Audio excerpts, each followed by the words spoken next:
Welcome to Sleep Audiobooks. If you would like our Better Sleep Quick Guide filled with proven techniques to improve sleep, sign up to our mailing list at sleepaudiobooks.com and we'll send the PDF as a thank you.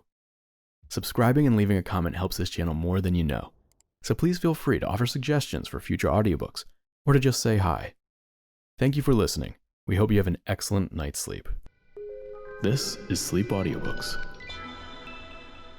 The Fifth Queen, and How She Came to Court, by Ford Madox Ford. Recording by Elizabeth Klett. Part 1. The Coming. Chapter 1.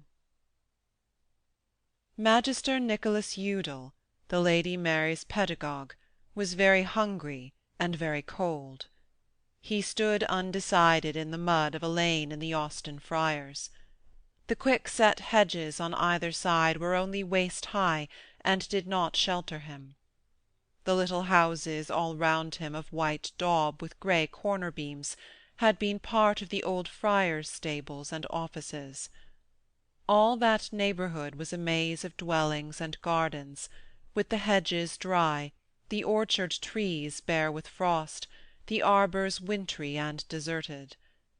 This congregation of small cottages was like a patch of common that squatters had taken. The great house of the Lord Privy Seal, who had pulled down the monastery to make room for it, was a central mass. Its gilded vanes were in the shape of men at arms, and tore the ragged clouds with the banners on their lances. Nicholas Udal looked at the roof and cursed the porter of it. "He could have given me a cup of hypocras," he said, and muttered, as a man to whom Latin is more familiar than the vulgar tongue, a hexameter about pocula plena. He had reached London before 9 in one of the King's barges that came from Greenwich to take musicians back that night at 4. He had breakfasted with the Lady Mary's women at 6 off warm small beer and fresh meat, but it was 11 already, and he had spent all his money upon good letters. He muttered, "Pauper sum, pateor, fateor, quod di dant fero," but it did not warm him. The Magister had been put in the Lady Mary's household by the Lord Privy Seal, and he had a piece of news as to the lady's means of treasonable correspondence with the Emperor her uncle. He had imagined that the news, which would hurt no one because it was imaginary, might be worth some crowns to him. But the Lord Privy Seal and all his secretaries had gone to Greenwich before it was light, and there was nothing there for the Magister. "You might have known as much, a learned man," the porter had snarled at him. "Isn't the new Queen at Rochester? Would our Lord bide here? Didn't your Magistership pass his barge on the river?" "Nay, it was still dark," the Magister answered. The porter sniffed and slammed to the grating in the wicket. Being of the old faith, he hated those Lutherans, or those men of the new learning, that it pleased his master to employ. Udal hesitated before the closed door. He hesitated in the lane beyond the corner of the house. Perhaps there would be no barges at the steps, no King's barges. The men of the Earl Marshal's service, being Papists, would pelt him with mud if he asked for a passage. Even the Protestant lord's men would cheer at him if he had no pence for them, and he had none. He would do best to wait for the musician's barge at 4. Then he must eat and shelter, and find a wench. He stood in the mud, long, thin, brown in his doctor's gown of fur, with his black flapped cap that buttoned well under his chin and let out his brown, lean, shaven, and humorous face like a woodpecker's peering out of a hole in a tree. The volumes beneath his arms were heavy. They poked out his gown on either side, and the bitter cold pinched his finger-ends as if they had been caught in a door. The weight of the books pleased him, for there was much good letters there, a book of Tully's epistles for himself, and 2 volumes of Plautus's comedies for the Lady Mary. But what among his day's purchases pleased him most was a medallion in silver he had bought in Cheapside. It showed on the one side Cupid in his sleep, and on the other Venus fondling a peacock. It was a heart-compelling gift to any wench or lady of degree. He puckered up his deprecatory and comical lips as he imagined that that medal would purchase him the right to sigh dolorously in front of whatever stomacher it finally adorned. He could pour out odes in the learned tongue, for the space of a week, a day, or an afternoon, according to the rank, the kindness, or the patience of the recipient. Something invisible and harsh touched his cheek. It might have been snow or hail. He turned his thin, cunning face to the clouds, and they threatened a downpour. They raced along like scarves of vapour, so low that you might have thought of touching them if you stood on tiptoe. If you went to Westminster Hall to find Judge Combers, he would finally get his belly well filled, but his back wet to the bone. At the corner of the next hedge was the wicket-gate of old Master Grocer Badge. There the magister would find at least a piece of bread, some salt, and warmed mead. Judge Combers' wife was easy and bounteous, but old John Badge's daughter was a fair and dainty morsel. He licked his full lips, leered to one side, muttered, "A curse on all lords' porters," and made for John Badge's wicket. Badge's dwelling had been part of the monastery's curing-house. It had some good rooms and 2 low stories, but the tall garden-wall of the Lord Privy Seal had been built against its side windows. It had been done without word or warning.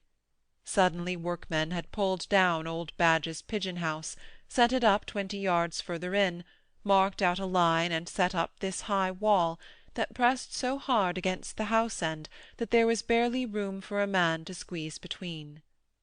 The wall ran for half a mile, and had swallowed the ground of 20 small householders. But never a word of complaint had reached the ears of the Privy Seal other than through his spies. It was, however, old Badge's ceaseless grief. He had talked of it without interlude for 2 years. The Badges' room, their house-place, was fair-sized, but so low-ceiled that it appeared long, dark, and mysterious in the winter light. There was a tall press of dark wood with a face minutely carved and fretted to represent the portal of Ambiance Cathedral, and a long black table, littered with large sheets of printed matter in heavy black type, that diffused into the cold room a faint smell of ink.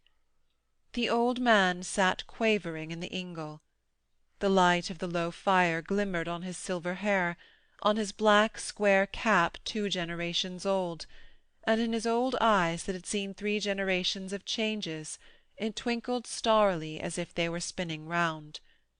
In the cock forward of his shaven chin, and the settling down of his head onto his shoulders, there was a suggestion of sinister and sardonic malice. He was muttering at his son. "A stiff neck that knows no bending God shall break one day." His son, square, dark, with his sleeves rolled up showing immense muscles developed at the levers of his presses, bent his black beard and frowned his heavy brows above his printings. "Doubtless God shall break his engine when its work is done," he muttered. "You call Privy Seal God's engine?" the old man quavered ironically. "Thomas Cromwell is a brewer's drunken son. I know them that have seen him in the stocks at Putney not 30 years ago." The printer set 2 proofs side by side on the table and frowningly compared them, shaking his head. "He is the flail of the monks," he said abstractedly. "They would have burned me and thousands more but for him." "Ay, and he has put up a fine wall where my arbour stood." The printer took a chalk from behind his ear and made a score down his page. "A wall," he muttered. "My Lord Privy Seal hath set up a wall against priestcraft all round these kingdoms." "Therefore you would have him welcome to 40 feet of my garden?" the old man drawled. "He pulls down other folks' crucifixes, and sets up his own walls with other folks' blood for mortar." The printer said darkly, "Papists' blood." The old man pulled his nose and glanced down. "We were all Papists in my day. I have made the pilgrimage to Compostella, for all you mock me now." He turned his head to see Magister Udal entering the door furtively and with eyes that leered round the room. Both the badges fell into sudden, and as if guilty, silence. "Domus parva quies magna," the magister tittered, and swept across the rushes in his furs to rub his hands before the fire. "When shall I teach your Margot the learned tongues?" "When the sun sets in the east," the printer muttered. Udal sent to him over his shoulder as words of consolation. "The new Queen is come to Rochester." The printer heaved an immense sigh. "God be praised!" Udal snickered still over his shoulder. "You see, neither have the men of the old faith put venom in her food, nor have the Emperor's galleys taken her between Calais and Sandwich." "Yet she comes 10 days late." "O moody and suspicious artificer, afflavit Deus! The wind hath blown dead against Calais shore this 10 days." The old man pulled his long white nose. "In my day we could pray to St. Leonard for a fair wind."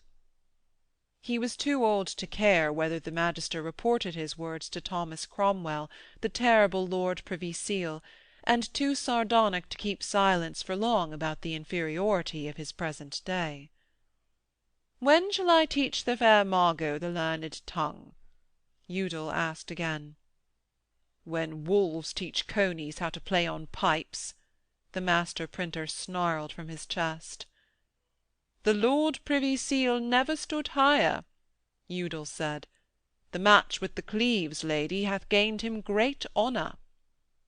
"God cement it," the printer said fervently.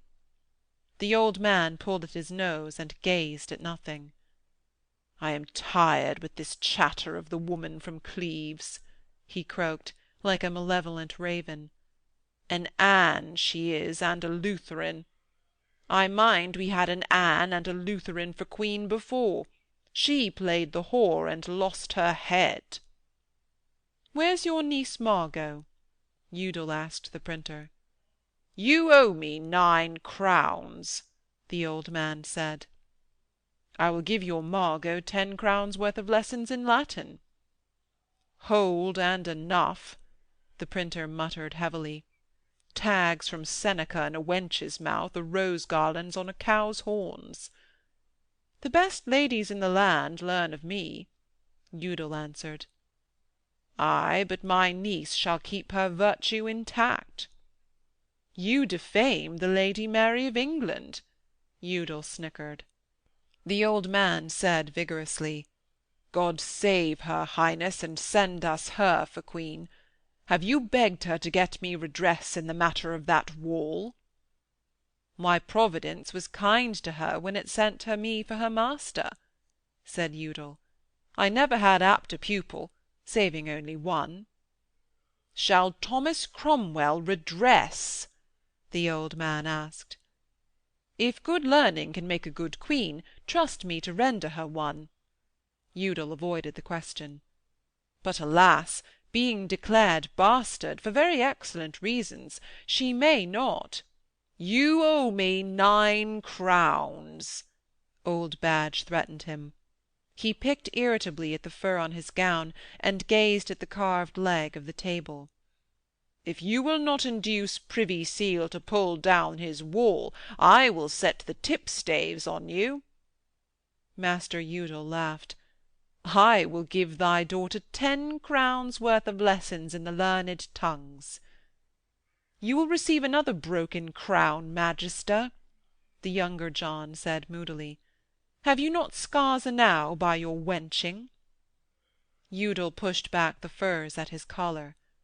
"Master Printer John Badge the younger," he flickered, If you break my crown, I will break your chapel. You shall never have licence to print another libel. Give me your niece in wedlock.' The old man said querulously, 'Here's a wantipole without 10 crowns would marry a wench with 3 beds and 700 florins.' Udal laughed. 'Call her to bring me meat and drink,' he said.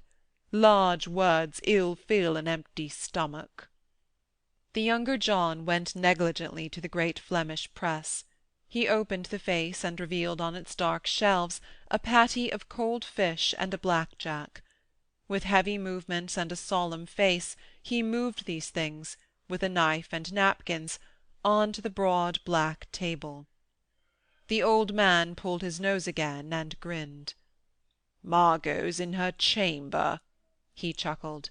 "As you came up the wicket way, I sent my John to turn the key upon her.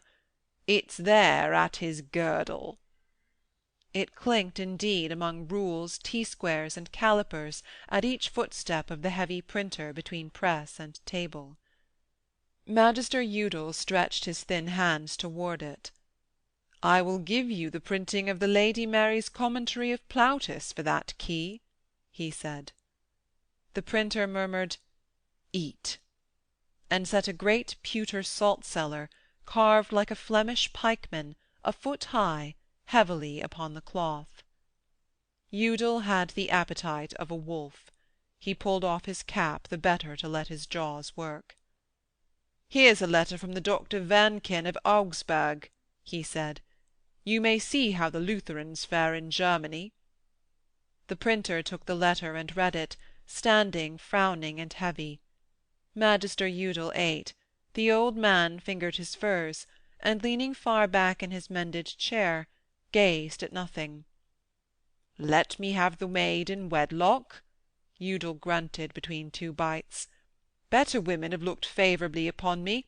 I had a pupil in the north. She was a Howard, and the Howards are all whores," the printer said over the letter. "Your Dr. Wernken writes like an Anabaptist." "They are even as the rest of womenkind," Udal laughed, "but far quicker with their learning."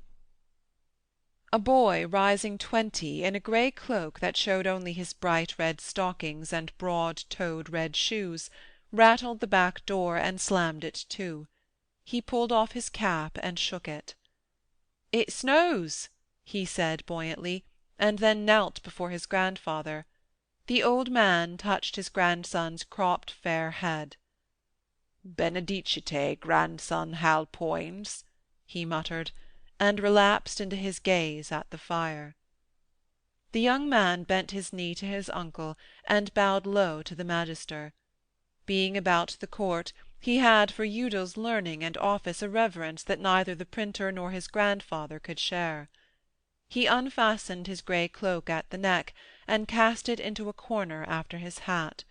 His figure flashed out, lithe, young, a blaze of scarlet, with a crowned rose embroidered upon a chest rendered enormous by much wadding.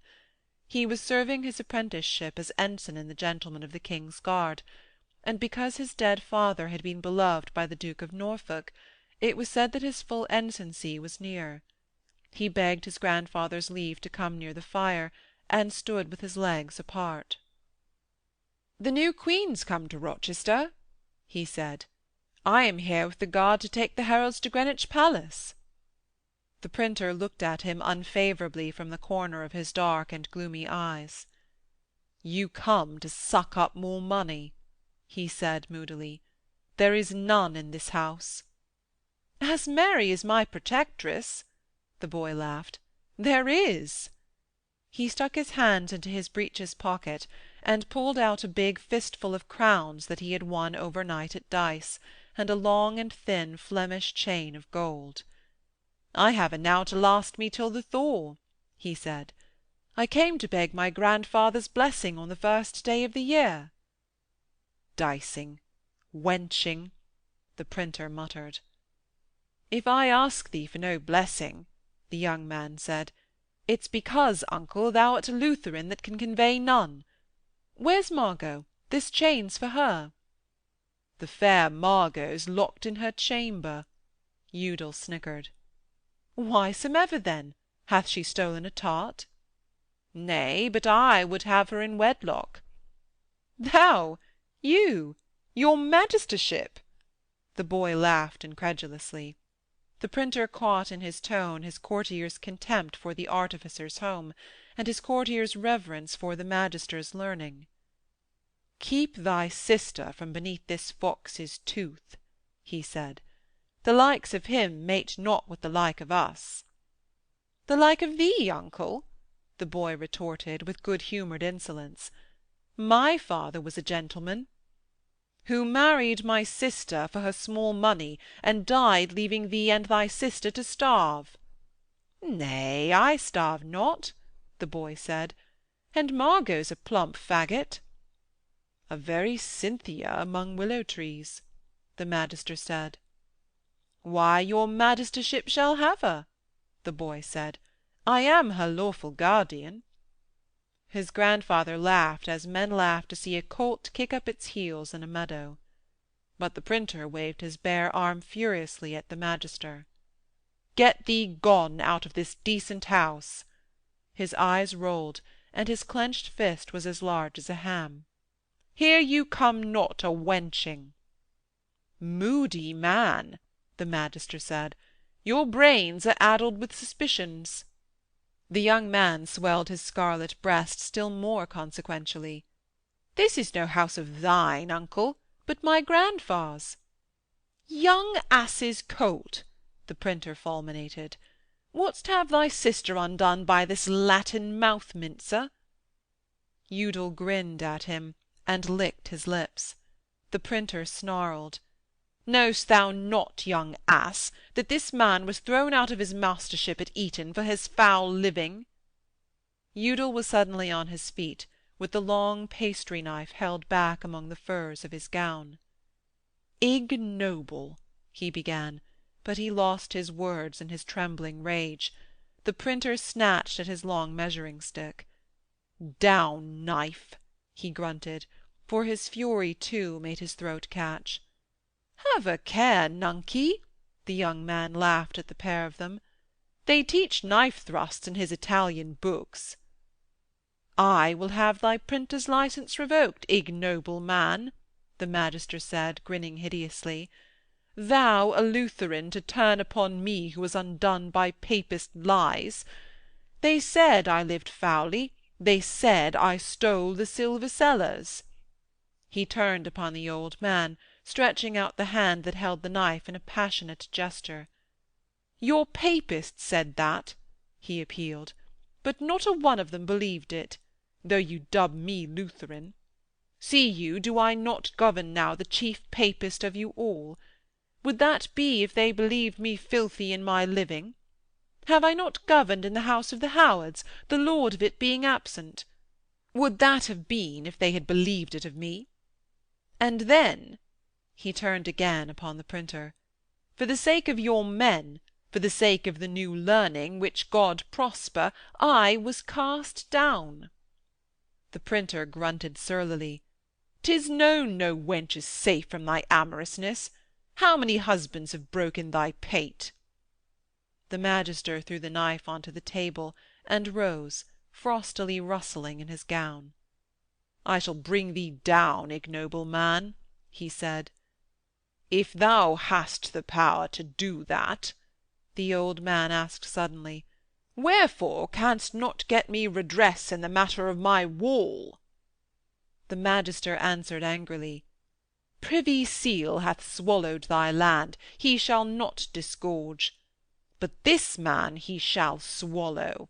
Know you not that you may make a jack swallow, but no man shall make him give back? I, nor thou, nor the devil's self." "Oh, a God's name, bring not Fail Crummock into this household," the young man cut in. "Would you undo us all?" "Ignoble, ignoble to twit a man with that Eton villainy," the magister answered. "A God's name, bring not Privy Seal into the quarrel," the young man repeated. "None of us of the old faith believe that lie." "Keep thy tongue off Cromwell's name, young fool," his grandfather said. "We know not what wolves have ears." The young man went pale. The printer himself went pale, remembering suddenly that the Magister was a spy of Cromwell's. All three of them had their eyes upon Udal. Only the old man, with his carelessness of his great age, grinned with curiosity as if the matter were a play that did not concern him. The Magister was making for the door with the books beneath his arm and a torturing smile round his lips. The boy, with a deep oath, ran out after him, a scarlet flash in the darkening room. Old Badge pulled at his nose and grinned maliciously at the fire beside him. "That is thy deliverer, that is thy flail of the monks," he croaked at his son. The printer gazed moodily at the fire. "Nay, it is but one of his servants," he answered mechanically. "And such servants go up and down this realm of England and ride us with iron bridles." The old man laughed dryly and bitterly. "His servant? See how we are held. We dare not shut our doors upon him, since he is Cromwell's servant. Yet if he come in, he shall ruin us, take our money that we dare not refuse, deflower our virgins. What then is left to us between this setter-up of walls and his servants?" The printer, fingering the T-square in his belt, said slowly, "I think this man loves too well that books should be printed in the Latin tongue to ruin any printer of them upon a private quarrel. Else I would get me across the seas." "He loves any wench much better," the old man answered maliciously. "Hearken!" Through the wall there came a scuffling sound, thumps, and the noise of things falling. The wall there touched on the one that Cromwell had set up, so that there was bare room for a man to creep between. "Body of God!" the printer said, "is he eavesdropping now?" "Nay, this is courtship," the old man answered. His head leaned forward with a bird-like intentness. He listened with one hand held out as if to still any sound in the room. They heard footsteps from the floor above, a laugh and voices. "Now Margot talks to him from her window." The printer had a motion of convulsed rage. "I will break that knave's spine across my knee." "Nay, let be," the old man said. "I command thee, who am thy father, to let the matter be." "Would you have him?" the printer began with a snarl. "I would not have my house burnt down because this Cromwell spy's body should be found upon our hands. To-morrow the wench shall be sent to her aunt Wardle in Bedfordshire. Ay, and she shall be soundly beaten to teach her to love virtue." The young man opened the house door and came in, shivering in his scarlet because he had run out without his cloak. "A pretty medley you have made," he said to his uncle, "but I have calmed him. Wherefore should not this Magister marry Margot?" He made again for the fire. "Are we to smell always of ink?" He looked disdainfully at his uncle's proofs, and began to speak with a boy's seriousness and ingenuous confidence. They would tell his uncle at court that if good print be the body of a book, good learning is even the soul of it. At court he would learn that it is thought this Magister shall rise high. There good learning is much prized. Their lord the King had been seen to talk and laugh with this Magister. "For our gracious lord loveth good letters. He is in such matters skilled beyond all others in the realm." The old man listened to his grandson, smiling maliciously and with pride. The printer shrugged his shoulders bitterly. The muffled sounds and the voices through the house-end continued, and the boy talked on, laying down the law valiantly and with a cheerful voice. He would gain advancement at court through his sister's marriage with the Magister. Going back to the palace at Greenwich along with the Magister, in the barge that was taking the heralds to the King's marriage with Anne of Cleves, the young Poins was importunate with Udal to advance him in his knowledge of the Italian tongue. he thought that in the books of the Sieur Machiavelli upon armies and the bearing of arms there were unfolded many secret passes with the rapier and the stiletto. But Udal laughed good-humouredly. He had, he said, little skill in the Italian tongue, for it was but a bastard of classical begettings. And for instruction in the books of the Sieur Machiavelli, let young Poins go to a man who had studied them word by word, to the Lord Privy Seal, Thomas Cromwell. They both dropped their voices at the name, and another gentleman of the guard beginning to talk of rich men who had fallen low by the block, the stake, and gaming, Udal mentioned that day he had seen a strange sight. There was in the northern parts, where I governed in his absence, the Lord Edmund Howard's children, a certain Thomas Culpepper. Main rich he was, with many pastures and many thousands of sheep. A cousin of my lady's he was, for ever roaring about the house. A swaggerer he was, that down there went more richly dressed than earls here. That day Udal had seen this Culpepper alone, without any servants, dressed in uncostly green, and dragging at the bridle of a mule, on which sat a doxy dressed in ancient and ragged furs. So did men fall in these difficult days. How came he in London town? The Norroy King-at-Arms asked. Nay, I stayed not to ask him, Udal answered. He sighed a little. Yet then in my Lord Edmund's house I had my best pupil of all, and fain was I to have news of her. But he was a braggart, I liked him not, and would not stay to speak with him. I'll warrant you had dealings with some wench he favoured, and you feared a drubbing, Magister, Norroy accused him. The long cabin of the state bard was ablaze with the scarlet and black of the guards, and with the gold and scarlet of the heralds. Magister Udal sighed. You had good easy days in Lord Edmund's house? Norroy asked. End of Section 1.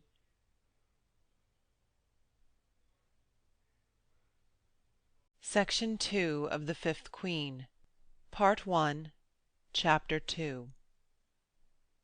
The Lord Privy Seal was beneath a tall cresset in the stern of his barge, looking across the night and the winter river. They were rowing from Rochester to the palace at Greenwich, where the court was awaiting Anne of Cleves. The flare of the king's barge, a quarter of a mile ahead, moved in a glowing patch of lights and their reflections, as though it were some portent creeping in a blaze across the sky. There was nothing else visible in the world but the darkness, and a dusky tinge of red where a wave caught the flare of light further out. He stood invisible behind the lights of his cabin, and the thud of oars, the voluble noises of the water, and the crackling of the cresset overhead had, too, the quality of impersonal and supernatural phenomena. His voice said harshly, "It is very cold. Bring me my greatest cloak." Throckmorton, the one of Cromwell's 700 spies who at that time was his most constant companion, was hidden in the deep shadow beside the cabin door. His bearded and heavy form obscured the light for a moment as he hurried to fetch the cloak. But merely to be the Lord Cromwell's gown-bearer was in those days a thing you would run after, and an old man in a flat cap, the Chancellor of the Augmentations, who had been listening intently at the door, was already hurrying out with a heavy cloak of fur. Cromwell let it be hung about his shoulders. The Chancellor shivered and said, "We should be within a quarter-hour of Greenwich." "Get you in, if you be cold," Cromwell answered. But the Chancellor was quivering with the desire to talk to his master. He had seen the heavy king rush stumbling down the stairs of the Cleves woman's lodgings at Rochester, and the sight had been for him terrible and prodigious.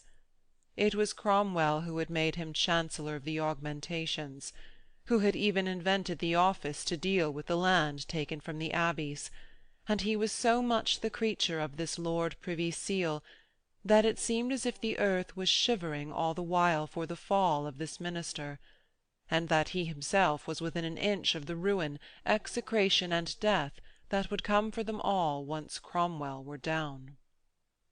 Throckmorton, a giant man with an immense golden beard, issued again from the cabin, and the Privy Seal's voice came leisurely and cold. "What said Lord Cassilis of this? And the fellow Knighton? I saw them at the stairs." Privy Seal had such eyes that it was delicate work lying to him. But Throckmorton brought out heavily. "Cassilis, that this Lady Anne should never be queen." "Ay, but she must," the Chancellor bleated. He had been bribed by 2 of the Cleves lords to get them lands in Kent when the Queen should be in power. Cromwell's silence made Throckmorton continue against his will. "Knighton, that the Queen's breath should turn the King's stomach against you. Dr. Miley, the Lutheran preacher, that by this evening's work the kingdom of God on earth was set trembling, the King having the nature of a lecher." He tried to hold back. After all, it came into his mind, this man was nearly down. Any one of the men upon whom he now spied might come to be his master very soon. But Cromwell's voice said, "And then?" and he made up his mind to implicate none but the Scotch lord, who was at once harmless and unliable to be harmed. "Lord Cassilis," he brought out, "said again that your lordship's head should fall ere January goes out." He seemed to feel the great man's sneer through the darkness, and was coldly angry with himself for having invented no better lie. For if this invisible and threatening phantom that hid itself among these shadows outlasted January, he might yet outlast some of them. He wondered which of Cromwell's innumerable ill-wishers it might best serve him to serve. But for the Chancellor of the Augmentations, the heavy silence of calamity, like a waiting at a bedside for death to come, seemed to fall upon them. He imagined that the Privy Seal hid himself in that shadow in order to conceal a pale face and shaking knees. But Cromwell's voice came harsh and peremptory to Throckmorton. "What men be abroad at this night season? Ask my helmsman." 2 torchlights far away to the right wavered shaking trails in the water that, thus revealed, showed agitated and chopped by small waves. The Chancellor's white beard shook with the cold, with fear of Cromwell, and with curiosity to know how the man looked and felt. He ventured at last in a faint and bleating voice, "What did his lordship think of this matter? Surely the King should espouse this lady and the Lutheran cause." Cromwell answered with inscrutable arrogance, "Why, your cause is valuable, but this is a great matter.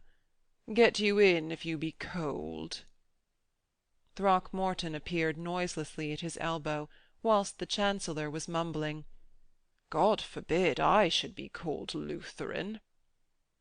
The torches, Throckmorton said, were those of fishers who caught eels off the mud with worms upon needles.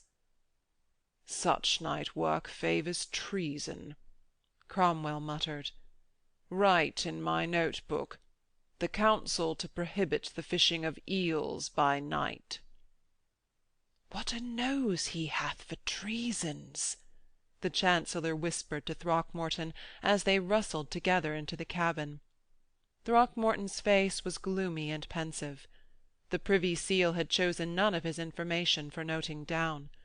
Assuredly the time was near for him to find another master. The barge swung round a reach, and the lights of the Palace of Greenwich were like a flight of dim or bright squares in mid-air, far ahead. The King's barge was already illuminating the crenellated arch at the top of the river steps. A burst of torches flared out to meet it and disappeared.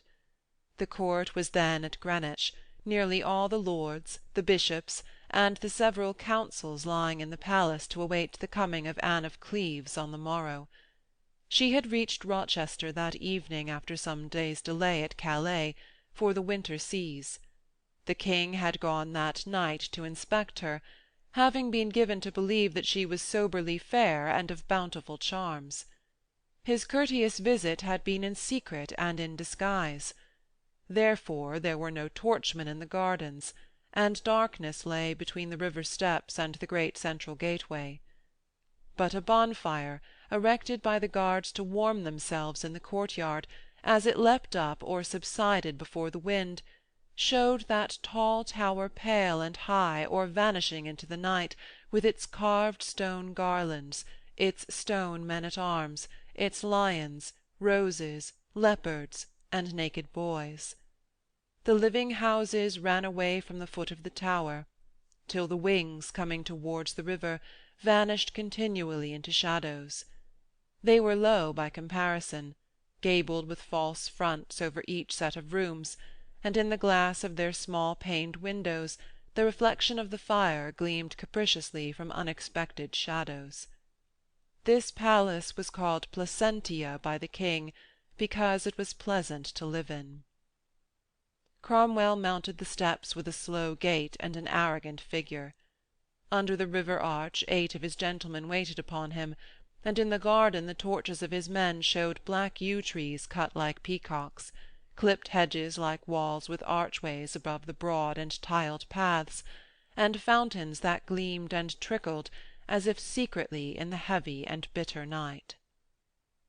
A corridor ran from under the great tower right round the palace. It was full of hurrying people and of grooms who stood in knots beside doorways. They flattened themselves against the walls before the Lord Privy Seal's procession of gentlemen in black with white staves, and the ceilings seemed to send down moulded and gilded stalactites to touch his head. The beefeater before the door of the Lady Mary's lodgings spat upon the ground when he had passed. His hard glance travelled along the wall like a palpable ray, about the height of a man's head. It passed over faces and slipped back to the gilded wainscoting. Tiring women upon whom it fell shivered, and the serving men felt their bowels turn within them. His round face was hard and alert, and his lips moved ceaselessly one upon the other. All those serving people wondered to see his head so high, for already it was known that the king had turned sick at the sight of his bedfellow that should be. And indeed the palace was only awake at that late hour because of that astounding news, dignitaries lingering in each other's quarters to talk of it, whilst in the passages their waiting-men supplied gross commentaries. He entered his door. In the ante-room 2 men in his livery removed his outer furs deftly, so as not to hinder his walk. Before the fire of his large room a fair boy knelt to pull off his jewelled gloves, and Hanson, one of his secretaries, unclasped from his girdle the corded bag that held the Privy Seal. He laid it on a high stand between 2 tall candles of wax upon the long table. The boy went with the gloves, and Hanson disappeared silently behind the dark tapestry in the further corner. Cromwell was meditating above a fragment of flaming wood that the fire had spat out far into the tiled fore-hearth. He pressed it with his foot gently towards the blaze of wood in the chimney. His plump hands were behind his back. His long upper lip ceaselessly caressed its fellow, moving as one line of a snake's coil glides above another.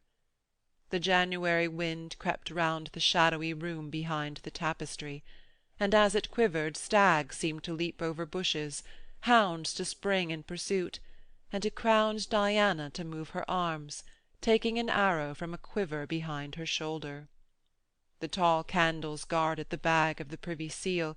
They fluttered and made the gilded heads on the rafters have sudden grins on their faces, that represented kings with flowered crowns, queens with their hair combed back onto pillows, and pages with scalloped hats. Cromwell stepped into an aumbry, where there was a glass of wine, a manchet of bread, and a little salt. He began to eat, dipping pieces of bread into the golden salt-cellar. The face of a queen looked down just above his head, with her eyes wide open as if she were amazed, thrusting her head from a cloud. Why, I have outlived 3 queens, he said to himself, and his round face resignedly despised his world and his times. He had forgotten what anxiety felt like, because the world was so peopled with blunderers and timid fools full of hatred. The marriage with Cleves was the death-blow to the power of the Empire. With the Protestant princes armed behind his back, the imbecile called Charles would never dare to set his troops on board ship in Flanders to aid the continual rebellions, conspiracies, and risings in England. He had done it too often, and he had repented as often at the last moment. It was true that the marriage had thrown Charles into the arms of France. The French king and he were at that very minute supping together in Paris. They would be making treaties that were meant to be broken, and their statesmen were hatching plots that any scullion would reveal. Francis and his men were too mean, too silly, too despicable, and too easily bribed to hold to any union or to carry out any policy. He sipped his wine slowly. It was a little cold, so he set it down beside the fire. He wanted to go to bed, but the Archbishop was coming to hear how Henry had received his queen, and to pour out his fears. Fears! Because the king had been sick at the sight of the Cleves woman. He had this king very absolutely in his power. The grey, failing, but vindictive and obstinate mass known as Henry was afraid of his contempt, afraid really of a shrug of the shoulder or a small sniff. With the generosity of his wine and the warmth of his fire, his thoughts went very many years ahead. He imagined the king either married to or having repudiated the lady from Cleves, and then dead. Edward, the Seymour child, was his creature, and would be king or dead. Cleves' children would be his creations too. Or if he married the Lady Mary, he would still be next the throne. His mind rested luxuriously and tranquilly on that prospect. He would be perpetually beside the throne. There would be no distraction to maintain a foothold. He would be there by right. He would be able to give all his mind to the directing of this world that he despised for its baseness, its jealousies, its insane brawls, its aimless selfishness, and its blind furies. Then there should be no more war, as there should be no more revolts. There should be no more jealousies, for kingcraft, solid, austere, practical, and inspired, should keep down all the peoples, all the priests, and all the nobles of the world. Ah, he thought, there would be in France no power to shelter traitors like Brancetor. His eyes became softer in the contemplation of this utopia, and he moved his upper lip more slowly. Now the Archbishop was there. Pale, worn with fears and agitation, he came to say that the king had called to him Bishop Gardiner and the more Catholic lords of the council. Cranmer's own spy Lascelles had made this new report. His white sleeves made a shivering sound, the fur that fell round his neck was displaced on one shoulder. His large mouth was open with panic, his lips trembled, and his good-natured and narrow eyes seemed about to drop tears. "Your Grace knoweth well what passed to-night at Rochester," Cromwell said. He clapped his hands for a man to snuff the candles. "You have the common report." "Ah, is it even true?" The Archbishop felt a last hope die, and he choked in his throat. Cromwell watched the man at the candles and said, "Your Grace hath a new riding mule. I pray it may cease to affright you." "Why," he said, as the man went, "the King's Highness went even to Rochester disguised, since it was his good pleasure, as a French lord. You have seen the lady.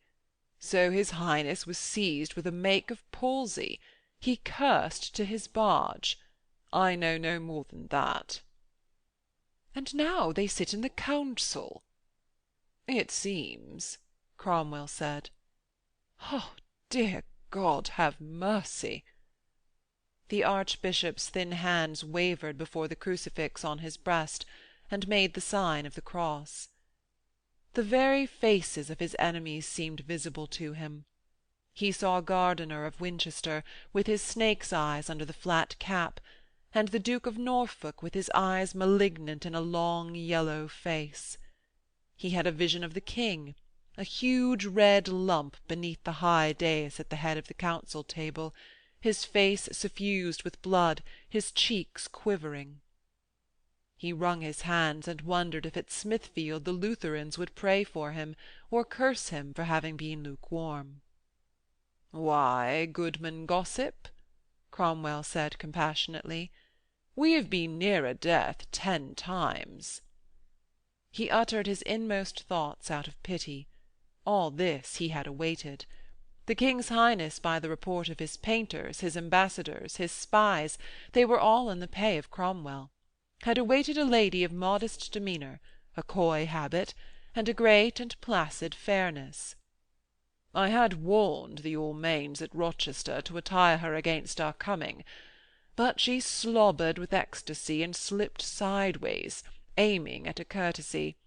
Therefore the King was hot with new anger and disgust. You and I are undone. Cranmer was passive with despair. He is very seldom an hour of one mind, Cromwell answered, unless in that hour those you wot of shall work upon him, it will go well with us. They shall, they shall. I wait to see. There seemed to Cranmer something horrible in this impassivity. He wished his leader to go to the King, and he had a frantic moment of imagining himself running to a great distance, hiding his head in darkness. Cromwell's lips went up in scorn. Do you imagine the Yellow Duke speaking his mind to the King? He is too craven. A heavy silence fell between them. The fire rustled, the candles again needed snuffing. Best get to bed, Cromwell said at last. Could I sleep? Cranmer had the irritation of extreme fear. His master seemed to him to have no bowels. But the waiting told at last upon Cromwell himself. I could sleep an you would let me, he said sharply. I tell you, the King shall be another man in the morning. Ay, but now, but now. He imagined the pens in that distant room creaking over the paper with their committals, and he wished to upbraid Cromwell. It was his policy of combining with Lutherans that had brought them to this. Heavy thundering came on the outer door. "The King comes!" Cromwell cried victoriously. He went swiftly from the room. The Archbishop closed his eyes and suddenly remembered the time when he had been a child. Privy Seal had an angry and contemptuous frown at his return. "They have kept him from me." He threw a little scroll on to the table.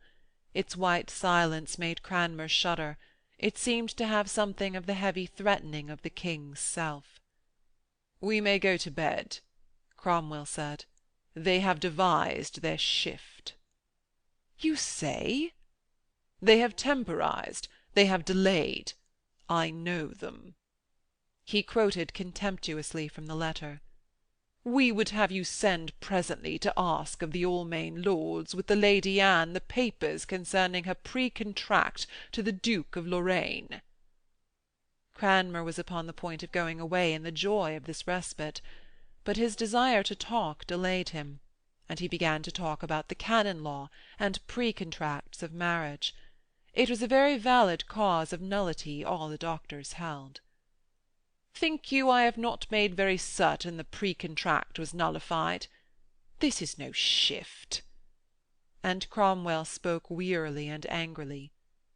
"Goodman Archbishop, dry your tears. To-night the King is hot with disgust, but I tell you he will not cast away his kingdom upon whether her teeth be white or yellow. This is no woman's man." Cranmer came nearer the fire and stretched out his lean hands. "He hath dandled of late with the Lady Cassilis." "Well, he hath been pleasant with her." Cranmer urged, A full-blown man towards his failing years is more prone to women than before." "Then he may go a-wenching." He began to speak with a weary passion. To cast away the Lady Anne now were a madness. It would be to stand without a friend before all nations armed to their downfall. This king would do no jot to lose a patch upon his sovereignty. Cranmer sought to speak. "His Highness is always hot o' nights," Cromwell kept on. "It is in his nature so to be. But by morning the German princess shall make him afraid again, and the Lutherans of this goodly realm. Those mad swine, our friends." "He will burn 7 of them on to-morrow se'nnight," Cranmer said. "Nay, I shall enlarge them on Wednesday." Cranmer shivered. "They grow very insolent. I am afraid." Cromwell answered with a studied nonchalance. "My bones tell me it shall be an eastward wind. It shall not rain on the new Queen's bridals." He drank up his warm wine, and brushed the crumbs from the furs round his neck.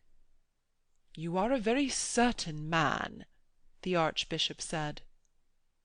Going along the now dark corridors, he was afraid that some ruffling boy might spring upon him from the shadows.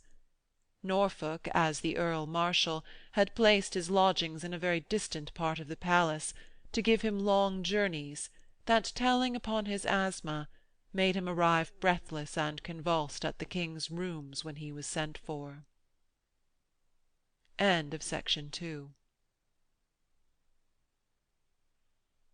Section 3 of the 5th Queen, Part 1, Chapter 3.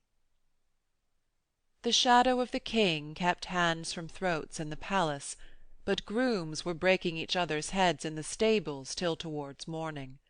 They fought about whether it were lawful to eat fish on a Friday, and just after daybreak a gentleman's oarsman from Sittingbourne had all his teeth to swallow for asserting that the sacrament should be administered in the 2 kinds. The horses were watered by ostlers, who hummed the opprobrious song about Privy Seal, called Crummock. In the hillocks and lawns of the park round the palace, Lutherans waited all night to welcome their Queen. They lit small fires on the turf, and, standing round them, sang triumphal hymns. A princess was coming from Cleves, a Lutheran. The dayspring from on high was visiting them. Soon, soon now, the axe and the flail should be given into their hands. In the dawn, their boats could be seen pulling like water-beetles all across the pallid river from the Essex shores. They clustered in grey masses round the common steps. A German horse-merchant from the city pulled a putrid cat out of the river-mud and held it over his head. He shrieked, "Hic hocus pocus," parodying the hoc corpus meum of the Mass. The soldiers of the Duke of Norfolk were unable to reach him for the crowd. There were but 10 of them under a captain, set to guard the little postern in the side wall of the garden. Towards 10 o'clock the Mayor of London came by land. He had with him all his brotherhood with their horses and armed guards in a long train. The Mayor and his aldermen had entrance into the palace, but the Duke had given orders that men and horses must bide in the park. There were 40 battles of them, each of 100 men. The great body came in sight, white, shining even in the grey among the trees, along the long garden wall. "Body of God," the captain said, "there shall be broken crowns." He bade his men hold their pikes across, and paced unconcernedly up and down before the door. The city men came down in a solid body, and at the sight of the red crosses on their white shoulders, the Lutherans set up a cry of "Rome! Rome!" Their stones began to fly at once, and because they pressed so closely in, the city bowmen had no room to string their bows. The citizens struck out with their silvered staves, but the heavy armour under their white surcoats hindered them. The Lutherans cried out that the kingdom of God was come on earth because a queen from Cleves was at hand. An alderman's charger was struck by a stone. It broke loose and crashed all foaming and furious through a tripe stall on which a preacher was perched to hold forth. The riot began then. All in among the winter trees the city men in their white and silver were fighting with the Lutherans in their grey frieze. The citizens' hearts were enraged because their famous Dominican preacher had been seized by the Archbishop and spirited into Kent. They cried to each other to avenge Dr. Latter on these lowsels. Men struck out at all and sundry. A woman, covered to the face in a fur hood and riding a grey mule, was hit on the arm by the quarter-staff of a Protestant butcher from the Crays, because she wore a crucifix round her neck. She covered her face and shrieked lamentably. A man in green, at the mule's head, on the other side, sprang like a wild cat under the beast's neck. His face blazed white, his teeth shone like a dog's, he screamed and struck his dagger through the butcher's throat. His motions were those of a mad beast. He stabbed the mule in the shoulder to force it to plunge in the direction of the soldiers who kept the little gate, before in the throng the butcher had reached the ground. The woman was flogging at the mule with her reins. "I have killed un!" he shrieked. He dived under the pikes of the soldiers and gripped the captain by both shoulders. "We be the cousins of the Duke of Norfolk," he cried. His square red beard trembled beneath his pallid face, and suddenly he became speechless with rage. Hands were already pulling the woman from her saddle, but the guards held their pikes transversely against the faces of the nearest, crushing in noses and sending sudden streaks of blood from jaws. The uproar was like a hurricane, and the woman's body, on high, swayed into the little space that the soldiers held. She was crying with the pain of her arm that she held with her other hand. Her cousin ran to her and mumbled words of inarticulate tenderness, ending again in "I have killed un." The mob raged round them, but the soldiers stood firm enough. A continual cry of "Harlot! Harlot!" went up. Stones were scarce on the sward of the park, but a case-bottle aimed at the woman alighted on the ear of one of the guards. It burst in a foam of red, and he fell beneath the belly of the mule with a dry grunt and the clang of iron. The soldiers put down the points of their pikes and cleared more ground. Men lay wallowing there when they retreated. The man shouted at the captain, "Can you clear us a way to yon stairs?" And at a shake of the head, "Then let us enter this gate." The captain shook his head again. "I am Thomas Culpepper. This is the Duke's niece, Kat," the other shouted. The captain observed him stoically from over his thick and black beard. "The King's Highness is within this garden," he said. He spoke to the porter through the little niche at the wicket. A company of the city soldiers, their wands beating like flails, cleared for a moment the space in front of the guards. Culpepper, with the hilt of his sword, was hammering at the studded door. The captain caught him by the shoulder and sent him to stagger against the mule's side. He was gasping and snatched at its hilt. His bonnet had fallen off, his yellow hair was like a shock of wheat, and his red beard flecked with foam that spattered from his mouth. "I have killed one. I will kill thee," he stuttered at the captain. The woman caught him round the neck. "Oh, be still!" she shrieked. "Still!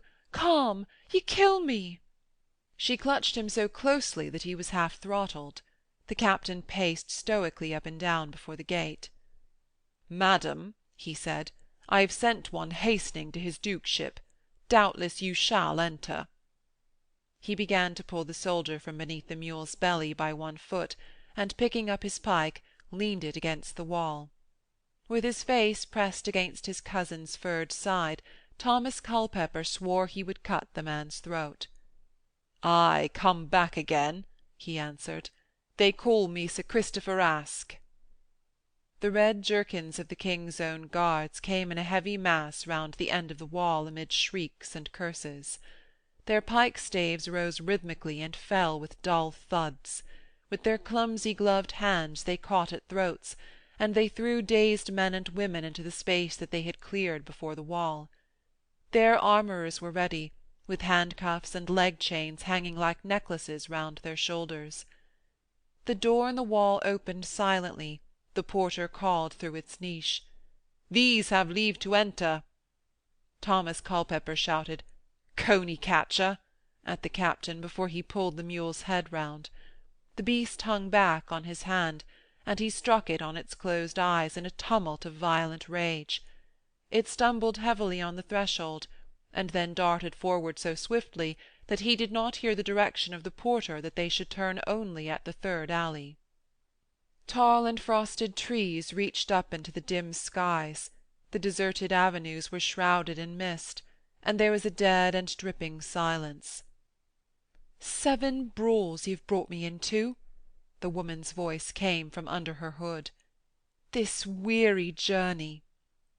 He ran to her stirrup and clutched her glove to his forehead. "Y'ave calmed me," he said. "Your voice shall ever calm me." She uttered a hopeless, "Oh, ay," and then, "Where be we?" They had entered a desolate region of clipped yews, frozen fountains, and high-trimmed hedges. He dragged the mule after him. Suddenly there opened up a very broad path, tiled for a width of many feet. On the left it ran to a high tower's gaping arch. On the right it sloped nobly into a grey stretch of water. "The river is even there," he muttered. "We shall find the stairs." "I would find my uncle in this palace," she said. But he muttered, "Nay, nay," and began to beat the mule with his fist. It swerved, and she became sick and dizzy with the sudden jar on her hurt arm. She swayed in her saddle, and in a sudden flaw of wind her old and torn furs ruffled jaggedly all over her body. End of Section 3. Section 4 of The Fifth Queen, Part 1, Chapter 4. The King was pacing the long terrace on the river-front. He had been there since very early, for he could not sleep at nights, and had no appetite for his breakfast. When a gentleman from the postern gate asked permission for Culpepper and the mule to pass to the private stairs, he said heavily, "Let me not be elbowed by cripples." And then, "A God's name, let them come," changing his mind, as was his custom after a bad night, before his first words had left his thick, heavy lips. His great brow was furrowed, his enormous bulk of scarlet, with the great double dog-rose embroidered across the broad chest, limped a little over his right knee, and the foot dragged. His eyes were bloodshot and heavy, his head hung forward as though he were about to charge the world with his forehead. From time to time his eyebrows lifted painfully, and he swallowed with an effort, as if he were choking. Behind him the 300 windows of the Palace Placentia seemed to peer at him like eyes, curious, hostile, lugubrious, or amazed. He tore violently at his collar, and muttered, "I stifle." His great hand was swollen by its glove, sewn with pearls, to an immense size. The gentleman told him of the riot in the park, and narrated the blasphemy of the German Lutheran, who had held up a putrid dog in parody of the Holy Mass. The face of the King grew suffused with purple blood. "Let those men be cut down," he said, and he conceived a sorting out of all heresy, a cleansing of his land with blood. He looked swiftly at the low sky as if a thunderbolt or a leprosy must descend upon his head. He commanded swiftly, "Let them be taken in scores. Bid the gentlemen of my guard go, and armourers with shackles." The sharp pain of the ulcer in his leg gnawed up to his thigh, and he stood dejected like a hunted man, with his head hanging on his chest, so that his great bonnet pointed at the ground. He commanded that both Privy Seal and the Duke of Norfolk should come to him there upon the instant. This grey and heavy King, who had been a great scholar, dreaded to read in Latin now, for it brought the language of the Mass into his mind. He had been a composer of music and a skilful player on the lute, but no music and no voices could any more tickle his ears. Women he had loved well in his day. Now, when he desired rest, music, good converse, and the love of women, he was forced to wed with a creature whose face resembled that of a pig stuck with cloves. He had raged overnight, but with the morning he had seen himself growing old, on a tottering throne, assailed by all the forces of the old faith in Christendom. Rebellions burst out like fires every day in all the corners of his land. He had no men whom he could trust. If he granted a boon to one party, it held them only for a day, and the other side rose up. Now he rested upon the Lutherans, whom he hated, and standing on that terrace he had watched gloomily the great state barges of the ambassadors from the Empire and from France come with majestic ostentation down-stream abreast, to moor side by side against the steps of his water-gate. It was a parade of their new friendship. 6 months ago their trains could not have mingled without bloodshed. At last there stood before him Thomas Cromwell, unbonneted, smiling, humorous, supple, and confident for himself and for his master's cause, a man whom his prince might trust. After the long, melancholy, and sinister figure of the Duke of Norfolk stalked stiffly down among the yew-trees powdered with frost. The furs from round his neck fluttered about his knees like the wings of a crow, and he dug his Earl-Marshal's golden staff viciously into the ground. He waved his jewelled cap and stood still at a little distance. Cromwell regarded him with a sinister and watchful amusement. He looked back at Privy Seal with a black malignancy that hardened his yellow features, his hooked nose and pursed lips into the likeness of a mask representing hatred. This Norfolk was that Earl of Surrey who had won Flodden Field. They all then esteemed him the greatest captain of his day, in the field a commander sleepless, cunning, cautious, and in striking a Hotspur. A dour and silent man, he was the head of all the Catholics, of all the reaction of that day. But in the long duel between himself and Cromwell he had seemed fated to be driven from post to post, never daring to proclaim himself openly the foe of the man he dreaded and hated. Cranmer with his tolerant spirit he despised. Here was an archbishop who might rack and burn for discipline's sake, and he did nothing. And all these new learning men with their powers of language, these dark bearded men with twinkling and sagacious eyes, he detested. He went clean-shaved, lean and yellow-faced, with a hooked nose that seemed about to dig into his chin. It was he who said first, "It was merry in England before this new learning came in." The night before, the King had sworn that he would have Privy Seal's head, because Anne of Cleves resembled a pig stuck with cloves. And shaking and shivering with cold that penetrated his very inwards, with a black pain on his brow and sparks dancing before his jaundiced eyes, the Duke cursed himself for not having urged then the immediate arrest of the Privy Seal. For here stood Cromwell, arrogantly by the King's side, with the King graciously commanding him to cover his head, because it was very cold, and Cromwell was known to suffer with the earache. "You are Earl Marshal," the King's voice drowned Norfolk's morning greeting. He veered upon the Duke with such violence that his enormous red bulk seemed about to totter over upon the tall and bent figure. A searing pain had shot up his side, and as he gripped it, he appeared to be furiously plucking at his dagger. He had imagined Chapuis and Marillac, the ambassadors, coming upon guards with broken heads, and sending to Paris letters over which Francis and his nephew should snigger and chuckle. "You are Earl Marshal. You have the ordering of these ceremonies, and you let rebels and knaves break heads within my very park for all the world to see." In his rage Norfolk blurted out, "Privy Seal hath his friends too, these Lutherans. What man could have foreseen how insolent they be grown, for joy at welcoming a queen of their faith?" he repeated hotly. "No man could have foreseen. My bands are curtailed. Cromwell said, Ay, men are needed to keep down the papists of your north parts. The two men faced each other. It had been part of the Duke's plan, and Cromwell knew it very well, that the city men should meet with the Lutherans there in the King's own park.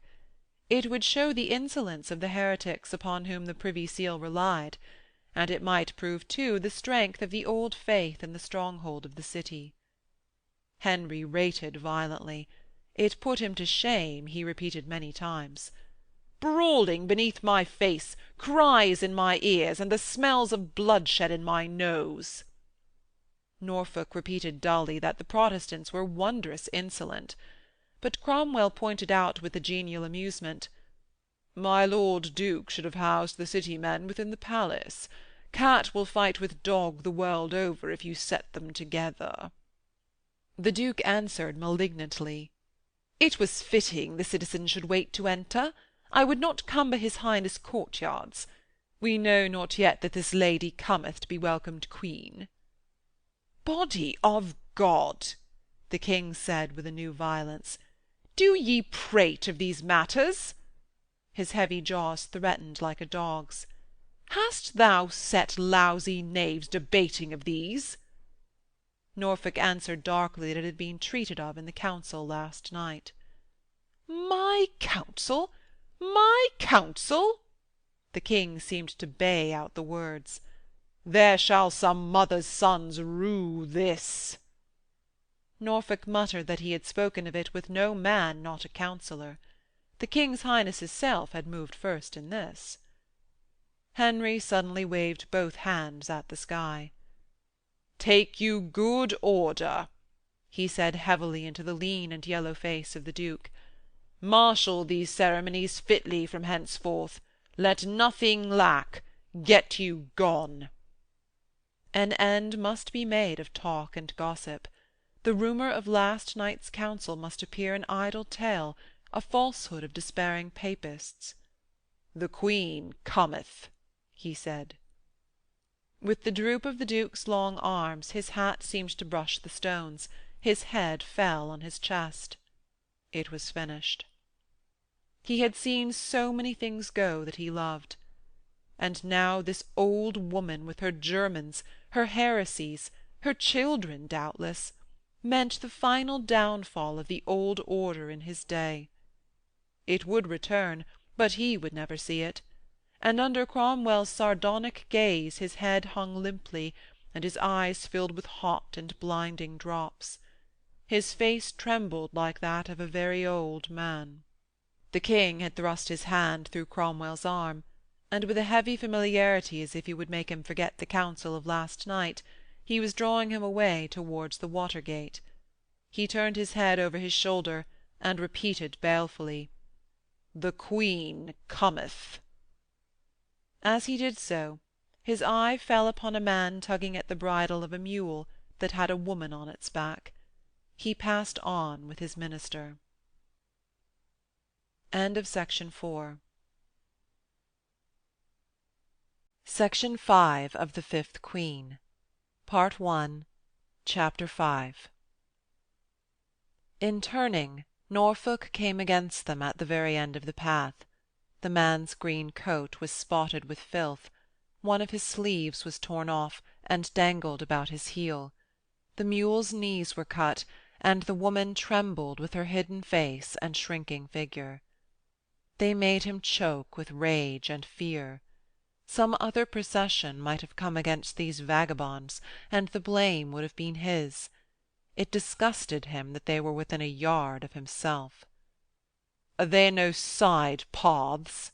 he asked harshly. Culpepper blazed round upon him. "How might I know? Why sent you no guide?" His vivid red beard was matted into tails, his face pallid and as if blazing with rage. The porter had turned them loose into the empty garden. "Cat is sore hurt," he mumbled half in tears. "Her arm is welly broken." He glared at the Duke. "Care you no more for your own blood and kin?" Norfolk asked, Who is your cat? Can I know all the Howards?" Culpepper snarled. "Ay, we may trust you not to succour your brother's children." The Duke said, "Why, she shall back to the palace. They shall comfort her." "That shall she not," Culpepper flustered. "She hath her father's commands to hasten to Dover." The Duke caught her eyes in the fur hood that hid her face like a Moorish woman's veil. They were large, grey, and arresting beneath the pallor of her forehead. They looked at him, questioning and judging. "Wilt not come to my lodging?" he asked. "Ay, will I?" came a little muffled by the fur. "That shall she not," Culpepper repeated. The Duke looked at him with gloomy and inquisitive surprise. "I am her mother's cousin," he said. "I fend for her, which you have never done. Her father's house is burnt by rioters, and her men are joined in the pillaging. But I'll warrant you knew it not." Katharine Howard, with her sound hand, was trying to unfasten her hood, hastily and eagerly. "Wilt come?" the Duke asked hurriedly. "This must be determined." Culpepper hissed, "By the bones of St. Nan, she shall not." She lifted her maimed hand involuntarily, and at the sear of pain her eyes closed. Immediately Culpepper was beside her knees, supporting her with his arms and muttering sounds of endearment and despair. The Duke, hearing behind him the swish-pad of heavy soft shoes, as if a bear were coming over the pavement, faced the King. "This is my brother's child," he said. "She is sore hurt. I would not leave her like a dog." And he asked the King's pardon. "Why, God forbid," the King said. "Your Grace shall succour her." Culpepper had his back to them, caring nothing for either in his passion. Henry said, "Ay, take good care for her," and passed on with Privy Seal on his arm. The Duke heaved a sigh of relief, but he remembered again that Anne of Cleves was coming, and his black anger that Cromwell should thus once again have the King thrown back to him came out in his haughty and forbidding tone to Culpepper. "Take thou my niece to the Watergate. I shall send women to her." He hastened frostily up the path, to be gone before Henry should return again. Culpepper resolved that he would take the barge before ever the Duke could send. But the mule slewed right across the terrace. His cousin grasped the brute's neck, and her loosened hood began to fall back from her head. The King, standing 20 yards away, with his hand shaking Cromwell's shoulder, was saying, "See you how grey I grow?" The words came hot into a long harangue. He had been urging that he must have more money for his works at Calais. He was agitated because a French chalk-pit outside the English lines had been closed to his workmen. They must bring chalk from Dover at a heavy cost for barges and balingers. This was what it was to quarrel with France. Cromwell had his mind upon widening the breach with France. He said that a poll tax might be levied on the subjects of Charles and Francis then in London. There were goldsmiths, wool-staplers, horse-merchants, whore-masters, painters, musicians, and vintners. The King's eyes had wandered to the grey river, and then from a deep and moody abstraction he had blurted out those words. Henry was very grey, and his face, inanimate and depressed, made him seem worn and old enough. Cromwell was not set to deny it. The King had his glass. He sighed a little and began, "The heavy years take their toll." Henry caught him up suddenly. "Why, no, it is the heavy days, the endless nights. You can sleep, you." But him, the King, incessant work was killing. You see how this world will never let me rest." In the long black nights he started from dozing. When he took time to dandle his little son, a panic would come over him because he remembered that he lived among traitors and had no God he could pray to. He had no mind to work. Cromwell said that there was no man in England could outwork his king. "There is no man in England can love him." His distracted eyes fell upon the woman on the mule. "Happy he whom a king never saw, and who never saw king," he muttered. The beast, inspired with a blind hatred of Culpepper, was jibbing across the terrace close at hand. Henry became abstractedly interested in the struggle. The woman swayed forward over her knees. "Your lady faints," he called to Culpepper. In his muddled fury the man began once again trying to hold her on the animal. It was backing slowly towards a stone seat in the balustrade, and man and woman swayed and tottered together. The king said, "Let her descend and rest upon the seat." His mind was swinging back already to his own heavy sorrows. On the stone seat the woman's head lay back upon the balustrade, her eyes were closed, and her face livid to the sky. Culpepper, using his teeth to the finger ends, tore the gloves from his hands. Henry drew Cromwell towards the gatehouse. He had it dimly in his mind to send one of his gentlemen to the assistance of that man and woman. "Ay, teach me to sleep at night," he said.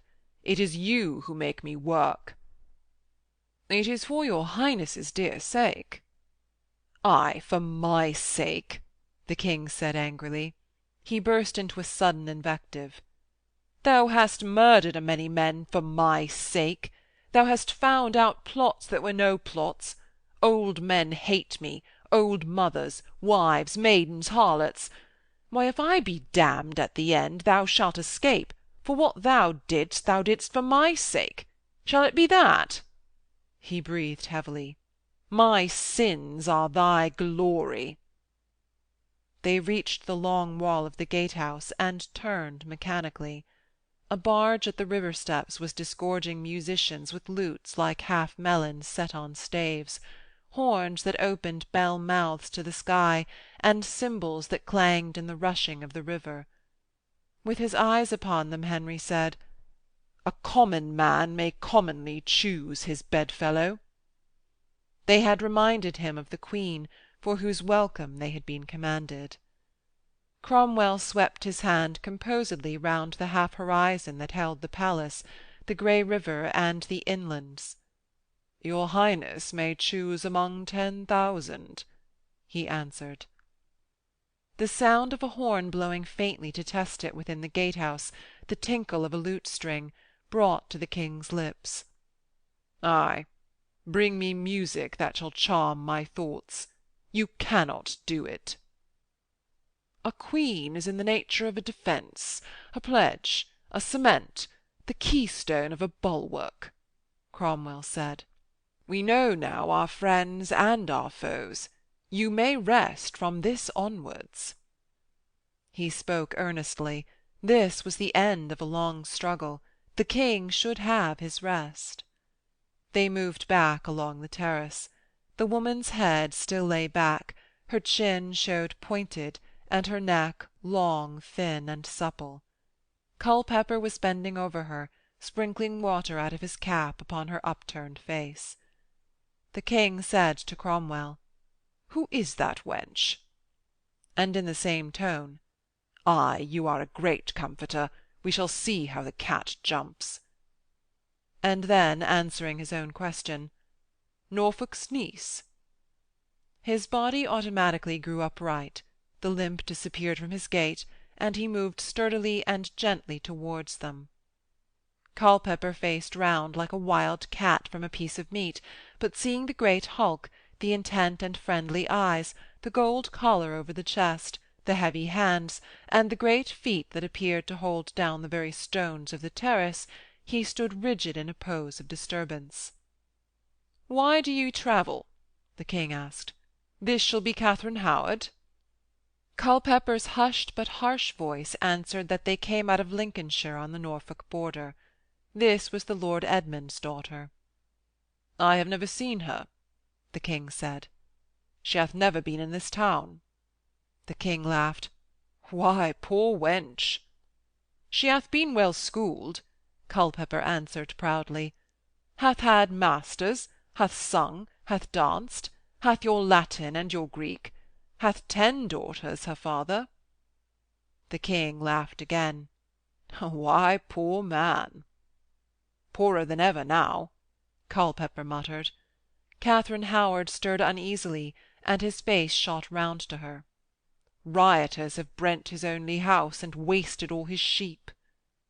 The King frowned heavily. Anan? Who rioted? These knaves that love not our giving our plough-lands to sheep, Culpepper said. They say they starved through it. Yet 'tis the only way to wealth. I had all my wealth by it. By now 'tis well gone, but I go to the wars to get me more. Rioters, the King said again, heavily. 'Twas a small tulzie, a score of starved yeomen here and there. I killed 7, the others were they that were hanged at Norwich. But the barns were brent, the sheep gone, and the house down, and the servants fled. I am her cousin of the mother's side, of as good a strain as Howards be. Henry, with his eyes still upon them, beckoned behind his back for Cromwell to come. A score or so of poor yeomen, hinds and women, cast out of their tenancies that wool might be grown for the Netherlands weavers, starving, desperate, and seeing no trace of might and order in their hidden lands, had banded, broken a few hedges, and burnt a few barns, before the posse of the country could come together and take them. The King had not heard of it, or had forgotten it, because such risings were so frequent. His brows came down into portentous and bulging knots, his eyes were veiled and threatening towards the woman's face. He had conceived that a great rebellion had been hidden from his knowledge. She raised her head, and shrieked at the sight of him, half started to her feet, and once more sank down on the bench, clasping at her cousin's hand. He said, "Peace, Kate, 'tis the King." She answered, "No, no," and covered her face with her hands. Henry bent a little towards her, indulgent, amused, as if to a child. "I am Harry," he said. She muttered, "There was a great crowd, a great cry. One smote me on the arm, and then this quiet here." She uncovered her face and sat looking at the ground. Her furs were all grey, she had had none new for 4 years, and they were tight to her young body that had grown into them. The roses embroidered on her glove had come unstitched, and against the steely grey of the river, her face in its whiteness had the tint of mother of pearl, and an expression of engrossed and grievous absence. "I have fared on foul ways this journey," she said. "Thy father's barns we will build again," the King answered. "You shall have twice the sheep to your dower. Show me your eyes." "I had not thought to have seen the King so stern," she answered. Culpepper caught at the mule's bridle. "Y'are mad," he muttered. "Let us begone." "Nay, in my day," the King answered, "y'ad found me more than kind." She raised her eyes to his face, steadfast, inquiring, and unconcerned. He bent his great bulk downwards and kissed her upon the temple. "Be welcome to this place." He smiled with a pleasure in his own affability, and because, since his beard had pricked her, she rubbed her cheek. Culpepper said, "Come away, we stay the King's highness." Henry said, "Bide ye here." He wished to hear what Cromwell might say of these Howards, and he took him down the terrace. Culpepper bent over her with his mouth opened to whisper. "I am weary," she said. "Set me a saddle-cushion behind my shoulders." He whispered hurriedly, "I do not like this place." "I like it well. Shall we not see brave shows?" "The mule did stumble upon the threshold." "I marked it not. The King did bid us bide here." She had once more laid her head back on the stone balustrade. "If thou lovest me," he whispered. It enraged and confused him to have to speak low. He could not think of any words. She answered unconcernedly, "If thou lovest my bones, they ache, and they ache." "I have sold farms to buy thee gowns," he said desperately. "I never asked it," she answered coldly. Henry was saying, "Ah, princes take as is brought them by others. Poor men be commonly at their own choice." His voice had a sort of patient regret. "Why brought ye not such a wench?" Cromwell answered that in Lincoln, they said, she had been a coin that would not bear ringing. "You do not love her house," the King said. "Ye had better have brought me such a one." Cromwell answered that his meaning was that she had been won by others. The King's Highness should have her for a wink. Henry raised his shoulders with a haughty and angry shrug. Such a quarry was below his stooping. He craved no light loves. "I do not miscall the wench," Cromwell answered. She was as her kind. The King's Highness should find them all of a make in England. "Y'are foul-mouthed," Henry said negligently. "'Tis a well-spoken wench. You shall find her a place in the Lady Mary's house." Cromwell smiled, and made a note upon a piece of paper that he pulled from his pocket. Culpepper, his arms jerking angularly, was creaking out, "Come away, a God's name, by all our pacts, by all our secret vows." "Ay, and thou didst vow, and didst vow," she said with a bitter weariness. "What hast to show? I have slept in filthy beds all this journey. Speak the King well. He shall make thee at a word." He spat out at her. "Is thine eye cocked up to that level? I am very hot, very choleric. Thou hast seen me, thou shalt not live. I will slay thee. I shall do such things as make the moon turn bloody red." "Ay, art thou there?" she answered coldly. "Ye have me no longer upon lone heaths and moors. Mend thy tongue. Here I have good friends." Suddenly he began to entreat. "Thy mule did stumble, an evil omen. Come away, come away. I know well thou lovest me." "I know well I love thee too well," she answered, as if in scorn of herself. "Come away to thy father." "Why, what a bother is this?" she said. "Thou wouldst to the wars to get thee gold. Thou wouldst trail a pike. Thou canst do little without the ear of some captain. Here is the great captain of them all." "I dare not speak here," he said huskily. "But this king—" He paused and added swiftly, "he is of an ill omen to all Katharines." "Why, he shall give me his old gloves to darn," she laughed. "Fond knave! This king standeth on a mountain a league high.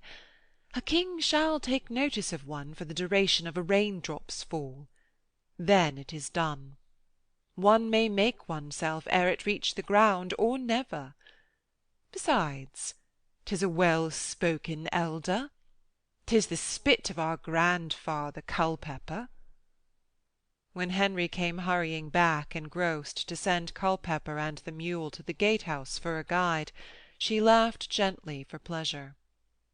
Culpepper said tremulously, "She hath her father's commands to hasten to Dover."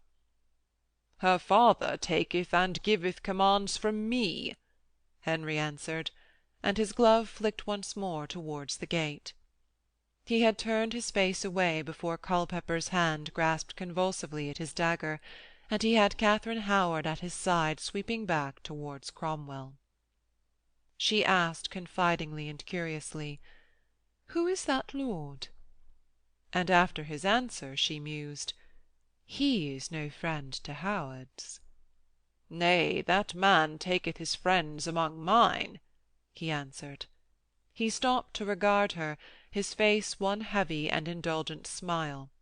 The garter on his knee, broad and golden, showed her the words "Y pense." The collars moved up and down on his immense chest. The needlework of roses was so fine that she wondered how many women had sat up how many nights to finish it. But the man was grey and homely. "I know none of your ways here," she said. "Never let fear blanch thy cheeks till we are no more thy friend," he reassured her. He composed one of his gallant speeches. "Here lives for thee nothing but joy." Pleasurable hopes should be her comrades while the jolly sun shone, and sweet content at night her bedfellow. He handed her to the care of the Lord Cromwell to take her to the Lady Mary's lodgings. It was unfitting that she should walk with him, and with his heavy and bear-like gait, swinging his immense shoulders, he preceded them up the broad path.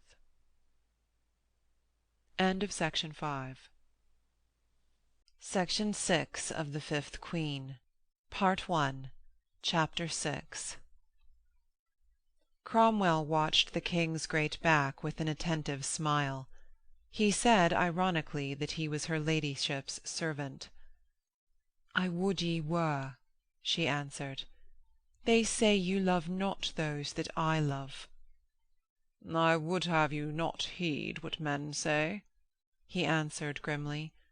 "I am douce to those that be of good will to his Highness. Those that hate me are his ill-wishers." "Then the times are evil," she said, "for they are many." She added suddenly, as if she could not keep a prudent silence, "I am for the old faith and the old way. You have hanged many dear friends of mine whose souls I pray for." He looked at her attentively. She had a supple, long body, a fair-tinted face, fair and reddish hair, and eyes that had a glint of almond green. But her cheeks were flushed and her eyes sparkled. She was so intent upon speaking her mind that she had forgotten the pain of her arm. She thought that she must have said enough to anger this brewer's son. But he answered only, "I think you have never been in the King's court." And from his tranquil manner she realized very suddenly that this man was not the dirt beneath her feet. She had never been in the King's court. She had never, indeed, been out of the north parts. Her father had always been a very poor man, with an ancient castle and a small estate that he had nearly always neglected, because it had not paid for the farming. Living men she had never respected, for they seemed to her like wild beasts when she compared them with such of the ancients as Brutus or as Seneca. She had been made love to and threatened by such men as her cousin. She had been made love to and taught Latin by her pedagogues. She was more learned than any man she had ever met, and, thinking upon the heroes of Plutarch, she found the present times despicable. She hardly owed allegiance to the King. Now she had seen him and felt his consciousness of his own power, she was less certain. But the King's writs had hardly run in the northern parts. Her menfolk and her mother's people had hanged their own peasants when they thought fit. She had seen bodies swinging from tree-tops when she rode hawking. All that she had ever known of the King's power was when convent by their castle gates had been thrown out of doors, and then her menfolk, cursing and raging, had sworn that it was the work of Crummock. Knaves ruled about the King. If knaves ruled about him, the King was not a man that one need trouble much over. Her own menfolk, she knew, had made and unmade kings. So that, when she thought of the hosts of saints and of the blessed angels that hovered, wringing their hands and weeping above England, she had wondered a little at times why they had never unmade this king. But to her all these things had seemed very far away. She had nothing to do but to read books in the learned tongues, to imagine herself holding disquisitions upon the spiritual republic of Plato, to ride, to shoot with the bow, to do needlework, or to chide the maids. Her cousin had loved her passionately.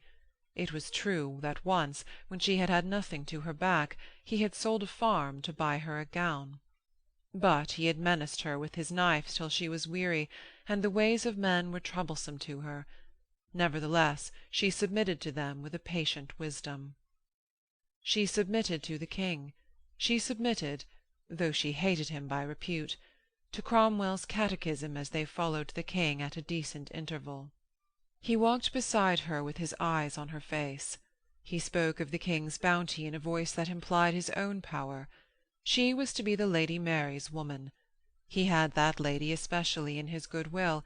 He saved for her household ladies of egregious gifts, presents, and attainments. They received liberal honorariums, 7 dresses by the year, veils, presents, perfumes from the king's own still-rooms, and a parcel gilt chain at the New Year. The Lady Rochford, who ruled over these ladies, was kind, courteous, free in her graces as in the liberties she allowed the ladies under her easy charge. He enlarged upon this picture as if it were a bribe that he alone could offer or withhold, and something at once cautious and priestly in his tone let her quick intuition know that he was both warning her and sounding her, to see how far her mutinous spirit would carry her. Once he said, "There must be tranquillity in the kingdom. The times are very evil." She had felt very quickly that insults to this man would be a useless folly. He could not even feel them, and she kept her eyes on the ground and listened to him. He went on sounding her. It was part of his profession of kingcraft to know the secret hearts of every person with whom he spoke. "And your goodly cousin?" He paused. The king had commanded that a place should be found for him. "Should he be best at Calais? There shall be blows struck there."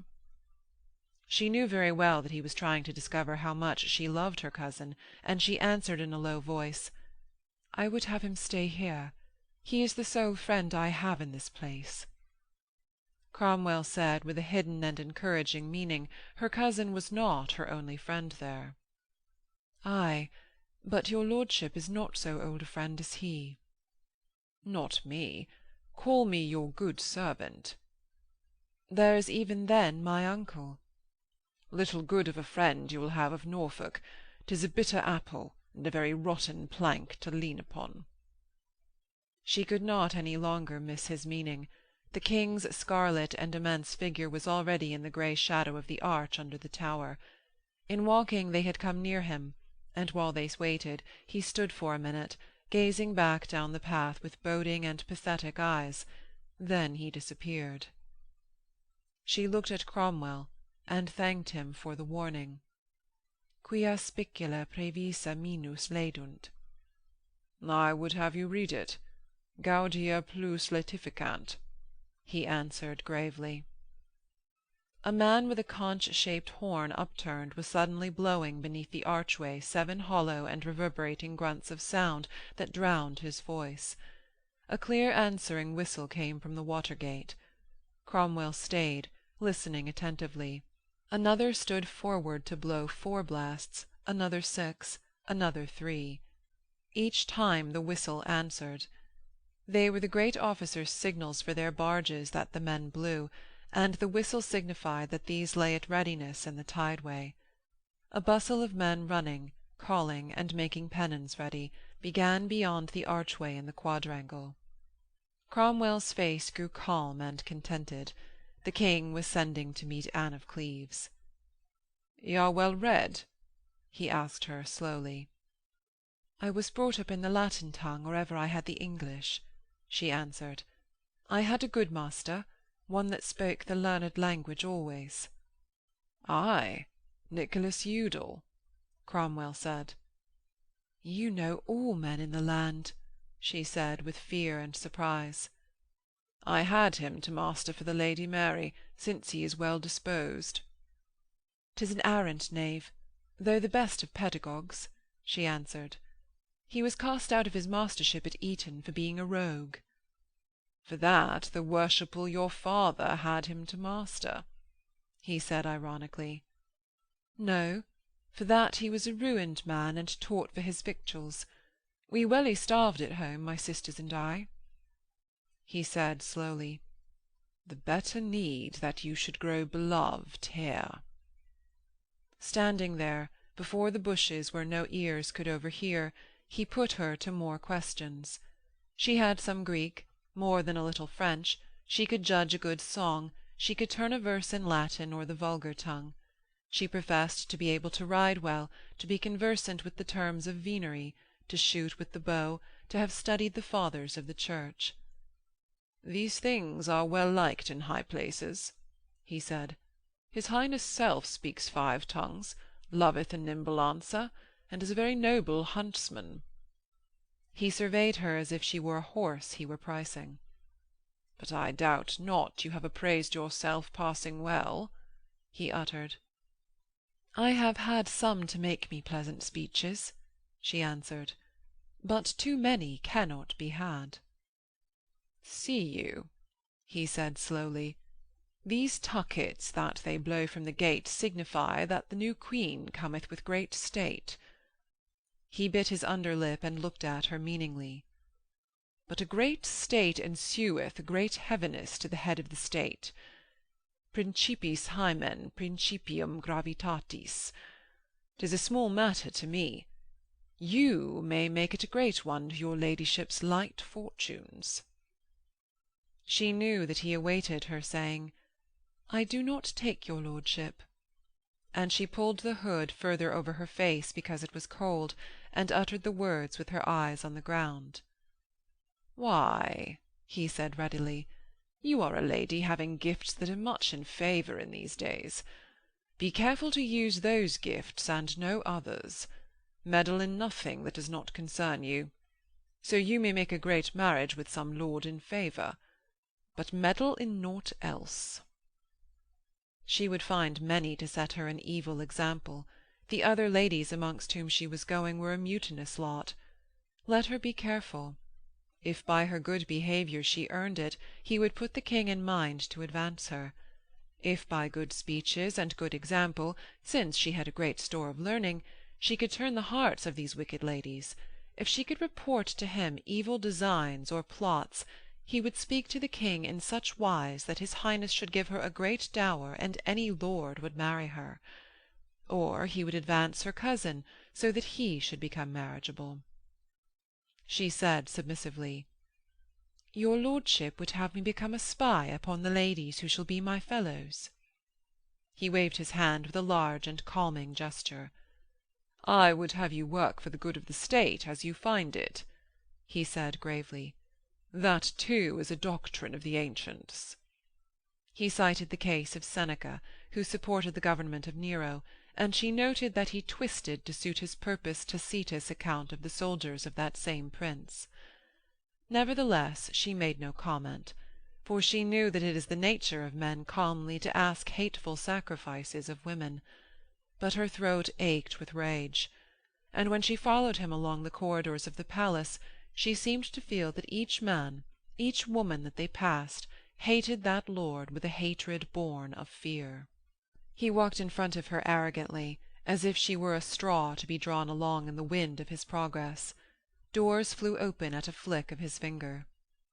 Suddenly they were in a tall room, long and dim because it faced the north. It seemed an empty cavern, but there were in it many books upon a long table and at the far end, so that they looked quite small. 2 figures stood before a reading pulpit.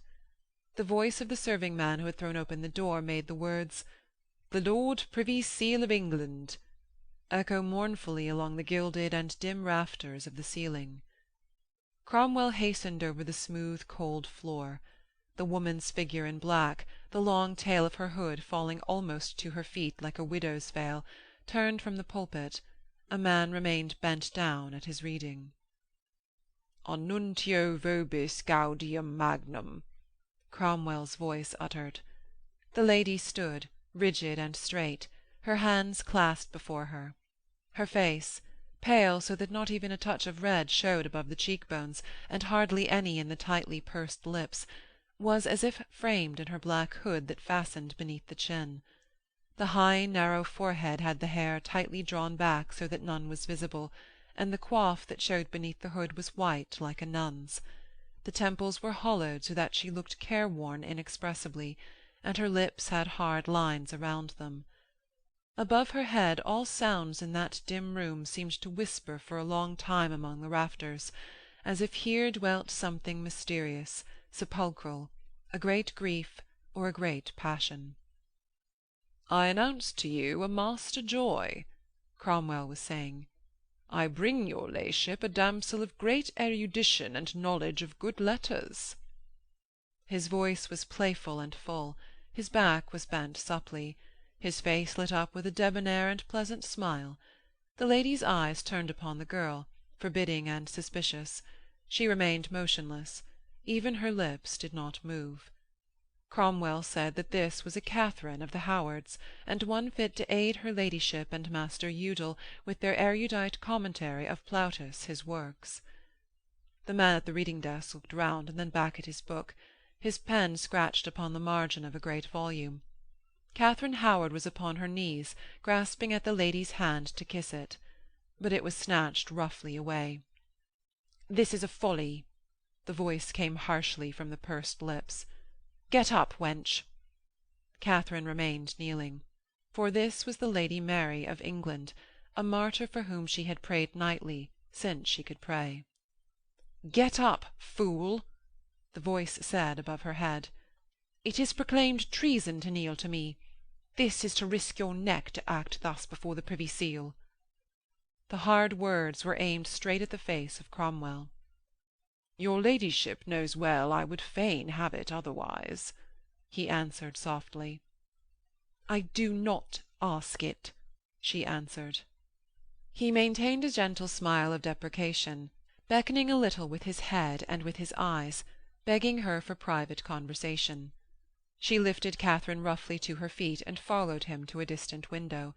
She seemed as if she were an automaton without will or independent motions of her own, so small were her steps, and her feet so hidden beneath her stiff black skirts. He began talking to her in a voice of which only the persuasive higher notes came into the room.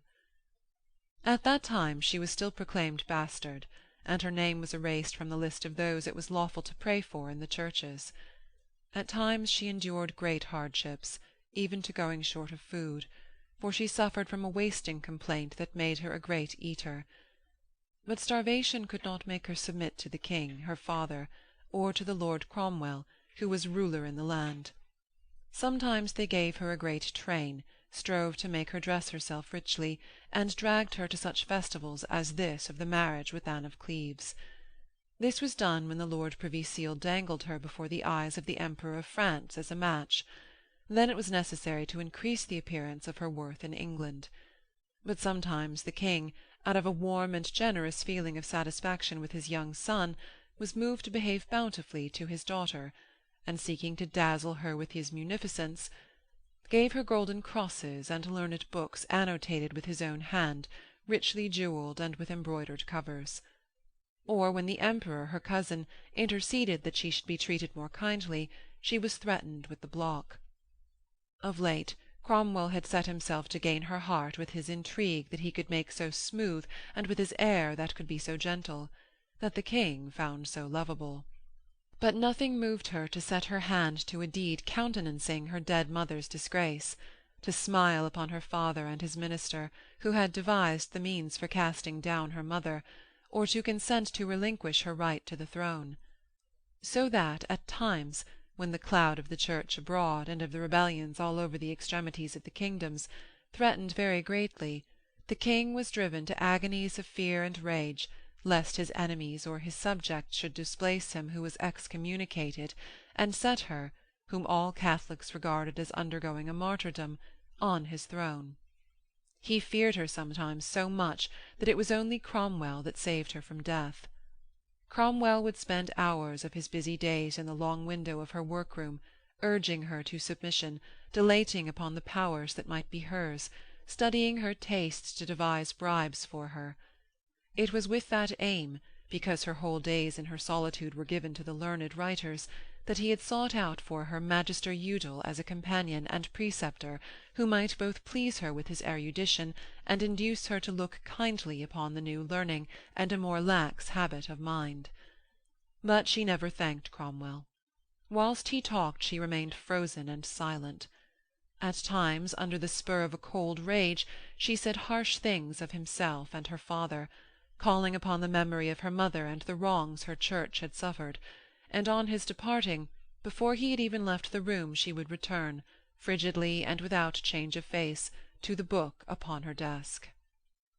So the Privy Seal talked to her by the window for the 50th time.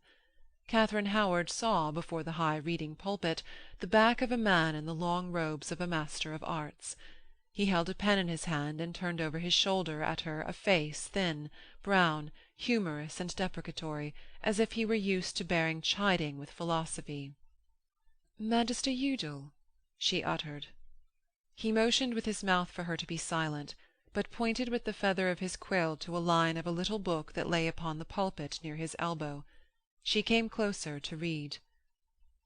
"Circumspectatrix cum oculis emestitis," and written above it in a minute hand, "A spy with eyes that peer about and stick out." He pointed over his shoulder at the Lord Privy Seal.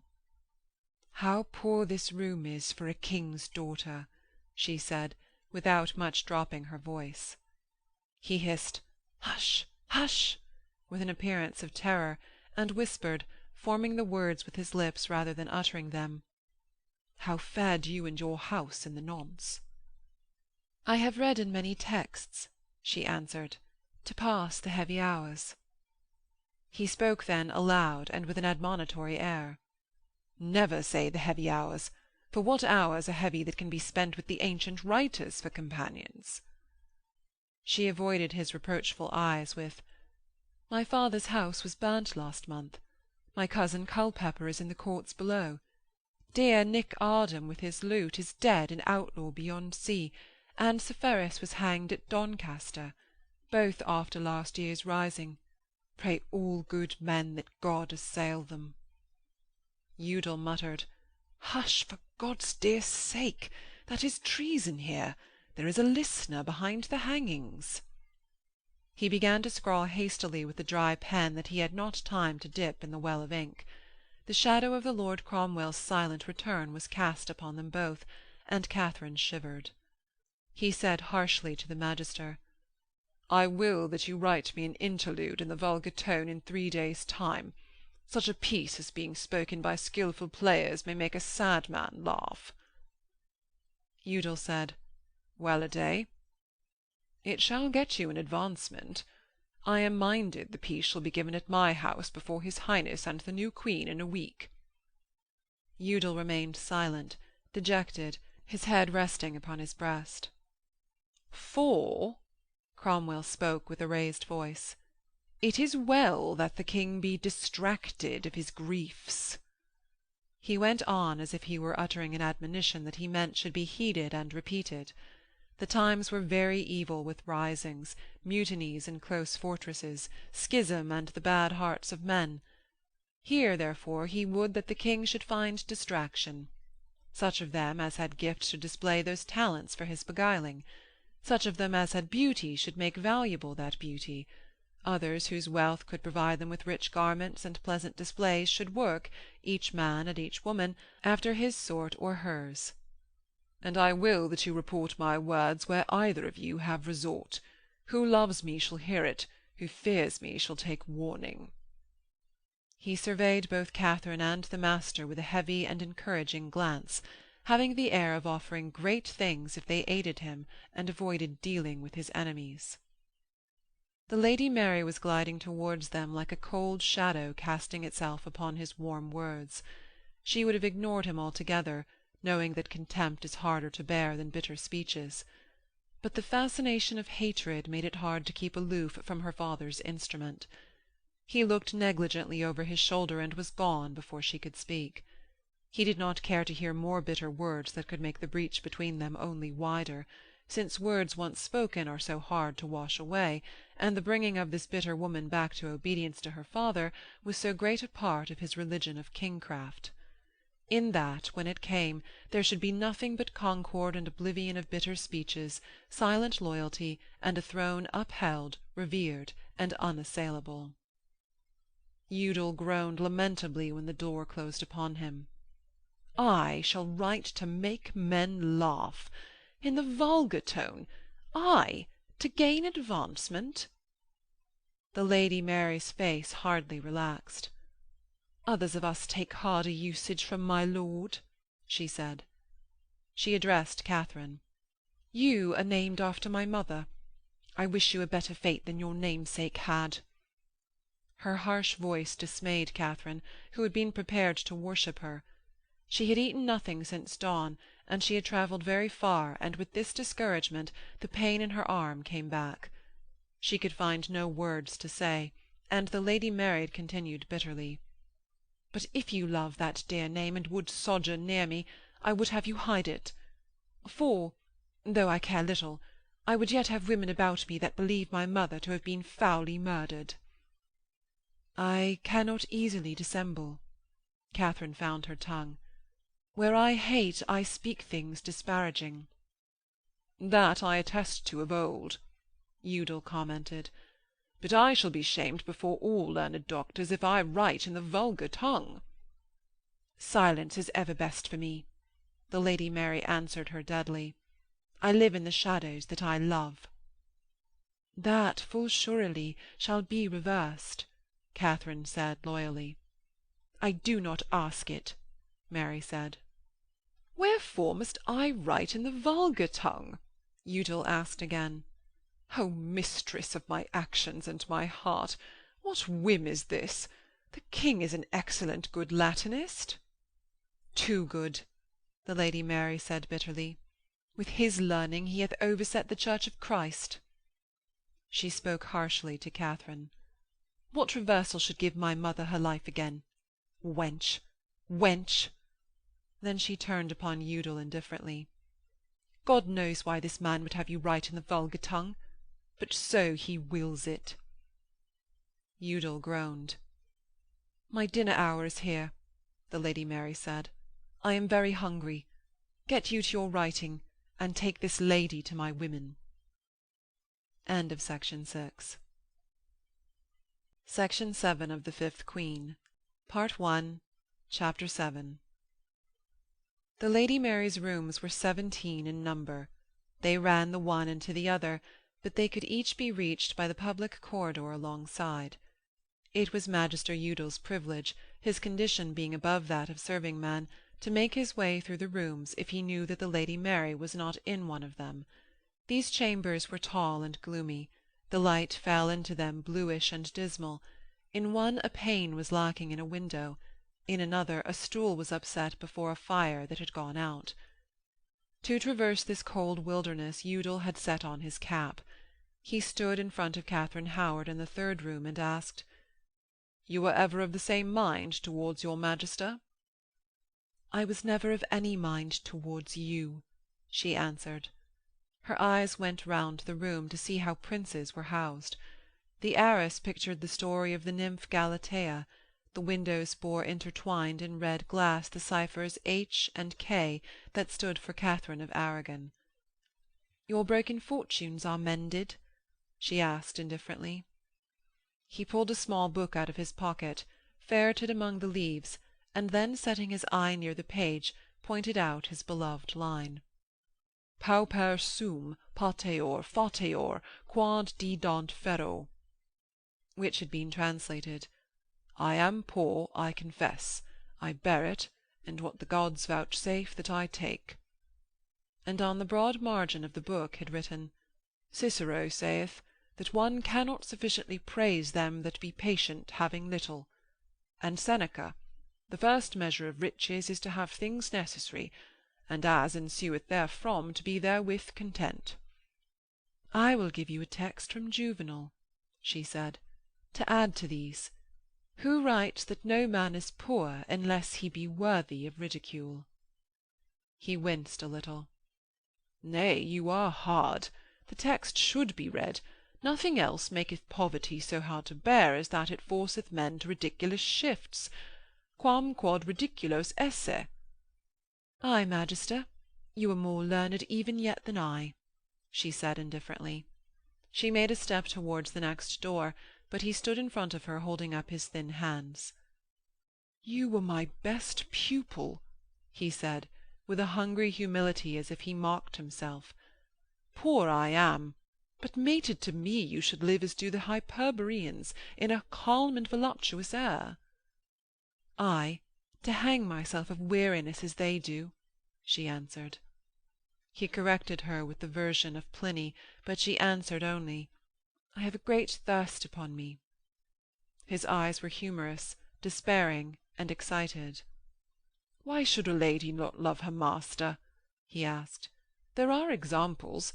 Know you not the old rhyme? It was a lordling's daughter, the fairest one of three, why loved of her master—" "Oh, unspeakable!" she said. "You bring me examples in the vulgar tongue." "I babble for joy at seeing you and for grief at your harsh words," he answered. She stood waiting with a sort of haughty submissiveness. "I would you would delay your wooing. I have been on the road since dawn with neither bit nor sup." He protested that he had starved more hideously than Tantalus since he had seen her last. She gave him indifferently her cheek to kiss. "For pity's sake take me where I may rest," she said. "I have a maimed arm." He uttered her panegyric after a model of Tibullus to the Lady Rochford and the 7 maids of honour under that lady's charge. He was set upon Katharine's enjoyment, and he invented a lie that the king had commanded a dress to be found for her to attend at the revels that night. The maids were already dressing themselves. 2 of them were fair-headed, and 4 neither fair nor dark, but one was dark as night, and dressed all in black with a white coif, so that she resembled a magpie. Some were curling each other's hair, and others tightening stay-laces with little wheels set in their companions' backs. Their bare shoulders were blue with the cold of the great room, and their dresses lay in heaps upon sheets that were spread about the clean floor, brocades sewn with pearls, velvets that were inlaid with filigree work, indoor furs and coifs of fine lawn that were delicately edged with black thread. The high sounds of their laughter had reached through the door, but a dead silence fell. The dark girl with a very long bust that raked back like a pigeon's, and with dark and sparkling eyes, tittered derisively at the magister, and went on slowly rubbing a perfumed ointment into the skin of her throat and shoulders. "Shall he bring his ragged doxies here too?" she laughed. "What a taradiddle is this, a Cophetua and a beggar-wench!" The other maids all tittered derisively at Udal. The Lady Rochford, warming her back close before the fire, said helplessly, "I have no dresses beyond what you see." She was already attired in a bountiful wine-coloured velvet that was embroidered with silver wire into entwined monograms of the initials of her name. Her hood of purple made, above her ample brows, a castellated pattern resembling the gate of a drawbridge. She, being the mistress of that household, and compassionately loved by the ladies because she was so helpless, timorous, and unable to control them, they had combined to comb and perfume her and to lace her stomacher before setting about their own clothing. White-haired and with a wrinkled face, she appeared, under her rich clothes, like some will-less and pallid captive that had been gorgeously bedizened to grace a conqueror's triumph. She was cousin to the late Queen Anne Boleyn, and the terror of her own escape, when the Queen and so many of her house had been swept away, seemed still to remain in the drawing-in of her eyes. In the mien of the youngest girls there could be seen a strained tenseness of lids and lips, as though in the midst of laughter they were hearkening for distant sounds or the rustle of listeners behind the tapestry. And where a small door came into one wall, they had pulled down the arras from in front of it, so that no one should enter unobserved. Lady Rochford addressed herself to Katharine with limp gestures of protest. "God knows I would help you to a gown, but we have no more than we are granted. Here are 7 ladies and 7 dresses. Where can another be got? The King's Highness knoweth little of ladies' gowns, or he had never ordered one against to-night. Each of those hath taken the women 7 weeks to sew." Udal said with a touch of anger, since it enraged him to have to invent farther, as if the one lie about the king were not enough, "The Privy Seal commanded very strictly this thing to be done. He is this lady's very diligent protector. Have a care how you disoblige her." The ladies rustled their slight clothing at that name, turned their backs, and looked at Katharine above their shoulders. The Lady Rochford recoiled so far that her skirts were in danger from the fire in the great hearth. Her woebegone, flaccid face was suddenly drawn at the mention of Cromwell, and she appeared about to kneel at Katharine's feet. She looked round at the figures of the girls. "One of these can stay if your ladyship will wear her dress," she flustered. "But who is taller now? Cicely is too long in the shank. Bess's shoulders are too broad. Alack, God help me, I will do what I can." And she waved her hands disconsolately. Cold, fatigue, and her maimed arm made Katharine waver on her feet. This white-haired woman's panic seemed to her grotesque and disgusting. "Why, the Magister lies," she said. "I am no such friend of Privy Seal's." Swift and wicked glances passed among the girls. The dark one threw back her head and laughed discordantly, like a magpie. She came with a deft and hopping step, and gazed at Katharine with her head on one side. "Old Crummock will want our teeth next to make him a new set. He may have my head, I tell him. I have no need for it. It aches so since he killed my menfolk." Lady Rochford shuddered as if she had been struck. "Beseech you," she said weakly to Katharine. "Cicely Elliot is sometimes distraught. Believe not that we speak like this among ourselves." Her eyes wandered in a flustered and piteous way over her girls, and she whimpered, "Jane Gaskell, stand back to back with this lady." Katharine Howard cried out, "Keep your gowns for your backs, and your tongues still. Woe betide the girl who calls me a gossip of Privy Seal." Cicely Elliot cast her dark head back and uttered one of her discordant laughs at the ceiling, and a girl, hiding behind the others, called out, "What a fine—" Katharine cried, "It is all lies that this fool Magister utters. I will go to no masques nor revels." She turned upon Lady Rochford, her face pallid, her lips open. "Give me water," she said harshly. "I will get me back to my pigsties." Lady Rochford wrung her hands and protested that her ladyship should not repeat that they were always thus. Privy Seal should not visit it upon them. The Magister blinked upon the riot that his muddling had raised. He called out, "Be quiet, be quiet! This lady is sick," and stretched out his hands to hold Katharine on her feet. Cicely Elliot cried, "God send all Crummock's informers always sick." "Thou dastard!" Katharine screamed aloud. She tried to speak, but she choked. She grasped Udal's hand as if to wring from him the denial of his foolish lies, but a sharp and numbing pain shot up her maimed wrist to her shoulders and leaped across her forehead. "Thou filthy spy!" The dark girl laughed wildly into her agonized face. "If there had never been any like thee, all the dear men of my house had still breathed." Katharine sprang wildly towards her tormentor, but a black sheet seemed to drop across her eyes. She fell right down and screamed as her elbow struck the floor. End of Part 1. End of Section 7. Section 8 of The Fifth Queen. Part 2. The House of Eyes. Chapter 1. A grave and bearded man was found to cup her. He gave her a potion composed of the juice of nightshade and an infusion of churchyard moss. Her eyes grew dilated, and she had evil dreams. She lay in a small chamber that was quite bare and had a broken window, and the Magister ran from room to room begging for quilts to cover her. It was nobody's affair. The Lord Privy Seal, her uncle, the Catholics, and the King were still perturbed about Anne of Cleves, and there were no warrants signed for Katharine's housing or food.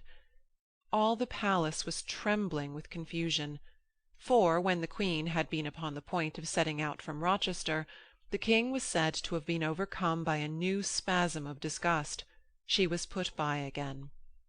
The young Earl of Surrey, a cousin of Katharine's, gave Udal contemptuously a couple of crowns towards her nourishment. Udal applied them to bribing Throckmorton, the spy who had been with Privy Seal upon the barge, to inscribe on his lord's tablet the words, "Katharine Howard to be provided for." Udal made up his courage sufficiently to speak to the Duke, whom he met in the corridor. The Duke was jaundiced against his niece, because her cousin Culpepper had fallen upon Sir Christopher Aske, the Duke's captain who had kept the postern. It had needed 7 men to master him, and this great tumult had arisen in the king's own courtyard. Nevertheless the Duke sent his astrologer to cast Catherine's horoscope. He signed, too, an order that some girl be found to attend on her. Udal filled in the girl's name as Margot Poins, the granddaughter of old Badge, of Austin Friars. Even among these clamours his tooth watered for her, and he gave the order to young Poins to execute. The young man rode off into Bedfordshire, where his sister had been sent out of the way to the house of their aunt. He presented the order as in the nature of a writ from the Duke, and amongst Lutherans in London a heavy growl of rage went up, against Norfolk, against the Papists of the Privy Council, and above all against Katharine Howard, whom they called the new harlot. Katharine, having taken much nightshade juice, was raving upon her bed. The leech became convinced that she was possessed by a demon, because the pupils of her eyes were as large as silver groats, and her hands picked at the coverlets. He ordered that 13 priests should say an exorcism at the door of her room, and that the potion of nightshade, since it might inconvenience without dislodging the fiend inhabiting her slender body, should be discontinued. Udal sought for priests, but having no money, he was disregarded by them. He ran to the chaplain of the Bishop of Winchester. For the clergy upheld or ordained by Archbishop Cranmer were held to be less efficacious in matters of witchcraft and possession. Just then Cromwell had triumphed, and Anne of Cleves was upon the water, coming to the palace. Bishop Gardiner's chaplain, a fat man with beady and guileless eyes sunk in under an immense forehead, imagined that Udal's visit was a pretext for overhearing the words of rage and discomfiture that in the Papist centre might be let drop about the new Queen.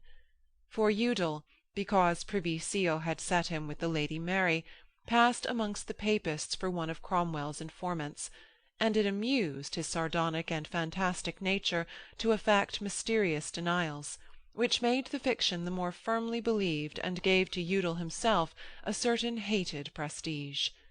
The chaplain answered that in the present turmoil no such body as 13 clergymen could be found. "But the lady shall be torn in pieces!" Udal shrieked. Panic had overcome him. Who knew that the fiend, having torn his Katharine asunder, might not enter into the body of his Margot, who was already at her bedside? His lips quivered with terror, his eyes smiled furiously, he wrung his hands. He swore he would penetrate to the King's Highness' self. Udal was a man who struck at nothing to gain a point. He had heard from Katharine that the King had spoken graciously to her, and he swore once more that she was the apple of the King's eye, as well as a beloved disciple of Privy Seal's. "Be sure," he foamed, "they shall be avenged on a Gardiner and his crew if you let her die." The chaplain said impassively, "God forbid that we, who are loyal to his Highness, should listen to these tales you bring us of his lechery." They had there a new queen. Their duty was to her, and to know Katharine Howard. The bishop's clergy were all joyfully setting to welcome the lady from Cleves. They had no time to waste over a Leman's demons. It overjoyed him to refuse Privy Seal's man a boon on the plea of loyalty to the new queen. Nevertheless, he went straight to the presence of the bishop, and told him the marvels that Udal had reported. "The man is incontinent and a babbler," the chaplain said. "We may believe 1/10. "Well, you shall find for once how this wench is housed and where," his master answered moodily. "God knows what we may believe in these days. Doubtless the Nuntio of Satan hath a new plot in the hatching." Making these enquiries, the chaplain came upon the backwash of Udal's reports that the King loved some leman. Some lady somewhere, some said a Howard, some a Rochford, some would have it a Spanish woman, was being hidden up, either by the King, by the Duke of Norfolk, or by the Privy Seal. God knew the truth of these things, but similar had happened before, and it was certain that the Cleves woman had been for a long time kept dangling at Rochester. Perhaps that was the reason. His Highness had his own ways in these matters, but where there was smoke, generally fire was to be found. The chaplain brought this budget back to Bishop Gardiner. Gardiner swore a wild oath that, by the bones of the confessor, they had unmasked a new plot of Satan's legate, the Privy Seal, but by the grace of God he would counterplot him. Udal, who had started all these rumours, had run to get the help of a Dean of Durham, with whom formerly he had had much converse as to the position of the islands of the blessed. He never found him. The palace was in confusion, with the doors all open and men running from room to room to ask of each other how far it might be safe to be extravagant in their demonstrations of joy at the coming of the new queen. All night long, from about dusk, the palace rang with salvos of artillery, loud shouts, and the blowing of horns. The windows glowed duskily now and then with the light of bonfires that leapt up and subsided. Margot Poins, who was used to rejoicing in the city, set the heavy wooden bar across the door in Katharine Howard's room, turned the immense key in the rusty lock, and opened to no knocking until the day broke. There were shouts and stumblings in the corridor outside, and the magister himself, very intoxicated and shrieking, came hammering at the door with several others towards 1 in the morning. Katharine could walk by noon to the lodging that at last had been assigned to her by the Privy Seal's warrant. The magister, having got himself soundly beaten the night before, was still sleeping away the effects of it, so she and Margot stayed for an hour in solitude. Voices passed the door many times, and at last a Master Viridis entered stealthily. He was one of the Lord Cromwell's secretaries, and he bore a purse. His name had been Green, but he had translated it to give a more worshipful sound. His eyes were furtive, and he moved his lips perpetually in imitation of his master, wore a hooded cap, and made much use of the Italian language. "Bounty is the sign of the great, and honourable service ensureth its continuance," he said in a dry and arrogant voice. "This is my Lord Privy Seal's vails. My lord hath gone to his own house." He presented the purse of gold, and peered round at the room, which, following the warrant, had been assigned by a clerk from the Earl Marshal's office. "I thank your lord, and shall endeavour to deserve his good bounty," Katharine said. The nightshade juice being left 2 days behind, she had the use of her eyes, and much of the stiffness had gone out of her wrist. "Your ladyship had much the wiser," he answered. He lifted the hangings, and under pretence of examining into her comfort, peered into the great Flemish press, and felt under the heavy black table to see if it had a drawer for papers. Cromwell had been forced, following the King's command, to give Katharine her place.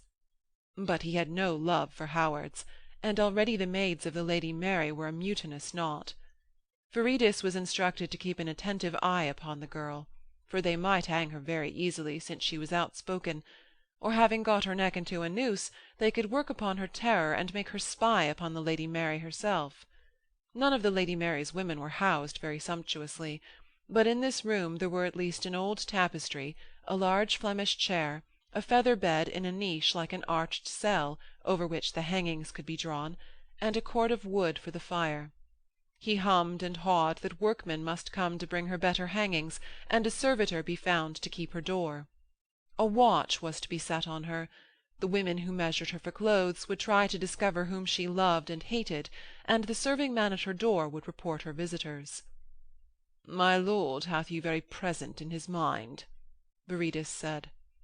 She was commanded to go on the Saturday to the Houston Austin Friars, where my lord was preparing a great feast in the honour of the Queen. Katharine said that she had no dress to go in. "A seemly decent habit shall be got ready," he answered. "You shall sit in a gallery in private, and it shall be pointed out to you what lords you shall speak with, and whom avoid. For come bella giovinezza, how beautiful is youth, what a pleasant season! And since it lasted but a short space, it behoved us all, and her as much as any, to make as much as might be whilst it endured. The regard of a great lord such as Privy Seal brought present favours and future honours in the land, honours being pleasant in their turn, when youth is past, like the mellow suns of autumn. Thereby, indeed, he apostrophized her, the savour of youth renewed itself again and again. Anzi rinnova cum fa luna, in the words of Boccace. Her fair and upright beauty made Viridus acknowledge how excellent a spy upon the Lady Mary she might make. Papistry and a loyal love for the old faith seemed to be as strong in her candid eyes as it was implicit in her name. The Lady Mary might trust her for that, and talk with her because of her skill in the learned tongues. Then, if they held her in their hands, how splendid a spy she might make, being so trusted! She might well be won for their cause by the offer of liberal rewards, though Privy Seal's hand had been heavy upon all her kinsfolk. Those men of Privy Seal's get from him a maxim which he got in turn from his master Machiavelli. Advance therefore those whom it shall profit thee to make thy servants, for men forget sooner the death of a father than the loss of a patrimony. And either by threats or by rewards they might make her very useful. She had been minded to mock him in the beginning of his speech, but his dangerous pale blue eyes made her feel that if he were ridiculous he was also very powerful, and that she was in the hands of these men. Therefore she answered that youth indeed was a pleasant season, when health, good victuals, and the love of God sustained it. He surveyed her out of the corners of his eyes. "Seek, then, to deserve these good things," he said. He stayed some time longer, directing her how she should wear her clothes, and then, in the gathering dusk, he dwindled stealthily through the door. "It is to make you like a chained-up beast or slave," Margot said to her mistress. "Why, hold your tongue, Coney, after to-day," Katharine answered. "The walls shall hear. I am a very poor man's daughter, and must even earn my bread if I would stay here." "They could never tie me so," Margot retorted. Her mistress laughed. "Why, you may set nets for the wind, but what a man will catch is still uncertain." It was cold, and they piled up the fire, waiting for some one to bring them candles. A tall and bulky figure, with a heavy cloak cast over one shoulder in the Spanish fashion, but with a priest's cap, was suddenly in the doorway. "Ha! Magister?" Katharine said, knowing no other man that could visit her. But the firelight shone upon a heavy firm jaw that was never the magister's, on white hands, and in threatening, steadfast eyes. "I am the unworthy Bishop Gardiner of Winchester," a harsh voice said. "I seek one Katharine Howard. Peace be with you in these evil days." Katharine fell upon her knees before this holy man. He gave her his blessing perfunctorily, and muttered some words of the exorcism against demons. "I am even cured," Katharine said. He sent Margot Poins from the room, and stood in the firelight that threw his great shadow to shake upon the hangings, towering above Katharine Howard upon her knees. He was silent, as if he would threaten her, and his brooding eyes glowed and devoured her face. Here, then, she thought, was the man from the other camp descending secretly upon her. He had no need to threaten, for she was of his side. He said that a Magister Udal had reported that she stood in need of Christian aid, and speaking Latin with a heavy voice, he interrogated her as to her faith. The times were evil, many and various heresies stalked about the land. Let her beware of trafficking with them. Kneeling still in the firelight, she answered that, so far as was lawful, she was a daughter of the Church. He muttered, "Lawful?" and looked at her for a long time with brooding and fanatical eyes. "I hear you have read many heathen books under a strange master." She answered, "Most reverend, I am for the faith in the old way." "A prudent tongue is also a Christian possession," he muttered. "Nay, there is no one to hear in this room," she said. He bent over her to raise her to her feet, and holding before her eyes his missal, he indicated to her certain prayers that she should recite in order to prevent the fiends coming to her again. Suddenly he commanded her to tell him how often she had conversed with the King's Highness. Gardiner was the bitterest of all whom Cromwell had to hate him. He had been of the King's Council, and a secretary before Cromwell had reached the court, and but for Cromwell he might well have been the King's best minister. But Cromwell had even taken his secretaryship, and he was set upon having Privy Seal down all through those 10 years. He had been bishop before any of these changes had been thought of, and by such papists as Katharine Howard he was esteemed the most holy man in the land. She told him that she had seen the King but once, for a little time. "They told me it was many times," he answered fiercely. "Should I have come here merely to chatter with you?" There was something sinister and harsh even in the bluish tinge of his shaven jaws, and his agate blue eyes were sombre, threatening, and suspicious. She answered, "But once," and related the story very soberly. He threatened her with his finger. "Have a care that you speak truth. Things will not always remain in this guise. I come to warn you that you speak the King with a loyal purpose. His Highness listens sometimes to the prompting of his women." "You might have saved your journey," she answered. "I could speak no otherwise if he loved me." He gazed involuntarily round at the hangings, as if he suspected a listener. "Your most reverence does ill to doubt me," Katharine said submissively. "I am of a true house." "No house is true, save where it finds its account," he answered moodily. He could not believe that she spoke the truth, for he was unable to believe that any man could speak the truth. But it was true she was poorly housed, raggedly dressed, and hidden up in a corner. Nevertheless, these might be artifices. He made ostentatiously and disdainfully towards the door. "Why, God keep you." He moved his fingers in a negligent blessing. "I believe you are true, though you are of little use." Suddenly he shot out, "If you would stay here in peace, your cousin Culpepper must be gone." Katharine put her hand to her heart in sudden fear of these men who surrounded her and knew everything. "What hath Tom done?" she asked. "He hath put a shame upon thee," the bishop answered. He had fallen upon Sir Christopher Aske. He had been set in chains for it, in the Duke's ward-room. But upon the coming of the Queen the night before, all misdemeanants had been cast loose again. Culpepper had been kept by the guards from entering the palace, where he had no place. But he had fallen in with the Magister Udal in the courtyard. Being maudlin and friendly at the same time, he had cast his arms round the Magister's neck, claiming him for a loved acquaintance. They had drunk together, and had started towards midnight to find the chamber of Katharine Howard.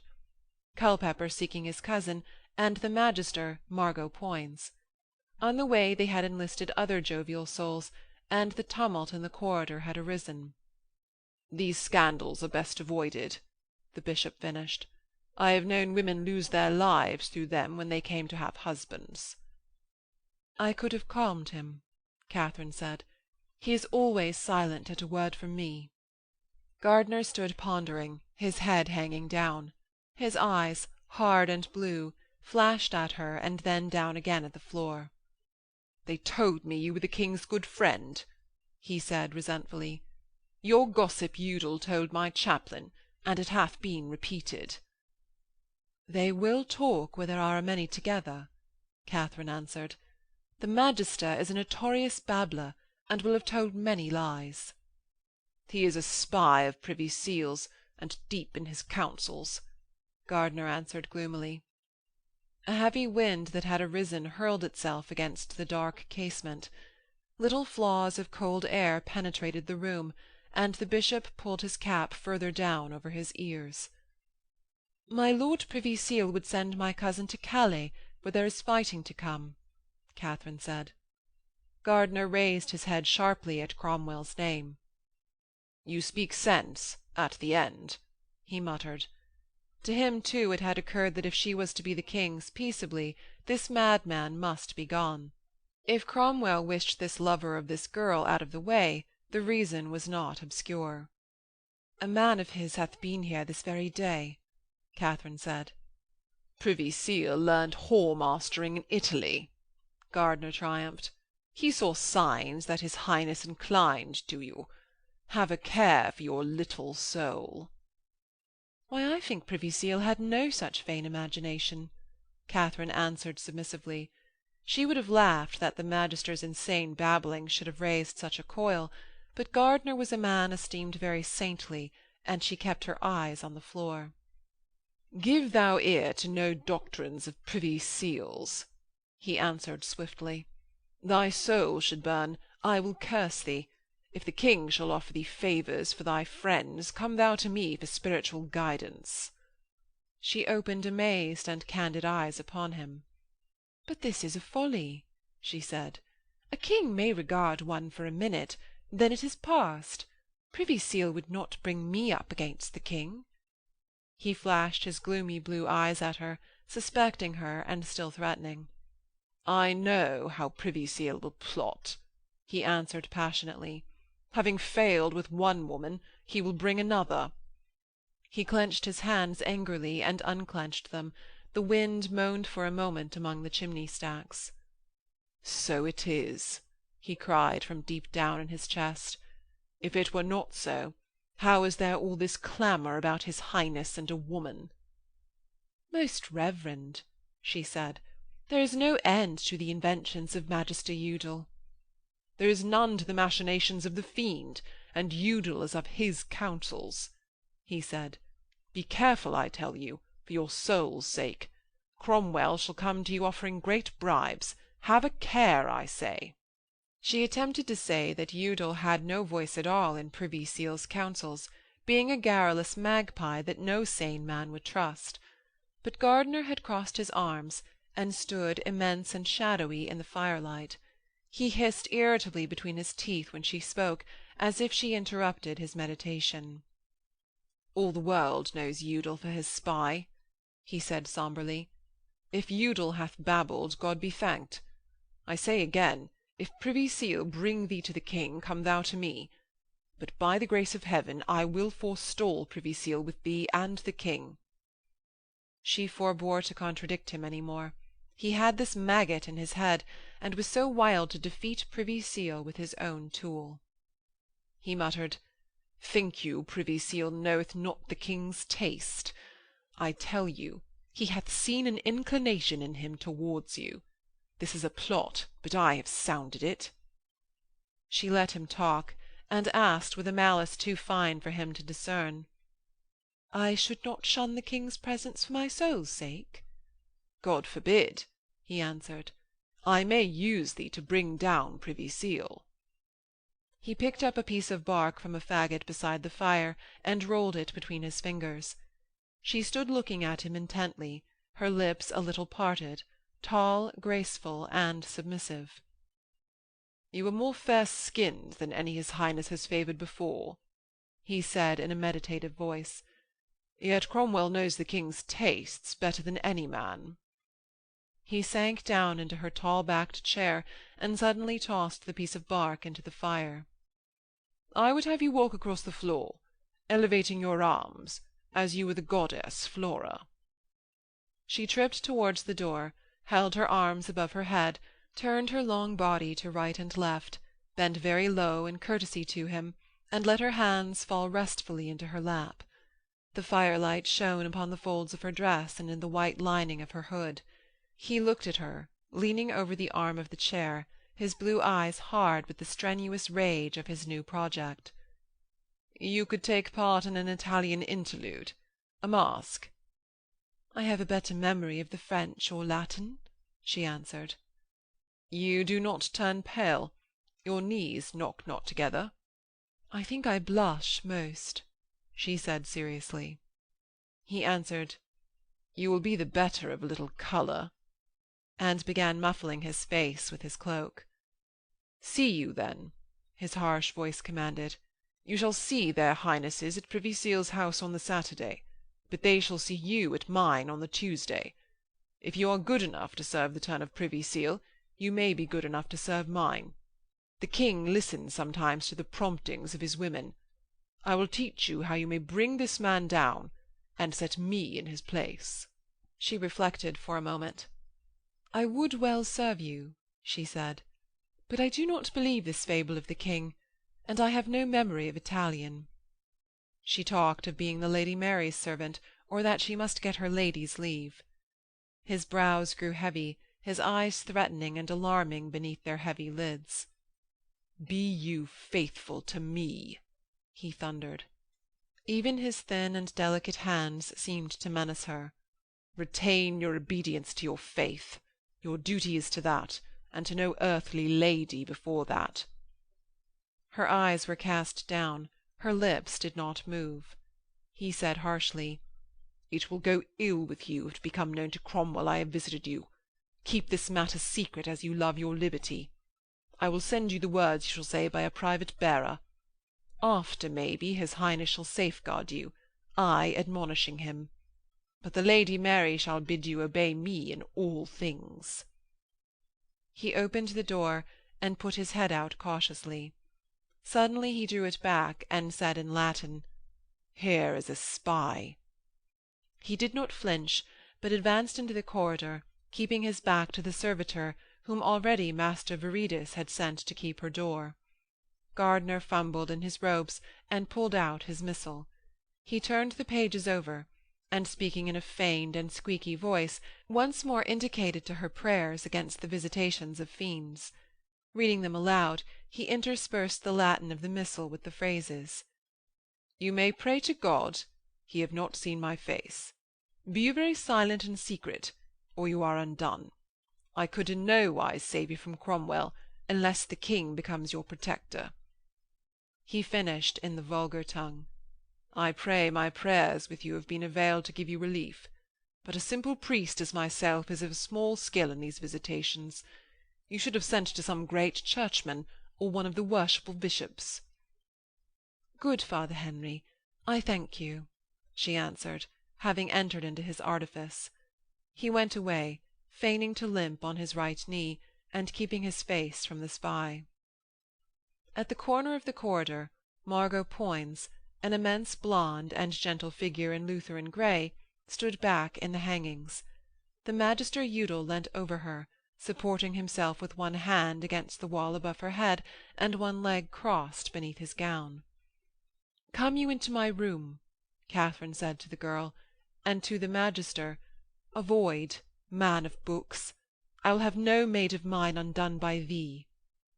"Venio honoris causa," he said pertly, and Margot uttered, "He seeks me in wedlock," in a gruff, uncontrolled voice of a great young girl's confusion, and immense blushes covered her large cheeks. Katharine laughed. She was sorely afraid of the serving-man behind her, for that he was a spy set there by Viridus she was very sure, and she was casting about in her mind for a device that should let her tell whether or no he had known the bishop. The squeaky voice and the feigned limp seemed to her stratagems ignoble and futile on the part of a great churchman, and his mania of plots and counterplottings had depressed and wearied her, for she expected the great to be wise. But she played her part for him as it was her duty. She spoke to the girl with her scarlet cheeks. "Believe thou the Magister after he hath ta'en thee for a priest. He hath sought me and 2 others in the cause of honour. Get you in, sweetheart." She pushed the girl in at the door. The serving-man sat on his stool. His shock of yellow hair had never known a comb, but he had a decent suit of purplish wool-cloth. He had his eyes dully on the ground. "As you value your servitorship, let no man come into my room when I be out," Katharine said to him, "saving only the Father Henry that was here now." The man raised expressionless blue eyes to her face.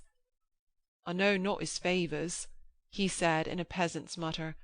"Maybe I should know him if I saw him again. I am main good at knowing people." "Why, he is from the Shears," Katharine added, still playing, though she was certain that the man knew Gardiner. "You shall know him by his voice and his limp." He answered, "Maybe," and dropped his eyes to the ground. She sent him to fetch her some candles, and shut the door upon him. Section 9 of the 5th Queen. Part 2. Chapter 2. The Queen came to the revels given in her honour by the Lord Privy Seal. Cromwell had 300 servants dressed in new liveries. Pikemen with their staves held transversely, like a barrier, kept the road all the way from the Tower steps to Austin Friars, and in that Lutheran quarter of the town there was a great crowding together. Caps were pitched high and lost for ever, and loud shouts of praise to God went up when the Queen and her Germans passed, with boys casting branches of holm, holly, bay, and yew, the only plants that were green in the winter season, before the feet of her mule. But the King did not come. It was reported to the crowd that he was ill at Greenwich. It was known very well by those that sat at dinner with her that after 3 days he had abandoned his Queen and kept his separate room. She sat eating alone, on high beneath the dais, heavy, silent, placid, and so fair that her eyebrows appeared to be white upon her red forehead. She did not speak a word, having no English, and it was considered disgusting that she wiped her fingers upon pieces of bread. Hostile lords remarked upon all her physical imperfections, which the King, it was known, had reported to his physicians in a writing of many pages. Besides, she had no English, no French, no Italian. She could not even play cards with his Highness. It was true that they had squeezed her into English stays, but she was reported to have wept at having to mount a horse. So she could not go a-hawking, neither could she shoot with the bow, and her attendants, the women bound about the middle and spreading out above and below like bolsters, and the men, who wore their immense scalloped hats falling over their ears even at meal-time, excited disgust and derision by the noises they made when they ate. The Master Viridus had Katharine Howard in his keeping. He took her up into a small gallery near the gilded roof of the long hall, and pointed out to her, far below, the courtiers that it was safe for her to consort with, because they were friends of Privy Seal. His manner was more sinister and more meaning. "You would do well to have to do with no others," he said. "I am like to have to do with none at all," Katharine answered, "for no mother's son cometh anigh me." He looked away from her. Down below she made out her cousin Surrey, sitting with his back ostentatiously turned to a Lord Roydon of Cromwell's following. Her uncle plunged in his silent and malignant gloom, and Cromwell, his face lit up and smiling, talking earnestly with Chapuis, the ambassador from the Emperor. 1100 dishes shall be served this day, Viridus proclaimed, seeming to warn her. There can no other lord find so many plates of parcel gilt. His level and cold voice penetrated through all the ascending din of voices, of knives, of tuckets, of trumpets that announced the courses of meat, and of the 3 men's songs that introduced the sweet jellies, which only Privy Seal, it was said, could direct to be prepared. Other lordlings all, Viridus continued with his sermon, have ruined themselves seeking in vain to vie with my lord. Most of those you see are broken men, whose favour would be worth naught to you. Tables were ranged down each side of the great hall, the men sitting on the right, each wearing upon his shoulder a red rose made of silk, since no flowers were to be had. The women, sitting upon the left, had white favours in their caps. In the wide space between these tables were 2 bears. Chained to tall gilt posts, they rolled on their hams and growled at each other. From time to time the serving men who went up and down in the middle let fall great dishes containing craspuses, cranes, swans, or boars. These meats were kicked contemptuously aside for the bears to fight over, and their places supplied immediately with new. Other serving men broke priceless bottles of Venetian glass against the corners of tables, and let the costly Rhenish wines run about their feet. This, the Master Viridus said, was intended to point out the wealth of their lord and his zealousness to entertain his sovereigns. "It would serve the purpose as well to give them twice as much fare," Katharine said. "They never could contain it," Viridus answered gravely. "So great is the bounty of my lord." Throckmorton, the spy, enormous and bearded, with the half-lion badge of the Privy Seal hanging round his neck from a gilt chain, walked up and down behind the guests, bearing the wand of a major domo, affecting to direct the servers when to fill goblets, and listening at tables where much wine had been served.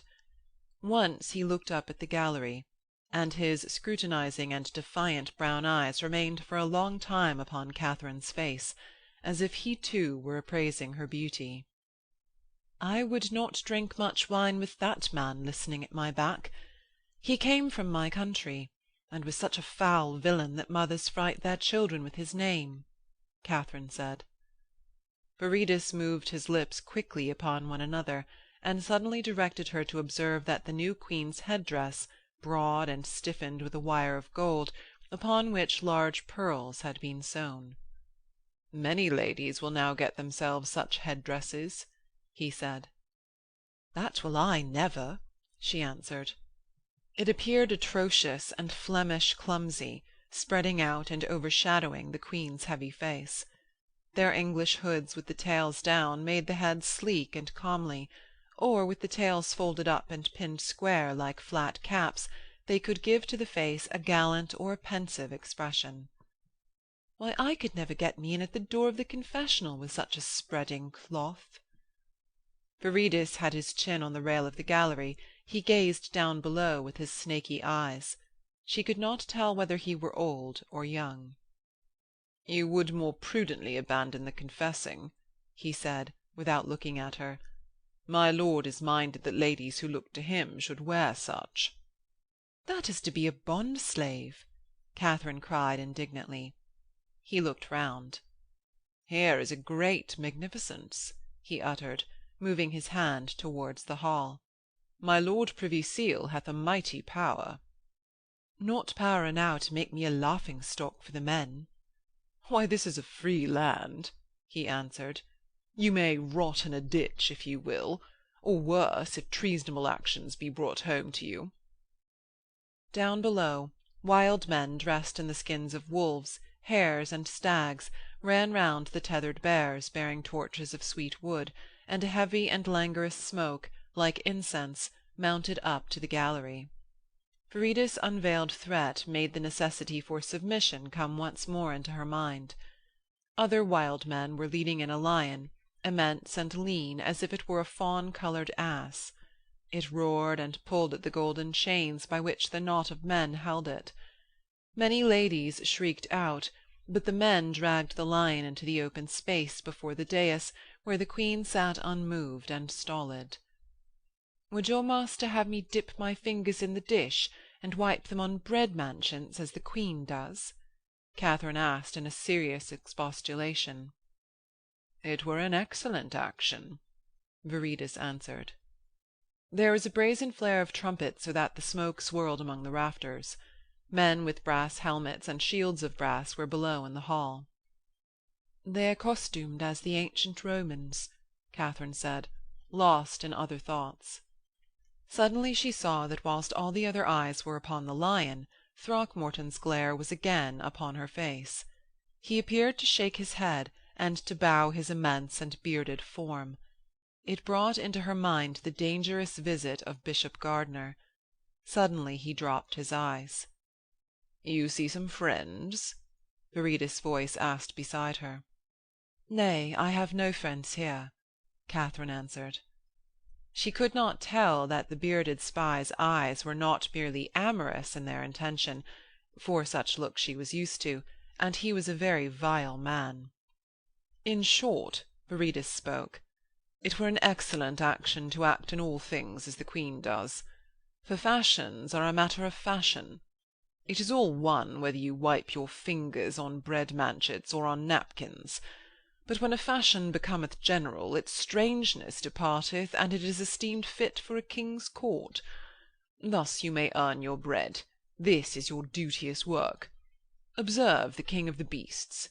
See how it shall do its duty before the queen, and mark the lesson." His voice penetrated, low and level, through all the din from below. Yet the men dressed like gladiators advanced towards the dais where the Queen sat eating unmoved. The lion before her growled frightfully, and dragged its keepers towards the men in brass. They drew their short swords and beat upon their shields, crying, "We be Roman traitors that war upon this land." Then it appeared that among them in their crowd they had a large mannikin, dressed like themselves in brass, and running upon wheels. The ladies pressed the tables with their hands, making as if to rise in terror.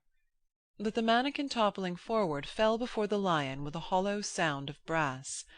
The lean beast, springing at its throat, tore it to reach the highly smelling flesh that was concealed within the tunic, and the Romans fled, casting away their shields and swords. One of them had a red forked beard and wide open blue eyes. He brought into Katharine's mind the remembrance of her cousin. She wondered where he could be, and imagined him with that short sword, cutting his way to her side. "That sight is allegorically to show," Viridus was commenting beside her, "how the high valour of Britain shall defend from all foes this noble queen." The lion, having reached its meat, lay down upon it. Katharine remembered that Bishop Gardiner said that her cousin must be begone. She tried to say to Viridus, "Sir, I would fain obey you in these things, but I have a cousin that shall much hinder me."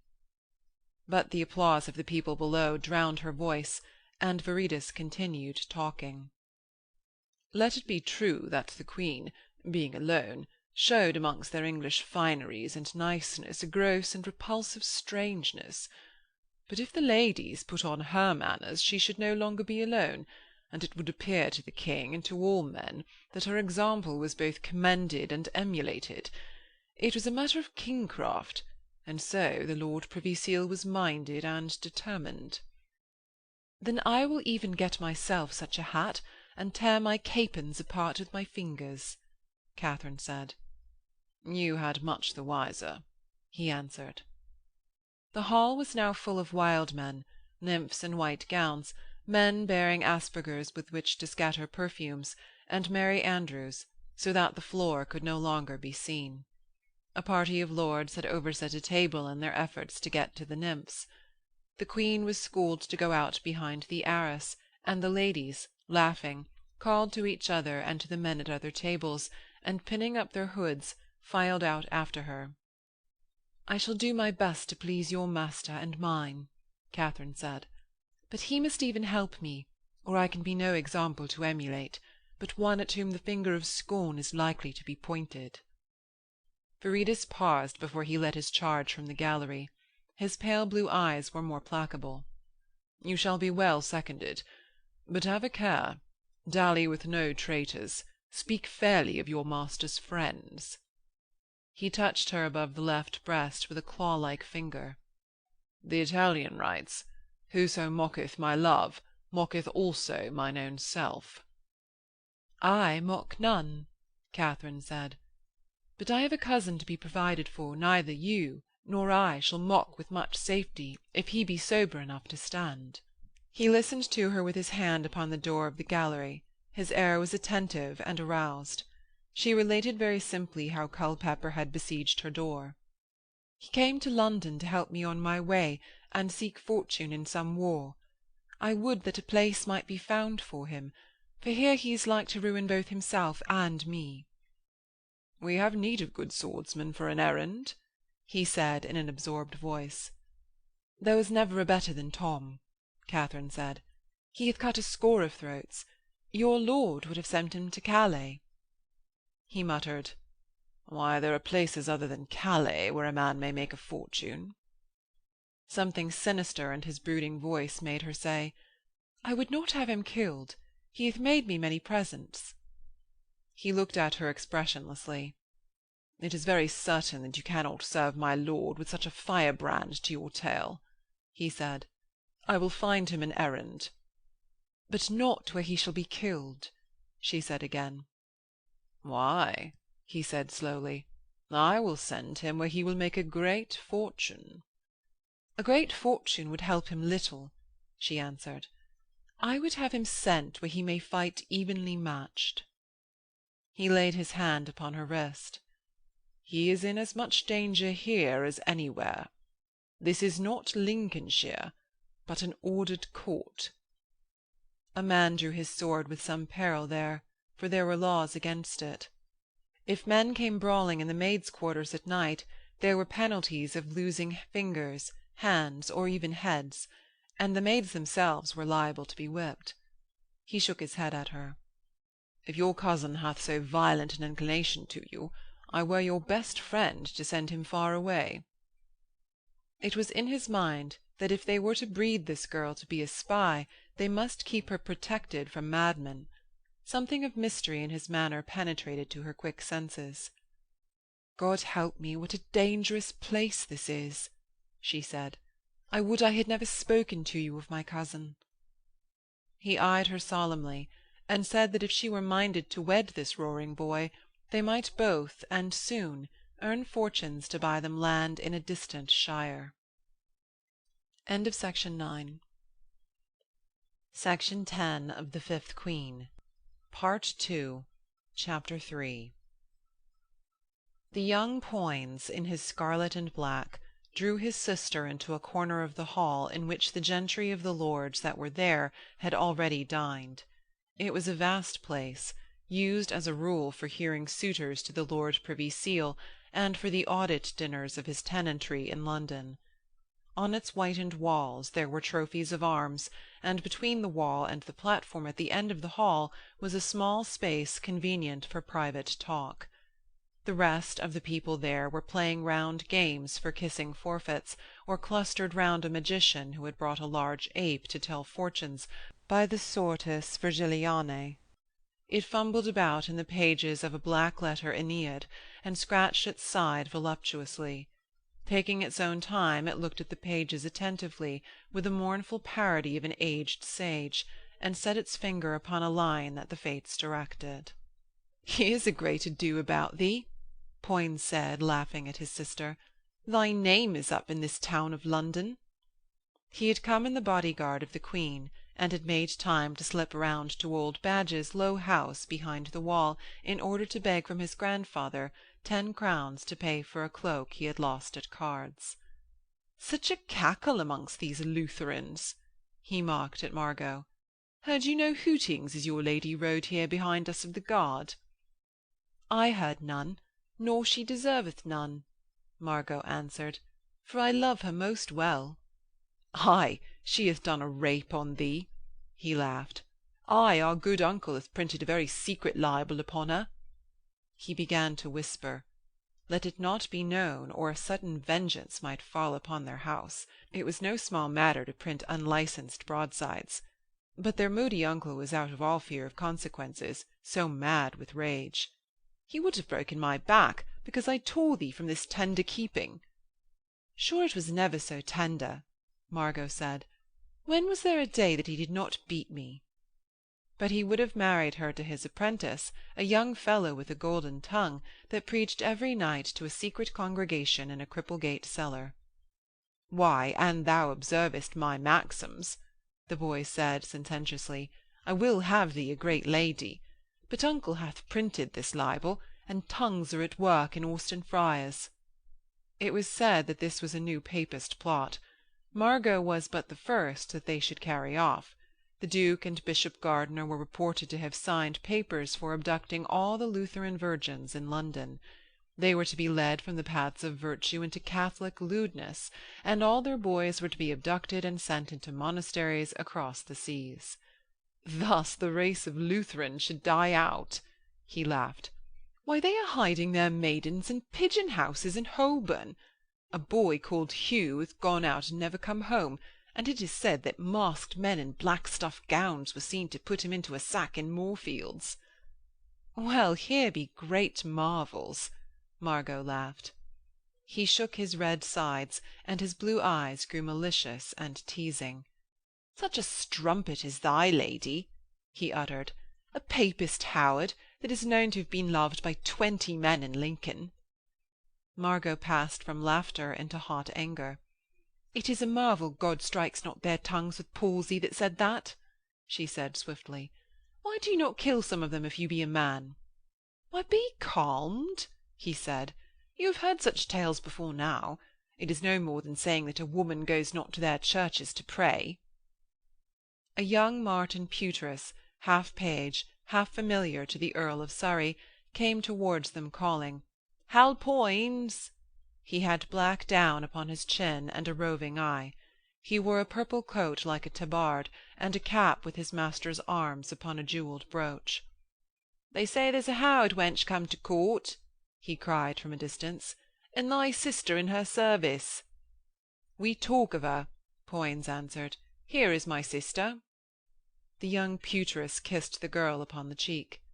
"Pray you, sweetheart, unfold," he said. "You are a pretty piece, and have a good brother that's my friend." He asked all of a breath whether this lady had yet had the small-pox, whether her hair were her own, how tall she stood without high heels to her shoon, whether her breath were sweet or her language unpleasing in the Lincolnshire jargon, whether the king had sent her many presents. Margaret Poins was a very large, fair, and credulous creature, rising 20. Florid and slow-speaking, she had impulses of daring that covered her broad face with immense blushes. She was dressed in grey linsey-woolsey, and wore a black hood after the manner of the stricter Protestants, but she had round her neck a gilt medallion on a gold chain that Katharine Howard had given her already. She was, it was true, the daughter of a gentleman courtier, but he had been knocked on the head by rebels near Exeter just before her birth, and her mother had died soon after. She had been treated with gloomy austerity by her uncle, and with sinister kindness by her grandfather, whom she dreaded. So that, coming from her Bedfordshire aunt, who had a hard cane, to this palace, where she had seen fine dresses, and had already been kissed by 2 lords in the corridors, she was ready to aver that the Lady Catherine had a breath as sweet as the kine, a white skin which the small-pox had left unscarred, hair that reached to her ankles, and a learning and a wit unimaginable. Her own fortune was made, she believed, in serving her. Both the magister and her brother had sworn it, and living in an age of marvels, dragons, portents from the heavens, and the romances of knight-errantry, she was ready to believe it.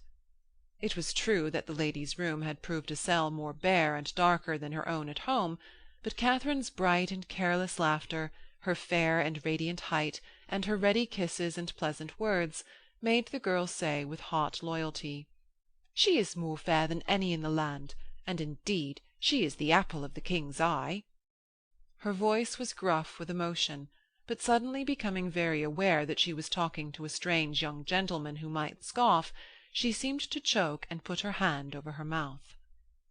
Brocades for dresses, perfumes, gloves, oranges, and even another netted purse of green silk holding gold had continued to be brought to their chamber ever since the Privy Seal had signed the warrant, and it being about the New Year, these ordinary veils and perquisites of a maid of honour made a show. Margot believed very sincerely that these things came directly from the king's hands, since they were formally announced as coming of his Highness's great bounty. She reported to young Pewtress, "And even now she is with the Lord Privy Seal, who brought her to court." "He will go poaching among our Howards now," Pewtress said. He stood considering with an air of gloom that the Norfolk servants imitated from their master, along with such sayings as that the times were very evil, and that no true man's neck was safe on his shoulders. "Pray you, Sweetlips, tell no one this for a day until I have told my master. It may get me some crowns." He pinched her chin between his thumb and forefinger. "I will be your sweetheart, pretty." "Nay, I am provided with a good one," Margot said seriously. "You cannot have too many in this place. Take me for when the other's in jail, and another for when I am hung, as all good men are like to be." He turned away lightly and loosened one of his jewelled garters, so that his stockings should hang in slovenly folds, to prove that he was a man and despised niceness in his dress. "I would that you not be too cheap to these gentry," her brother said, with his eyes on Pewtress. "I did naught," she answered. "If a gentleman will kiss one, it is uncourtly to turn away the other cheek." "There is a way of not lending the lip," he lectured her. "I shall school you. A kiss here, a kiss there, I grant you, but consider that you be a gentleman's child, and ask who a man is." "He was well enough favoured," she remonstrated. "In these changing days many upstarts are come about the court," he went on with his lesson. "Such were not here in the old days. Crummock hath wrought this. Seek advancement, pleasure your mistress, who can advance you. Smile upon the magister, who, being advanced, can advance you. Speak courteous and fair words to any great lords that shall observe you. So we can rise in the world." "I will observe thy words," she said submissively, for he seemed to her great and learned. "But I like not that thou call'st me you." "Why, these be grave matters," he replied, "and you is graver than thou. But I love thee well. I will take thee a walk if the sun shine to-morrow." He tightened his belt and took his pike from the corner. "As for your lady, those that made these lies are losels. I could slay a score of them if they pressed upon you two." "I would not be so spoken of," Margot answered. "Then you must never rise in the world, as I am minded you shall," he retorted. "For, you being in a high place, eyes will be upon you." Nevertheless, Katharine Howard heard no evil words shouted after her that day. Pikemen and servitors of Cromwell were too thick upon all the road to the Tower, where the courtiers took barge again. Cromwell made very good order that no insults should reach the ears of such of the Papist nobles as came to his feast. They would make use with the king of evil words if any such were shouted. Thus the more dangerous and the most foul-mouthed of that neighbourhood, when the court went by, found hands pressed over their mouths, or scarves suddenly tightened round their throats by stalwart men that squeezed behind them in the narrow ways, so that not many more than 20 heads on both sides were broken that day, and Margot Poins kept her mouth closed tight with a sort of rustic caution, a shyness of her mistress, and a desire to spare her any pain. Thus it was not until long after that Katharine heard of these rumours. Katharine was in high good spirits. She had no great reason, for Viridus had threatened her, the Queen had rolled her large eyes round when Katharine had made her curtsy, but no words intelligible to a Christian had come from the thick lips, and no lord or lady had noticed her with a word, except that, late in the afternoon, her cousin Surrey, a young man with a sleepily insolent air and front teeth that resembled a rabbit's, had suddenly planted himself in front of her as she sat on a stool against the hangings. He had begun to ask her where she was housed, when another young man caught him by the shoulder and pulled him away before he could do more than bid her sit there till he came again. She had been in no mood to do that for her cousin Surrey. Besides, she would not be seen to speak much with a Papist henchman in that house. He could seek her if he wanted her company. So she went into another part of the hall, where they were all strangers. Except for the mere prudence of pretending to obey Viridus until it should be safe to defy him and his master, she troubled little about what was going to happen to her. It was enough that she was away from the home where she had pined and been lonely. She sat on her stool, watched the many figures that passed her, marked fashions of embroidery, and thought that such speeches as she chanced to hear were ill turned. Her sister maids of honour turned their backs upon her. Only the dark girl, Cicely Elliot, who had gibed at her a week ago, helped her to pin her sleeve that had been torn by a sword-hilt of some man who had turned suddenly in a crowd. But Katharine had learnt, as well as the magister, that when one is poor one must accept what the gods send. Besides, she knew that in the Lady Mary's household she was certain to be avoided, for she was regarded still as a spy of old Crummock's. That most likely would end some day, and she had no love for women's chatter. She sat late at night correcting the embroidery of some true-love knots that Margot had been making for her. A huckster had been there selling ribbons from France, and showing a doll dressed as the ladies of the French king's court were dressing that new year. He had been talking of a monster that had been born to a pigsty on Cornhill, and lamenting that travel was become a grievous costly thing since the monasteries, with their free hostel, had been done away with. The monster had been much pondered in the city.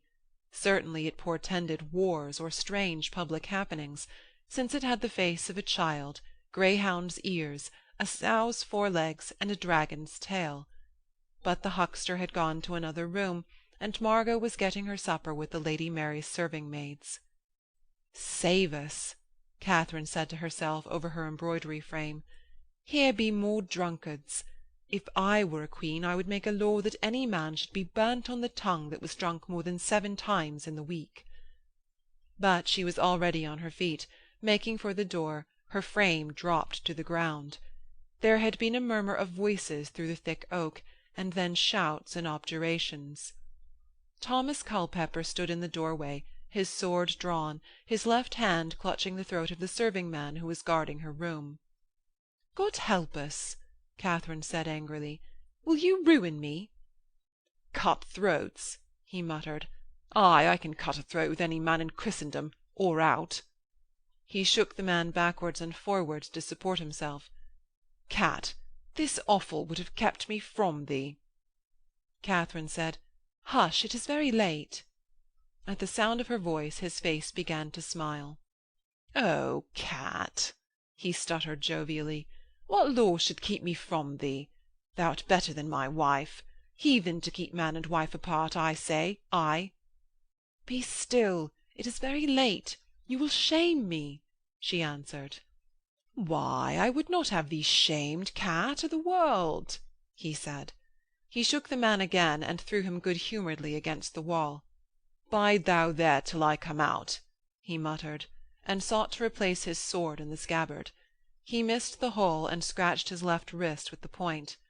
"Well, 'tis good to let blood at times," he laughed. He wiped his hand upon his breeches. "God help thee, thou art very drunk," Katharine laughed at him. "Let me put up thy sword." "Nay, no woman's hand shall touch this blade. It was my father's." An old knight with a fat belly, a clipped grey beard, and roguish, tranquil eyes was ambling along the gallery, swinging a small pair of cheverel gloves. Culpepper made a jovial lunge at the old man's chest, and suddenly the sword was whistling through the shadows. The old fellow planted himself on his sturdy legs. He laughed pleasantly at the pair of them. "An you had not been very drunk, I could never have done that," he said to Culpepper, "for I am past of 60, God help me." "God help thee for a gay old cock," Culpepper said. "You could not have done it without these gloves in your fist." "See you, but the gloves are not cut," the knight answered. He held them flat in his fat hands. "I learnt that twist 40 years ago." "Well, get you to the wench the gloves are for," Culpepper retorted. "I am not long together of this pleasant mind." He went into Katharine's room and propped himself against the door-post. The old man winked at Katharine. "Bid that gallant not draw his sword in these galleries," he said. "There is a penalty of losing an eye. I am Rochford of Bosworth Hedge." "Get thee to thy wench for a Rochford," Culpepper snarled over his shoulder. "I will have no man speak with my coz. You struck a good blow at Bosworth Hedge, but I go to Paris to cut a better throat than thine ever was, Rochford or no Rochford." The old man surveyed him sturdily from his head to his heels, and winked once more at Katharine. "I would I had had such manners as a stripling," he uttered in a round and friendly voice. "I might have prospered better in love." Going sturdily along the corridor, he picked up Culpepper's sword and set it against the wall. Culpepper, leaning against the door-post, was gazing with ferocious solemnity at the open clothes-press, in which some hanging dresses appeared like women standing. He smoothed his red beard, and thrust his cap far back on his thatch of yellow hair. "Mark you," he addressed the clothes-press harshly, "that is Rochford of Bosworth Hedge. At the end of the day they found him with 17 body wounds and the corpses of 17 Scotsmen round him. He is famous throughout Christendom. Yet in me you see a greater than he. I am sent to cut such a throat. But that's a secret. Only I am a made man." Katharine had closed her door. She knew it would take her 20 minutes to get him into the frame of mind that he would go peaceably away. "Thou art very pleasant to-night," she said. "I have seldom seen thee so pleasant." "For the joy of seeing thee, Kat. I have not seen thee this 6 days." He made a hideous grinding sound with his teeth. but I have broken some heads that kept me from thee." "Be calm," Katharine answered. "Thou seest me now." He passed his hand over his eyes. "I'll be calm to pleasure thee," he muttered apologetically. "You said I was very pleasant, Kat." He puffed out his chest and strutted to the middle of the room. "Behold, a made man! I could tell you such secrets. I am sent to slay a traitor at Rome, at Ravenna, at Ratisbon, wherever I find him.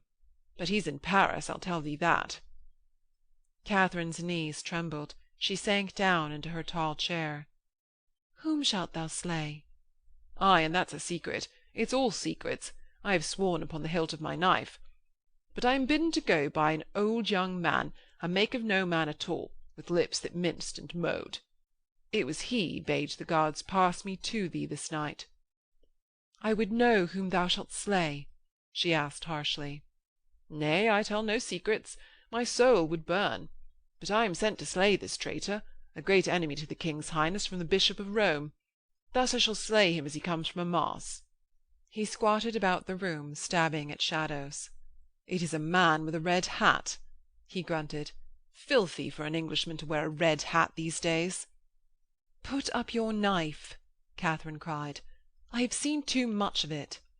"Ay, I am a good man," he boasted, "but when I come back you shall see me such a great one. There shall be patents for farms given me, there shall be gold, there shall never be another such as I. I will give thee gowns, Kat." She sat still, but smoothed back a lock of her fair hair that glowed in the firelight.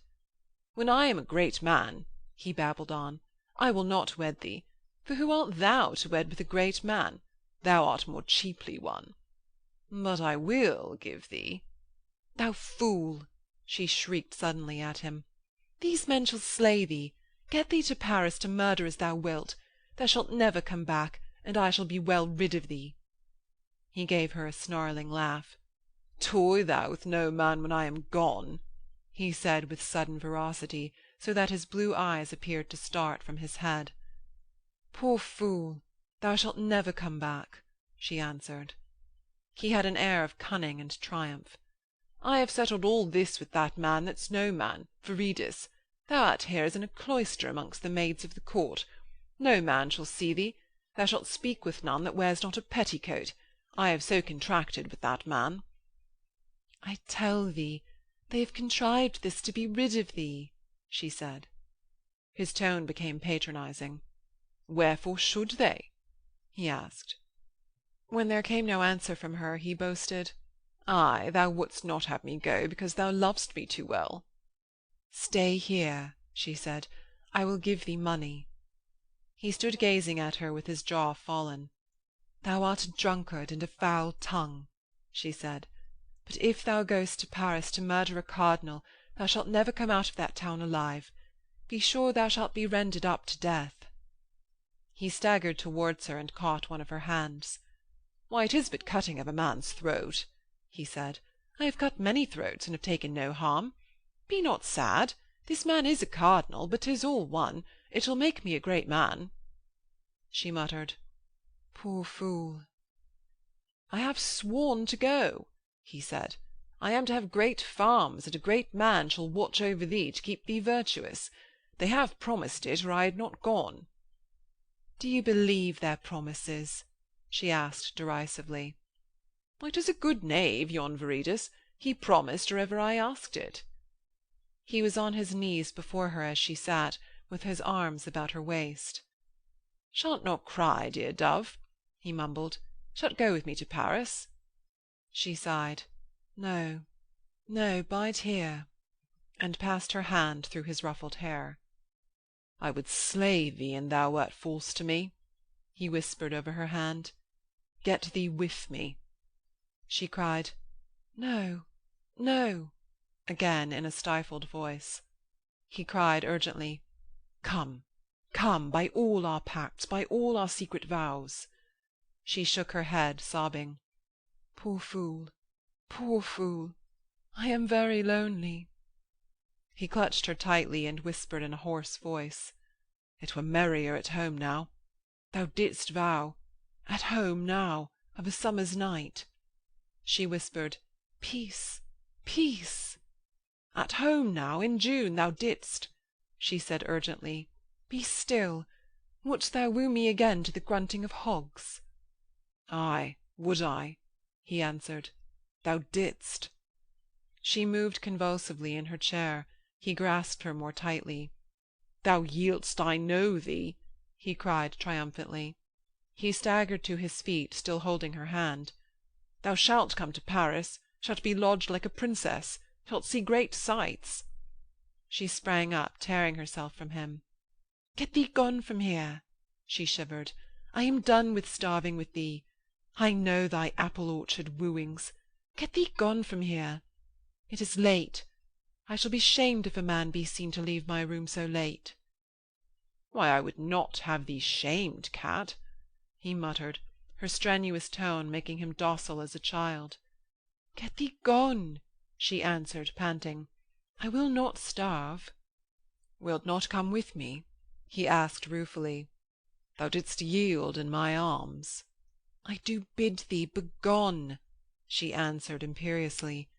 "Get thee gold if thou wouldst have me. I have starved too much with thee." "Why, I will go," he muttered.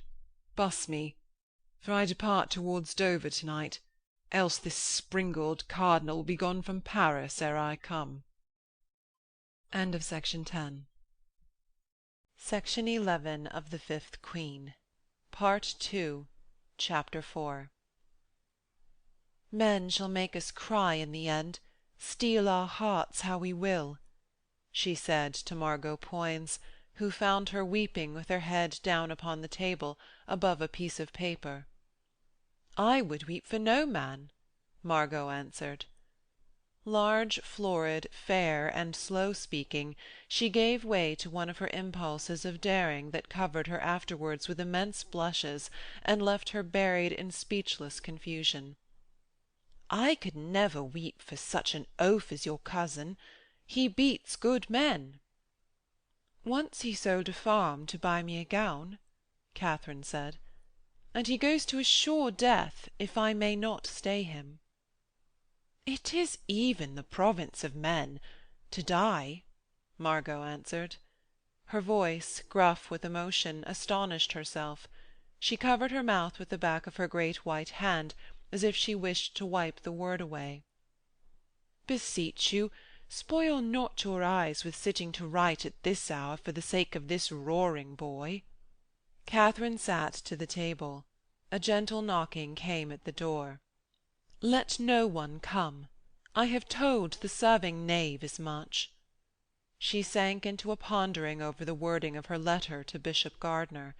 It was not to be thought of that her cousin should murder a prince of the Church. Therefore the bishop must warn the Catholics in Paris that Cromwell had this in mind. And Bishop Gardiner must stay her cousin on his journey, by a false message if needs were. It would be an easy matter to send him such a message as that she lay dying and must see him, or anything that should delay him until this cardinal had left Paris. The great maid behind her back was fetching from the clothes-prop a water-globe upon its stand. She set it down on the table before the rushlight, moving on tiptoe, for to her the writing of a letter was a sort of necromancy, and she was distressed for Katharine's sake. She had heard that to write at night would make a woman blind before 30. The light grew immense behind the globe. Watery rays flickered broad upon the ceiling and on the hangings, and the paper shone with a mellow radiance. The gentle knocking was repeated, and Katharine frowned, for before she was half-way through with the humble words of greeting to the bishop, it had come to her that this was a very dangerous matter to meddle in, and that she had no one by whom to send the letter. Margot could not go, for it was perilous for her maid to be seen near the bishop's quarters with all Cromwell's men spying about. Behind her was the pleasant and authoritative voice of old Sir Nicholas Rochford talking to Margot Poins. Katharine caught the name of Cicely Elliot, the dark maid of honour who had flouted her a week ago, and had pinned up her sleeve that day in Privy Seal's house. The old man stood, grey and sturdy, his hand upon her door-post. His pleasant, keen eyes blinked upon her in the strong light from her globe as if he were before a good fire. "Why, you are as fair as a saint with a halo in front of that jigamaree," he said. "I am sent to offer you the friendship of Cicely Elliot." When he moved, the golden collar of his knighthood shone upon his chest, his cropped grey beard glistened on his chin, and he shaded his eyes with his hand. "I am writing of a letter," Katharine said. She turned her face towards him. The stray rays from the globe outlined her red curved lips, her swelling chest, her low forehead, and it shone like the moon rising over a hill, yellow and fiery in the hair above her brow. The lines of her face drooped with her perplexities, and her eyes were large and shadowed, because she had been shedding many tears.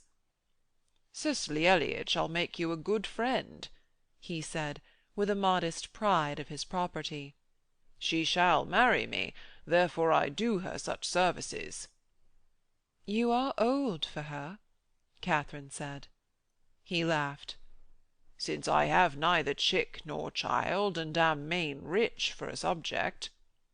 "Why, she is happy in her servant," Katharine said abstractedly.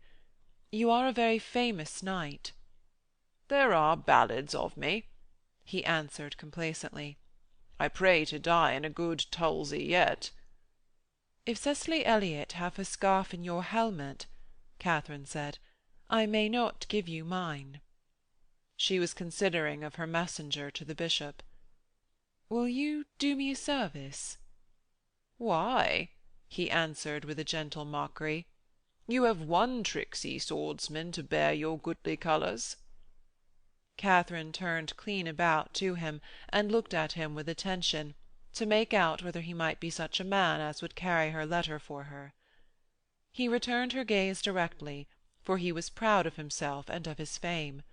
He had fought in all the wars that a man might fight in since he had been 18, and for 15 years he had been captain of a troop employed by the council in keeping back the Scots of the borders. It was before Flodden Field that he had done his most famous deed, about which there were many ballads. Being fallen upon by a bevy of Scotsmen near a tall hedge, after he had been unhorsed, he had set his back into a thorn-bush, and had fought for many hours in the rear of the Scottish troop, alone and with only his sword. The ballad that had been made about him said that 17 corpses lay in front of the bush after the English won through to him. But since Cromwell had broken up the northern councils, and filled them again with his own men of no birth, the old man had come away from the borders, disdaining to serve at the orders of knaves that had been butchers' sons and worse. He owned much land and was very wealthy, and having been very abstemious, because he came of an old time when knighthood had still some of the sacredness and austerity of a religion, he was a man very sound in limb and peaceable of disposition. In his day he had been esteemed the most graceful whiffler in the world. Now he used only the heavy sword, because he was himself grown heavy. Katharine answered his gentle sneer at her cousin. "It is true that I have a servant, but he is gone and may not serve me." Yet the knight would find it in the books of chivalry that certain occasions or great quests allowed of a knight's doing the errands of more than one lady. But one lady, as for instance the celebrated Dorinda, might have her claims asserted by an illimitable number of knights, and she begged him to do her a service. "I have heard of these errantry books," he said. "In my day there were none such, and now I have no letters." "How then do you pass the long days of peace?" Katharine asked, "if you neither drink nor dice?" He answered, "In telling of old tales and teaching their paces to the king's horses." He drew himself up a little. He would have her understand that he was not a horse-leech, but there was in these 4-footed beasts a certain love for him, so that Richmond, the king's favourite gelding, would stand still to be bled if he but laid his hand on the great creature's withers to calm him. These animals he loved, since he grew old and might not follow arguments and disputations of hick and hock. "There were none such in my day, but a good horse is the same from year's end to year's end." "Will you carry a letter for me?" Katharine asked. "I would have you let me show you some of his Highness's beasts," he added. "I breed them to the manage myself. You shall find none that step more proudly in Christendom or heathenesse." "Why, I believe you," she answered. Suddenly she asked, "You have ridden as knight-errant?" He said, "For 3 weeks only. Then the Scots came on too thick and fast to waste time." His dark eyes blinked, and his broad lips moved humorously with his beard. "I swore to do service to any lady. Pray you let me serve you." "You can do me a service," she said. He moved his hand to silence her. "Pray you take it not amiss, but there is one that hates you." She said, "Perhaps there are a many, but do me a service, if you will."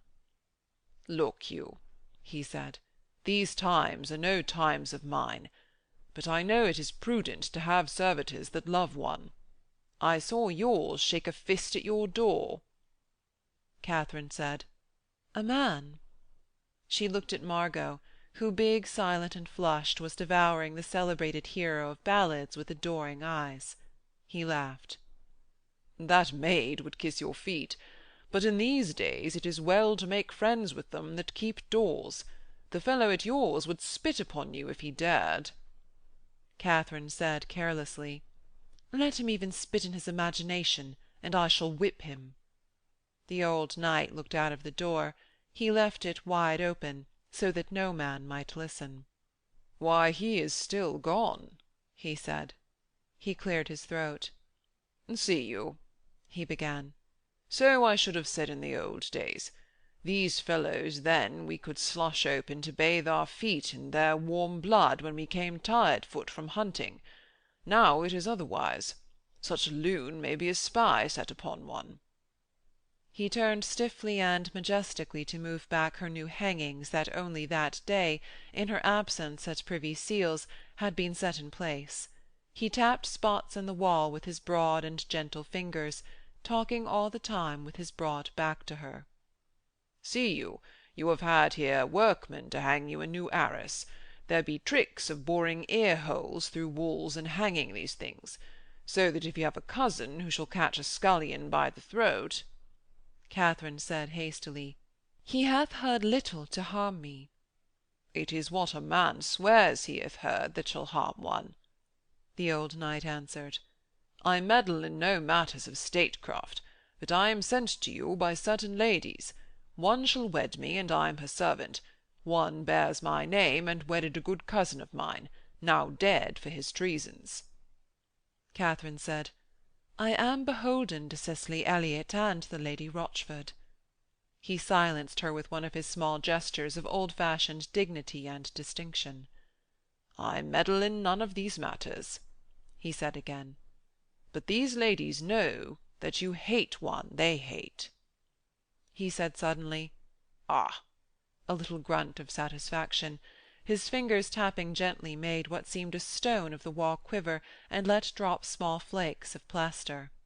He turned gravely upon Katharine.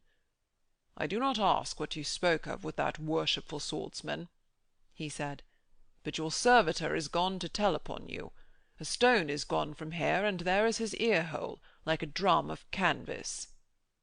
Katharine said swiftly, "Take, then, a letter for me, to the Bishop of Winchester." He started back with a little exaggerated pantomime of horror.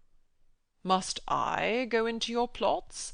he asked, blinking and amused, as if he had expected the errand. She said urgently, "I would have you tell me what Englishman now wears a red hat and is like to be in Paris. I am very ignorant in these matters." "Then meddle not in them," he said, "for that man is even Cardinal Pole, one that the King's Highness would very willingly know to be dead." "God forbid that my cousin should murder a prince of the Church, and be slain in that quarrel," she answered.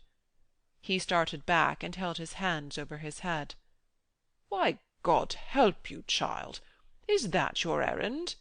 he said, deep from his chest. "I meddle not in this matter." She answered obstinately, "Pray you, by your early vows, consent to carry me my letter." He shook his head bodingly. "I thought it had been a matter of a masque at the Bishop of Winchester's, or I had never come nigh you. Cicely Elliot hath copied out the part you should speak. Pray you ask me no more of the other errand." She said, "For a great knight you are a friend only in little matters." He uttered reproachfully, "Child, it is no little matter to act as go-between for the Bishop of Winchester, even if it be for no more than a masque. How otherwise does he not send to you direct? So much I was ready to do for you, a stranger, who am a man that has no party." She uttered maliciously, "Well, well, I thought you came of the better times before our day." "I have shown myself a good enough man," he said composedly. He pointed one of his fingers at her. "Pole is not one that shall be easily slain. He is like to have in his pay the defter Spadassins of the two. I have known him since he was a child, till when he fled abroad." "But my cousin," Katharine pleaded. "For the sake of your own little neck, let that gallant be hanged," he said smartly. "You have need of many friends, I can see it in your complexion, which is of a hasty loyalty. But I must tell you, I had never come near you, so your cousin miscalled me, a man of worth and credit, had these ladies not prayed me to come to you." She raised herself to her full height. "It is not in the books of your knight-errantry," she cried, "that one should leave one's friends to the hangman of Paris."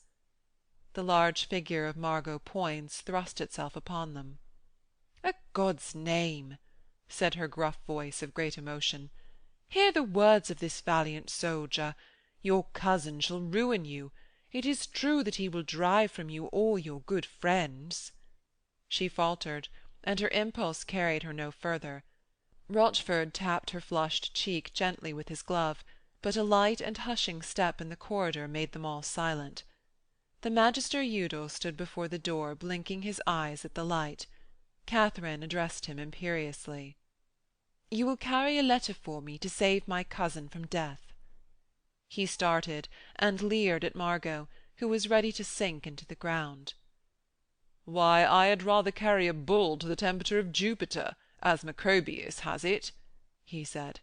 "Meaning that—" "Yet you have drunk with him," Katharine interrupted him hotly. "You have gone hurling through the night with him. You have shamed me together." "Yet I cannot forget Tully," he answered sardonically, "who warns me that a prudent man should be able to moderate the course of his friendship, even as he reins his horse. Est prudentis sustinere ut cursum." "Mark you that," the old knight said to Katharine. "I will get my boy to read to me out of Tully, for that is excellent wisdom." "God help me! This is Christendom," Katharine said bitterly. "Shall one abandon one that lay in the same cradle with one?" "Your ladyship hath borne with him a day too long," Udal said.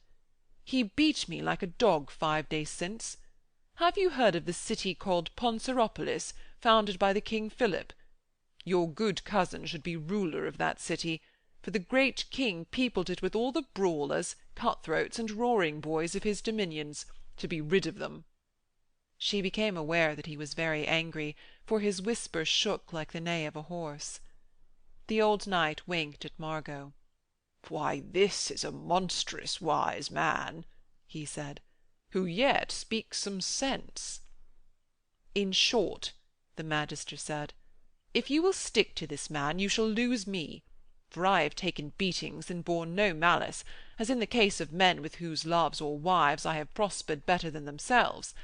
But that this man should miscall me and beat me for the pure frenzy of his mind, causelessly, and for the love of blows, that is unbearable.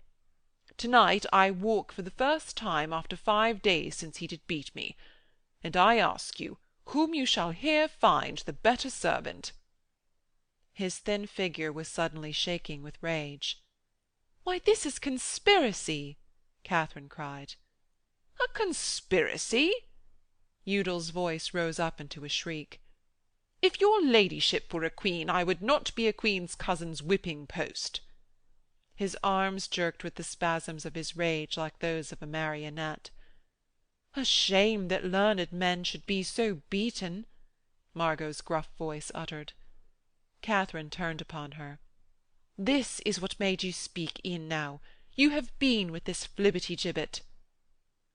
"This is a free land," the girl mumbled, her mild eyes sparkling with the contagious anger of her lover. The old knight stood blinking upon Katharine. "You are like to lose all your servants in this quarrel," he said. Katharine wrung her hands, and then turned her back upon them and drummed upon the table with her fingers. Udal caught Margot's large hand and fumbled it beneath the furs of his robe. The old knight kept his smiling eyes upon Katharine's back. Her voice came at last. "Why, I will not have Tom killed upon this occasion into which I have brought him." Rochford shrugged his shoulders up to his ears.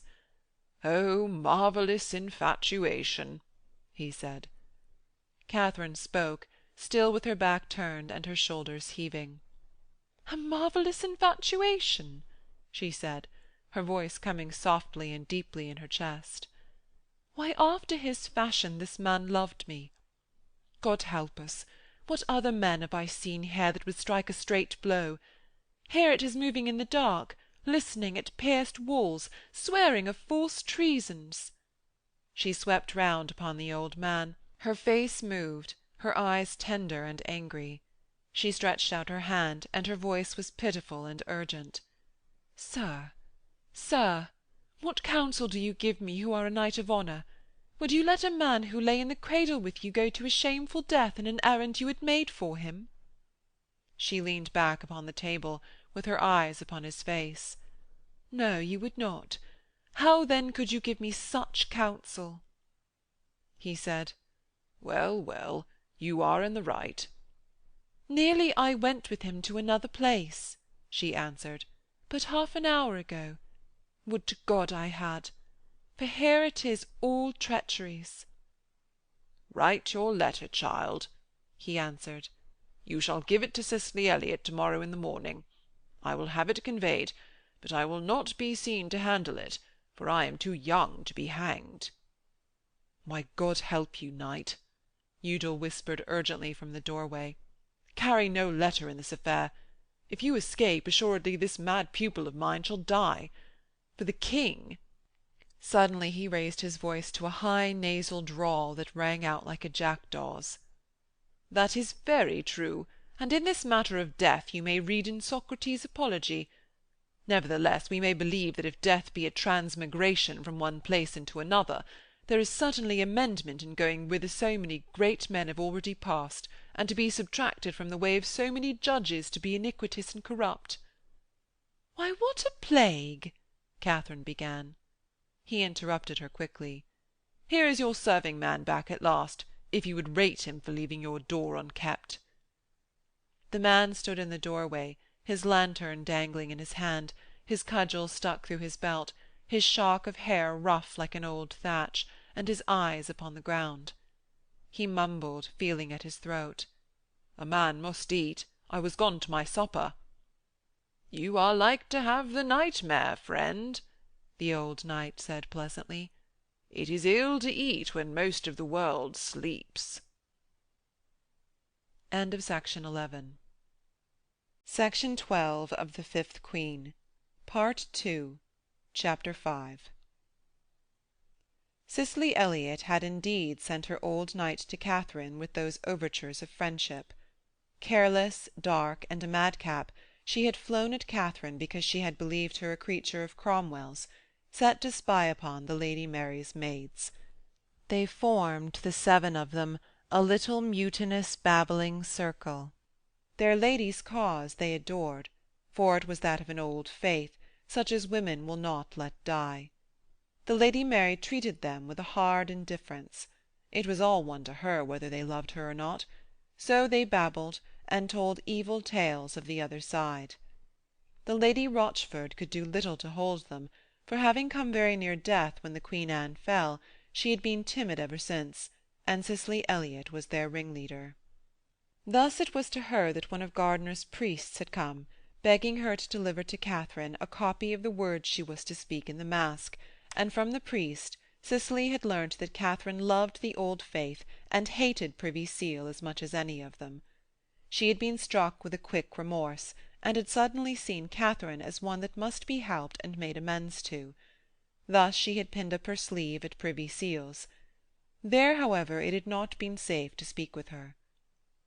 "Dear child," she said to Katharine next morning, "we may well be foils one to another, for I am dark and pert, like a pynot. They call me Magpie here. You shall be Jenny Dove of the sun. But I am not afraid of your looks. Men that like the touch of the sloe in me shall never be drawn away by your sweet lips." She was indeed like a magpie, never still for a minute, fingering Katharine's hair, lifting the medallion upon her chest, poking her dark eyes close to the embroidery on her stomacher.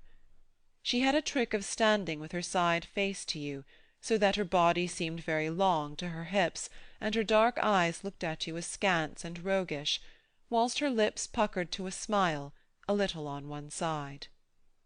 "It was not your old knight called me sweet lips," Katharine said. "I miscalled him foully last night." Cicely Elliot threw back her head and laughed. "Why, he is worshipful heavy to send on a message, but you may trust his advice when he gives it." "I am come to think the same," Katharine said. "Yet in this one matter I cannot take it." Cicely Elliot had taken to herself the largest and highest of the rooms set apart for the maids. The tapestries, which were her own, were worked in fair reds and greens like flowers. She had a great silver mirror and many glass vases, in which were set flowers worked in silver and enamel, and a large thin box carved out of an elephant's tusk to hold her pins, and all these were presents from the old knight. "Why?" she said. "Sometimes his advice shall fit a woman's mood. Sometimes he goes astray, as is the case of these gloves. Cheverel is a skin that will stretch so that after one wearing you may not tell the thumbs from stocking feet. Nevertheless, I would be rid of your cousin." "Not in this quarrel," Katharine answered. "Find him an honourable errand, and he shall go to Cathay." Cicely threw the stretched Cheverel gloves into the fire. "My knight shall give me 12 pairs of silk, stitched with gold to stiffen them," she said. "You shall have 6, but send your cousin in quest of the Islands of the Blest. They lie well out in the Western Ocean. If you can make him mislay his compass, he will never come back to you." Katharine laughed. "I think he would come without compass or chart.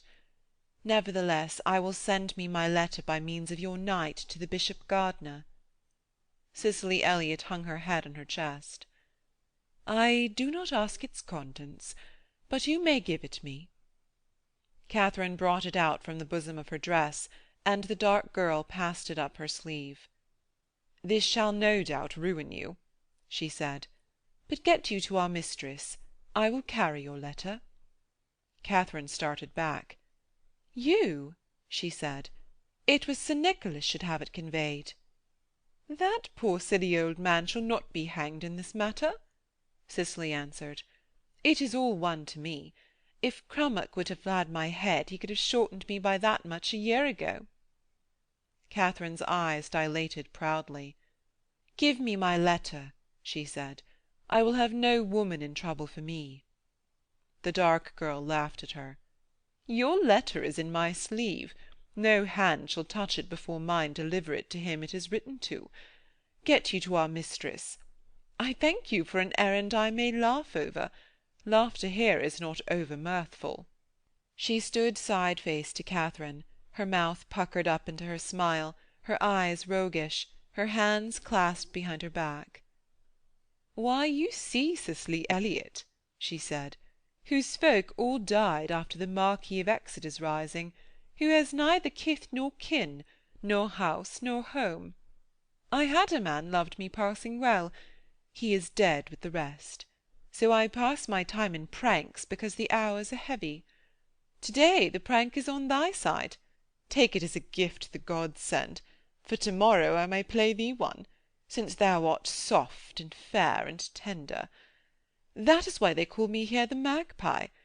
My old knight will tell you I have tweaked his nose now and again, but I will not have him shortened by the head for thy sake. Why, you are very bitter, Katharine said.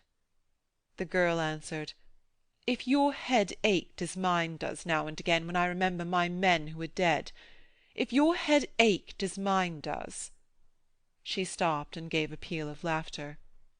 Why, child, your face is like a startled moon.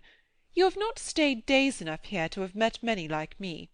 But if you tarry here for long, you will laugh much as I laugh, or you will have grown blind long since with weeping. Katharine said, Poor child, poor child. But the girl cried out, Get you gone, I say. In the Lady Mary's room you shall find my old knight babbling with the maidens. Send him to me, for my head aches scurvily, and he shall dip his handkerchief in vinegar and set it upon my forehead. Let me comb thy hair, Katharine said. My hand is sovereign against a headache. No, get you gone, the girl said harshly. I will have men of war to do these errands for me. Katharine answered, Sit thee down. Thou wilt take my letter. I must ease thy pains. As like as not I shall scratch thy pink face, Cicely said. At these times I cannot bear the touch of a woman. It was a woman made my father run with the Marquis of Exeter. Sweetheart, Katharine said softly, I could hold both thy wrists with my 2 fingers. I am stronger than most men. Why, no, the girl cried. I may not sit still. Get you gone. I will run upon your errand. If you had knelt to as many men as I have, you could not sit still either, and not one of my men was pardoned. She ran from the room with a sidelong step like a magpie's, and her laugh rang out discordantly from the corridor. The Lady Mary sat reading her Plautus in her large painted gallery, with all her maids about her sewing, some at a dress for her, some winding silk for their own uses. The old knight stood holding his sturdy hands apart between a rope of wool that his namesake Lady Rochford was making into balls. Other gentlemen were beside some of the maids, toying with their silks or whispering in their ears. No one much marked Katharine Howard. She glided to her lady and kissed the dry hand that lay in the lap motionless. Mary raised her eyes from her book, looked for a leisurely time at the girl's face, and then began again to read. Old Rochford winked pleasantly at her, and after she had saluted his cousin, he begged her to hold the wool in his stead, for his hands, which were used to sword and shield, were very cold, and his legs, inured to the saddle, brooked standing very ill. Cicely Elliot hath a headache, Katharine said. She bade me send you to her. He waited before her, helping her to adjust the wool onto her white hands, and she uttered in a low voice, She hath taken my letter for me. He said, Why, what are the plague's name? And stood fingering his peaked little beard in a gentle perplexity. Lady Rochford pulled at her wool and gave a hissing sigh of pain, for the joint of her wrist was swollen. It has always been easterly winds in January since the holy blood of Hales was lost, she sighed. In its day I could get me some ease in the wrist by touching the phial that held it. She shivered with discomfort, and smiled distractedly upon Katharine. Her large and buxom face was mild, and she seemed upon the point of shedding tears. Why, if you will put your wool round a stool, I will wind it for you, Katharine said, because the gentle helplessness of the large woman filled her with compassion, as if this were her old, mild mother. Lady Rochford shook her head disconsolately. Then I must do something else, and my bones would ache more. But I would you would make my cousin Rochford ask the Archbishop where they have hidden the sacred blood of Hales, that I may touch it and be cured. The old knight frowned very slightly. "I have told thee to wrap thy fist in lamb's wool," he said. "100 times I have told thee. It is very dangerous to meddle with these old saints and files that are done away with." Lady Rochford sighed gently and hung her head. "My cousin Anne, that was a sinful queen, God rest her soul," she began. Sir Nicholas listened to her no more. "See you," he whispered to Katharine, "peradventure it is best that Cicely is gone. Being a madcap, her comings and goings are heeded by no man, and it is true that she resorteth daily to the Bishop of Winchester to plague his priests." "I would not speak so, being a man," Katharine said. He smiled at her and patted her shoulder. "Why, I have struck good blows in my time," he said. "And have learned worldly wisdom," Katharine retorted. "I would not risk my neck on grounds where I am but ill acquainted," he answered soberly. He was all will to please her. The King, he said, was coming on the Wednesday after the Bishop of Winchester's to see 3 new stallions walk in their manage steps. "I pray that you will come with Cicely Elliot to watch from the little window in the stables. These great creatures are a noble sight. I bred them myself to it." His mild brown eyes were bright with enthusiasm and cordiality.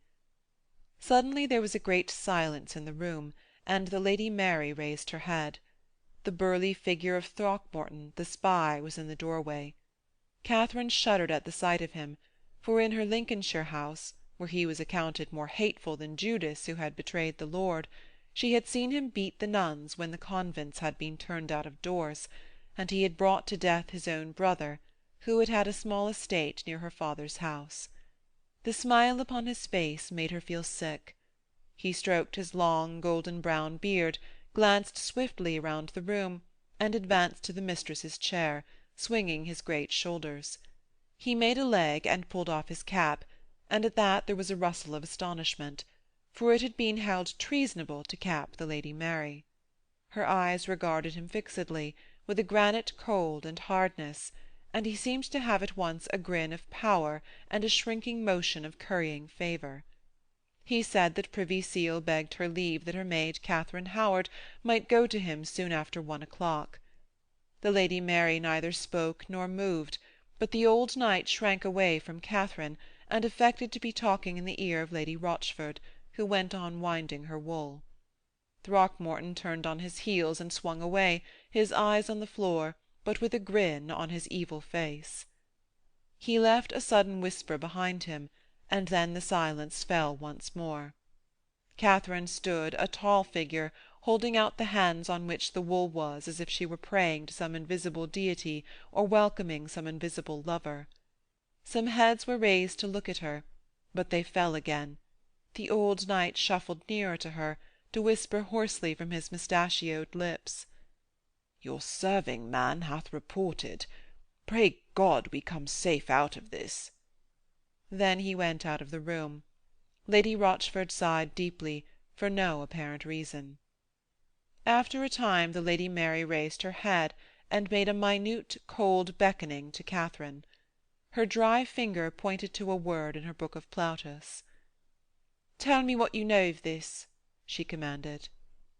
The play was the Menechmi, and the phrase ran, "Nimis autem bene ora comitavi." It was difficult for Katharine to bring her mind down to this text, for she had been wondering if indeed her time were at an end before it had begun. She said, "I have never loved this play very well," to excuse herself. "Then you are out of the fashion," Mary said coldly, "for this Menechmi is prized here above all the rest, and shall be played at Winchester's before his Highness." Katharine bowed her head submissively, and read the words again. "I remember me," she said. "I had this play in a manuscript, where your comitavi read commentavi." Mary kept her eyes upon the girl's face, and said, "Signifying?" "Why, it signifies," Katharine said, "that Messennio did well mark a face. If you read comitavi, it should mean that he scratched it with his nails, so that it resembled a harrowed field. If commentavi, that he bethumped it with his fist, so that bruises came out like the stops on a fair writing. "It is true that you are a good Latinist," Mary said, expressionlessly. "Bring me my inkhorn to that window. I will write down your commentavi." Katharine lifted the inkhorn from its hole in the arm of the chair, and gracefully followed the stiff and rigid figure into the embrasure of a distant window. Mary bent her head over the book that she held in her hand, and writing in the margin, she uttered, "Pity that such an excellent Latinist should meddle in matters that nothing concern her." Katharine held the inkhorn carefully, as if it had been a precious vase. "If you will bid me do naught but serve you, I will do naught else," she said. "I will neither bid thee nor aid thee," Mary answered. "The Bishop of Winchester claims thy service. Serve him as thou wilt." "I would serve my mistress in serving him," Katharine said. "He is a man I love little." Mary pulled suddenly from her bodice a piece of crumpled parchment that had been torn across. She thrust it into Katharine's free hand. "Such letters I have had written me by my father's men," she said. "If this bishop should come to be my father's man, I would take no service from him." Katharine read on the crumpled parchment such words as, "Be you dutiful. I will not protect. You shall be ruined utterly. You had better creep underground. Therefore humble you." "It was Thomas Cromwell that wrote that," the Lady Mary cried. "My father's man." "But if this brewer's son be brought down," Katharine pleaded. "Why, I tore his letter across, for it is filthy," Mary said, "and I keep the halves of his letter that I may remember. If he be brought down, who shall bring his master down, that let him write so?" Katharine said, "If this tempter of the devil's brood were brought down, there should ensue so great an atonement from his sorrowful master, whom he deludes." Mary uttered a "Tush!" of scorn and impatience. "This is the babbling of a child. My father is no holy innocent, as you and your like feign to believe." "Nevertheless, I love you most well," Katharine pleaded. Mary snapped her book to. Her cold tone came back over her heat as the grey clouds of a bitter day shut down again upon a dangerous flicker of lightning. "Do as you will," she said. "Only if your head fall, I will stir no finger to aid you. Or if by these plottings my father could be got to send me his men upon their knees and bearing crowns, I would turn my back upon them and say no word." "Well, my plottings are like to end full soon," Katharine said. "Privy Seal hath sent for me upon no pleasant errand." Mary said, "God help you," with a frigid unconcern, and walked back to her chair. Section 13 of the Fifth Queen, Part II, Chapter 6. Cromwell kept as a rule his private courts either in his house at Austin Friars or in a larger one that he had near the Rolls. But when the king was as far away from London as Greenwich, or when such ill-wishers as the Duke of Norfolk were in the king's neighbourhood, Cromwell never slept far out of earshot from the king's rooms. It was said, indeed, that never once, since he had become the king's man, had he passed a day without seeing his Highness once at least, or writing him a great letter. But he contrived continually to send the nobles that were against him upon errands at a distance, as when Bishop Gardiner was made ambassador to Paris, or Norfolk sent to put down the North after the Pilgrimage of Grace. Such errands served a double purpose. Gardiner, acting under the pressure of the king, was in Paris forced to make enemies of many of his foreign friends, and the Duke, in his panic-stricken desire to curry favour with Henry, had done more harrying, hanging, and burning among the Papists than ever Henry or his minister would have dared to command, for in those northern parts the king's writ did not run freely. Thus, in spite of himself, the Duke at York had been forced to hold the country whilst creatures of Privy Seal, men of the lowest birth and of the highest arrogance, had been made wardens of the marches and filled the councils of the borders. Such men, with others, like the judges and proctors of the Court of Augmentations, which Cromwell had invented to administer the estates of the monasteries and his cheated lords' lands, with a burgess or two from the shires and Parliament. Many lawyers and some suppliants of rank filled the ante-rooms of Privy Seal. There was a matter of 200 of them, mostly coming not upon any particular business, so much as that any enemies they had who should hear of their having been there might tremble the more. Cromwell himself was in the room that had the King and Queen's heads on the ceiling and the tapestry of Diana hunting. He was speaking with a great violence to Sir Leonard Ughtred, whose sister-in-law, the widow of Sir Anthony Ughtred, and sister of the Queen Jane, his son Gregory had married 2 years before. It was a good match, for it made Cromwell's son the uncle of the Prince of Wales, but there had been a trouble about their estates ever since. "Sir," Cromwell threatened the knight, "Gregory, my son, was ever a fool. If he be content that you have Hyde Farm, that am not I. His wife may twist him to consent, but I will not suffer it." Ughtred hung his head, which was closely shaved, and fingered his jewelled belt. "It is plain justice," he muttered. "The farm was ceded to my brother after Hyde Monastery was torn down. It was to my brother, not to my brother's wife, who is now your son's." Cromwell turned upon the Chancellor of the Augmentations, who stood in the shadow of the tall mantelpiece. He was twisting his fingers in his thin grey beard, that wagged tremulously when he spoke. "Truly," he bleated piteously, "it stands in the register of the Augmentations as the worshipful knight says."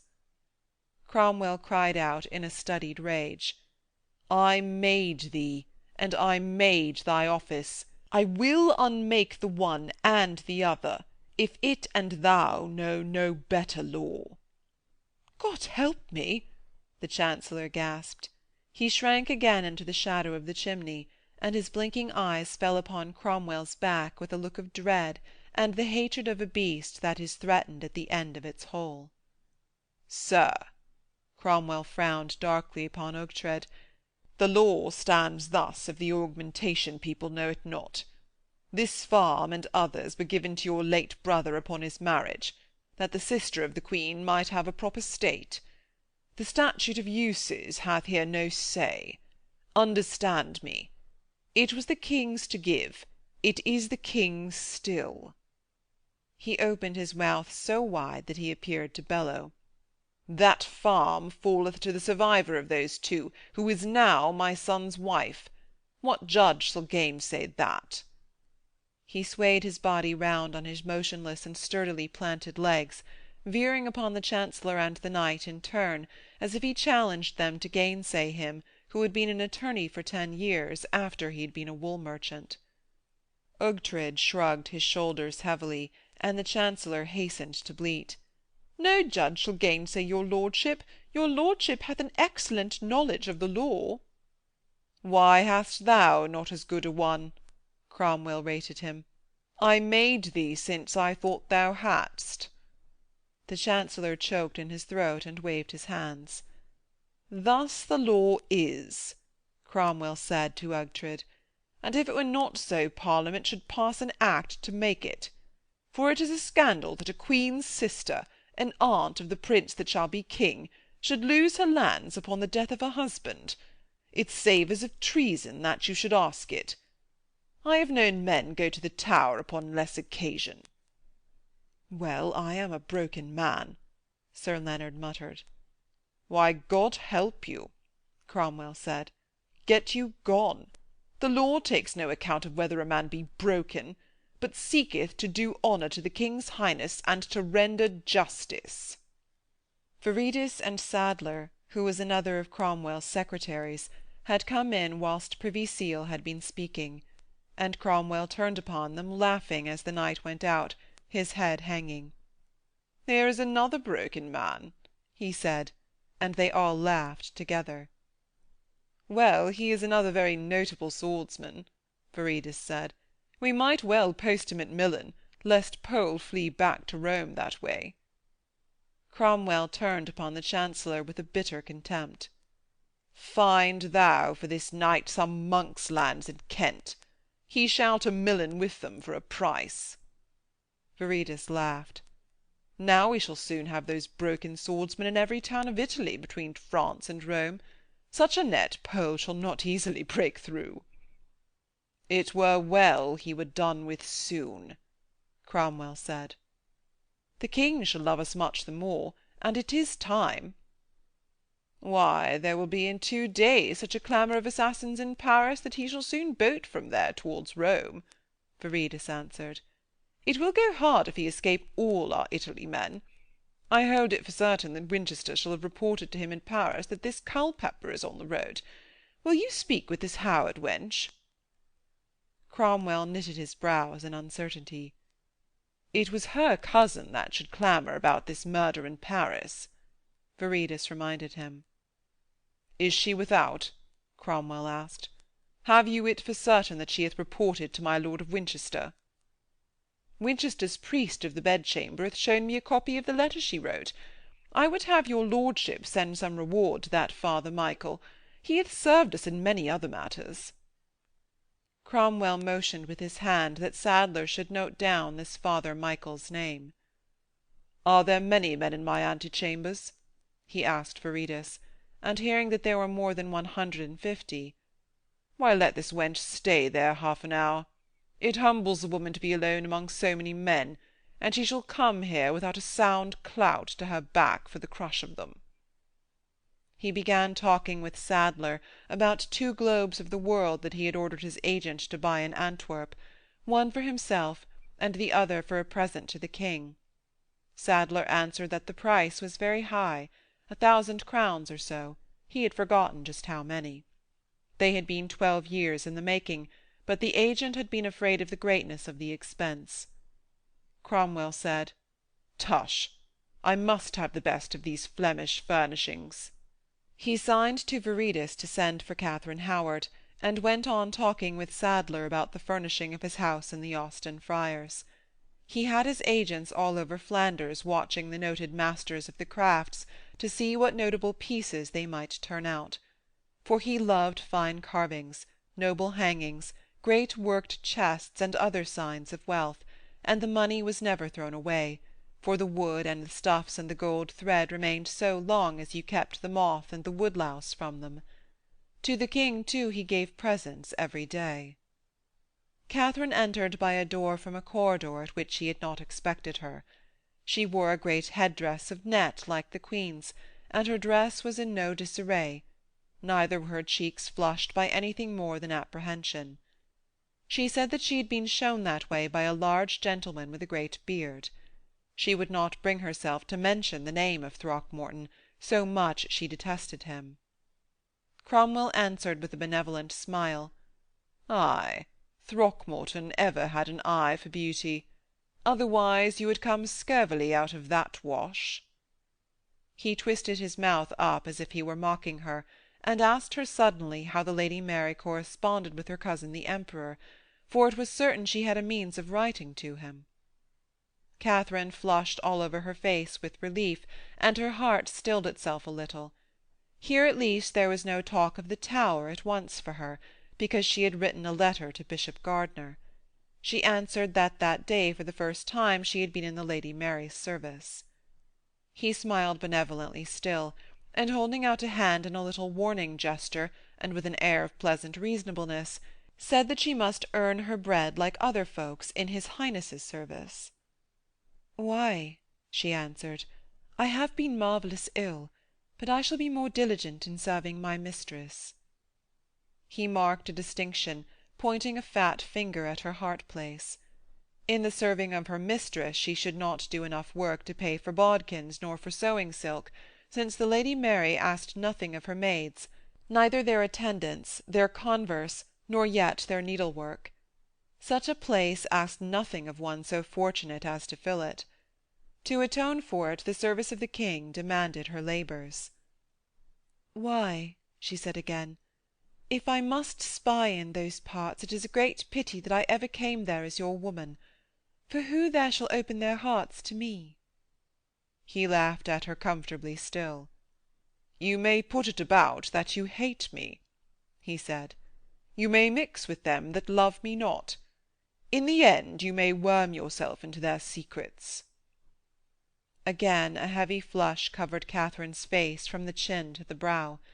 It was so difficult for her to keep from speaking her mind with her lips that she felt as if her whole face must be telling the truth to him. But he continued to shake his plump sides as if he were uttering inaudible ho-ho-hos. "That is so easy," he said. "A child, I think, should compass it." He put his hands behind his back and stretched his legs apart. She was very pleasant to look at with her flushings, and it amused him to toy with frightened women. "It is in this way that you shall earn his Highness's bread." It was known that Mary had this treasonable correspondence with the Emperor.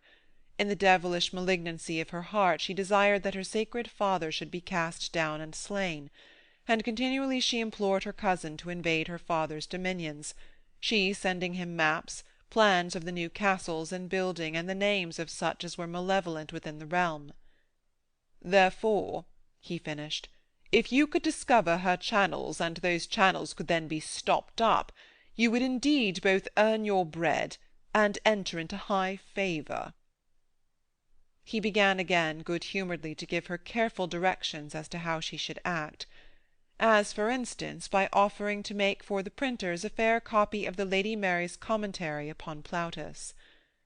By pretending that certain words were obscure to her, she should find opportunities for coming suddenly into the room, and she should afford herself excuses for searching among his mistress's papers without awakening suspicions.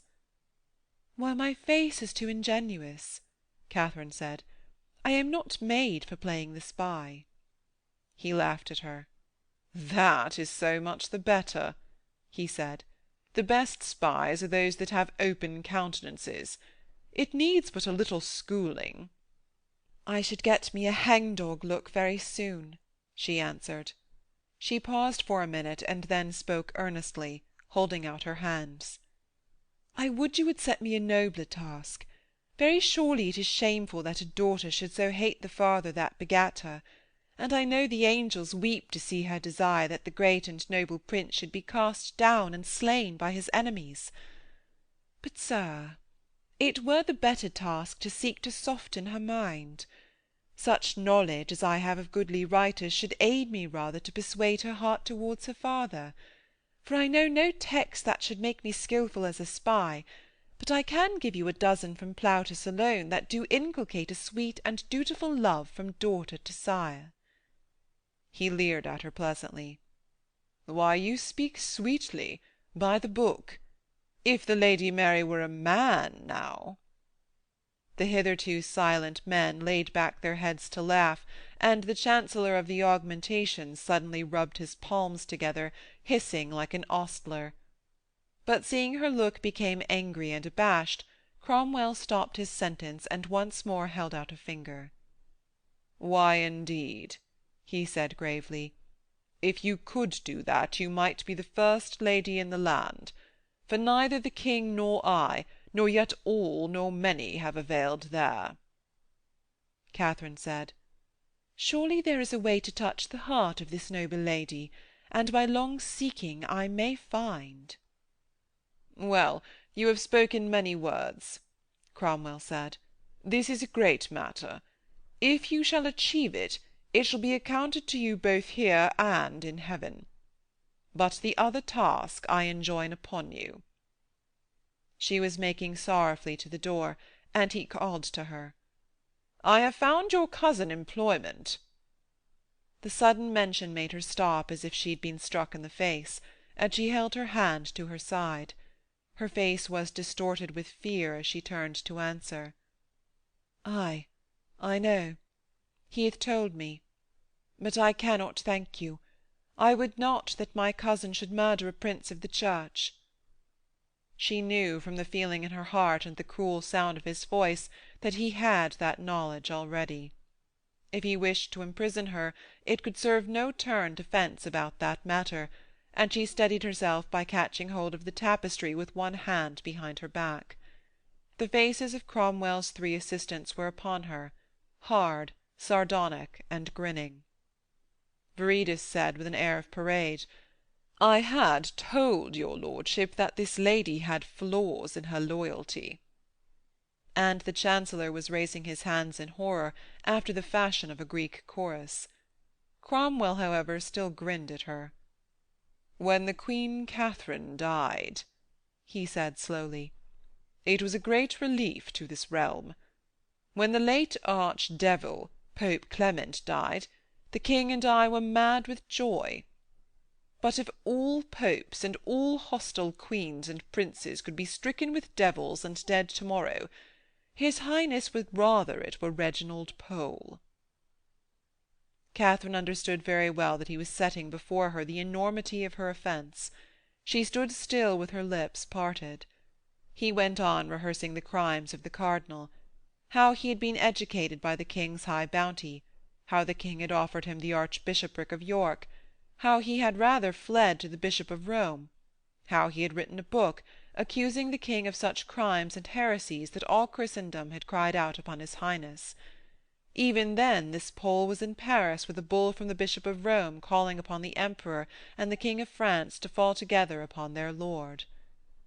Catherine gasped, "I would well he were dead, but not by my cousin. They should take my cousin and slay him." Cromwell had arranged this scene very carefully, for his power over the king fell away daily, and that day he had had to tell Baumbach, the Saxish ambassador, that there was no longer any hope of the king's allying himself with the Schmalkner League. Therefore he was the more hot to discover a new papist treason. The suggestion of Viridus that Catherine might be made either to discover or to invent one had filled him with satisfaction. There was no one who could be more believed if she could be ground down into swearing away the life of her uncle or any other man of high station. And to grind her down thus needed only many threats.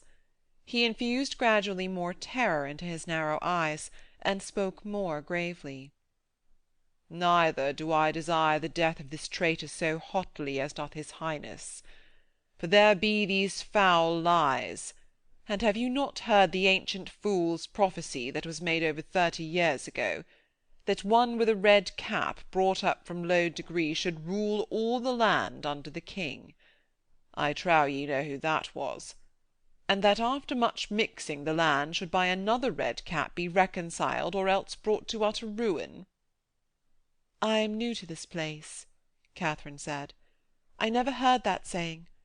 God help me, I wish this man were dead."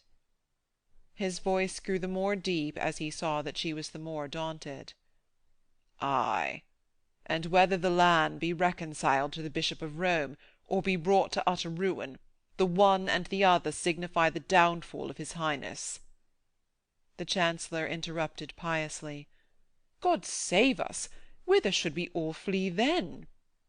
"It is not," Viridus commented dryly, "that his Highness or my lord here do feel a fool prophecy made by a drunken man. But then there being such a prophecy running up and down the land, and such a malignant and devilish red cap ranting up and down the world, the hearts of foolish subjects are made to turn." "Idiot wench!" the Chancellor suddenly yelped at her. "Ignorant, naughty harlot! You had better have died than have uttered those your pretty words." "Why," Cromwell said gently, "I am very sure that now you desire that your cousin should slay this traitor." He paused, licked his lips, and held out a hand. "Upon your life," he barked, "tell no one this secret."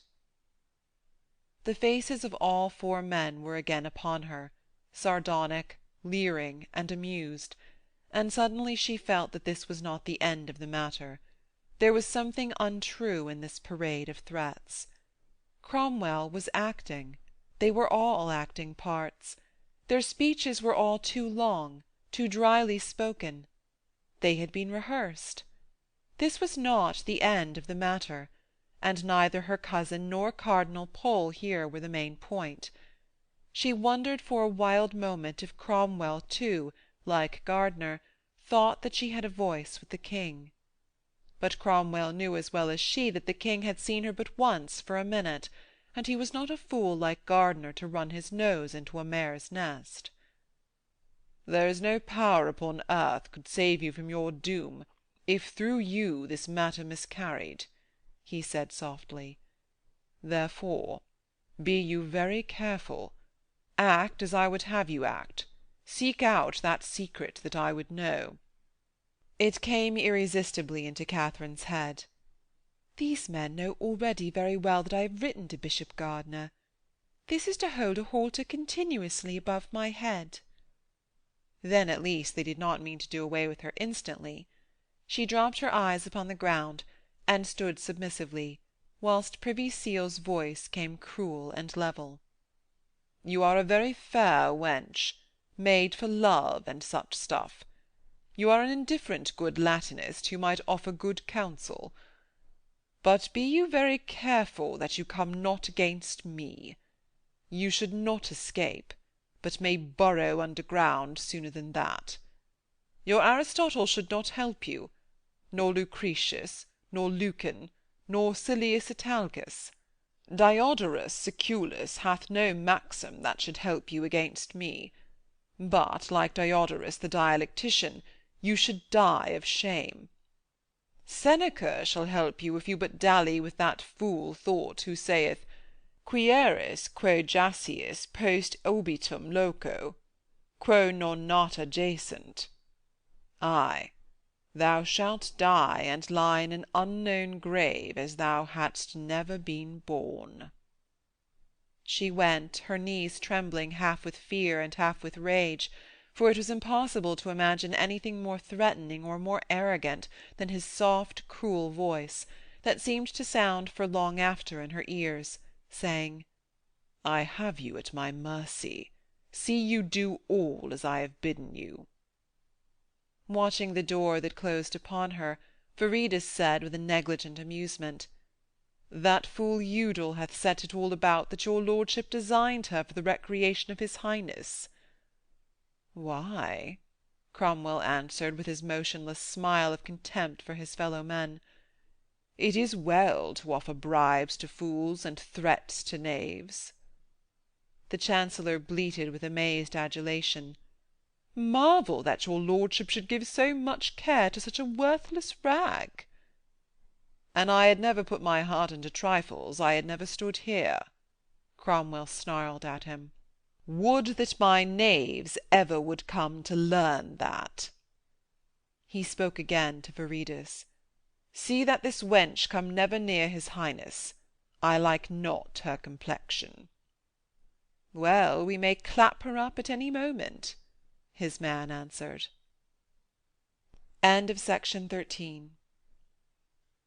Section 14 of The Fifth Queen. Part II. Chapter 7.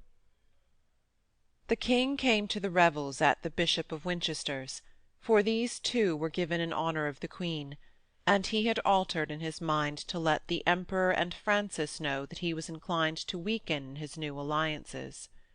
Besides, there was the newest suitor for the hand of the Lady Mary, the young Duke Philip of Wittelsbach, who must be shown how great were the resources of the land.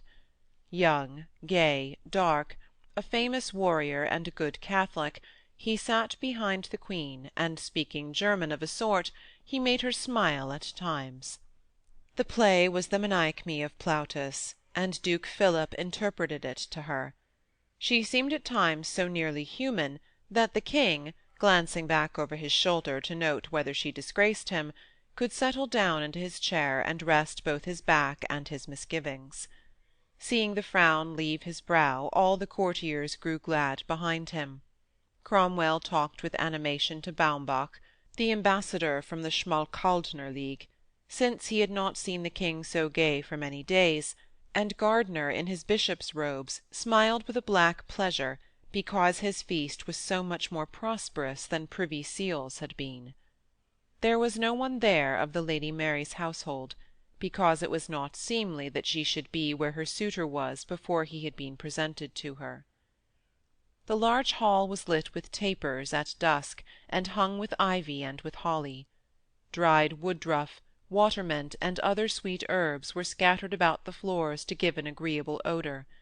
The antlers of deer from the bishop's chase in Winchester were like a forest of dead boughs, branching from the walls, some gilded, some silvered, some supporting shields emblazoned with the arms of the see, of the bishop, of the king, or of Cleves. An army of wood-pigeons and stock-doves with silver collars about their necks was at one time let fly into the hall, and the swish of their wings and afterwards their cooing among the golden rafters of the high ceiling made pleasing sounds, and mingled with the voices of sweet singing from the galleries at each end of the hall near the roof. The players spoke their parts bravely, and because this play was beloved among all others at the court, there was a great and general contentment. For the after scene they had a display of theology. There were 3 battles of men.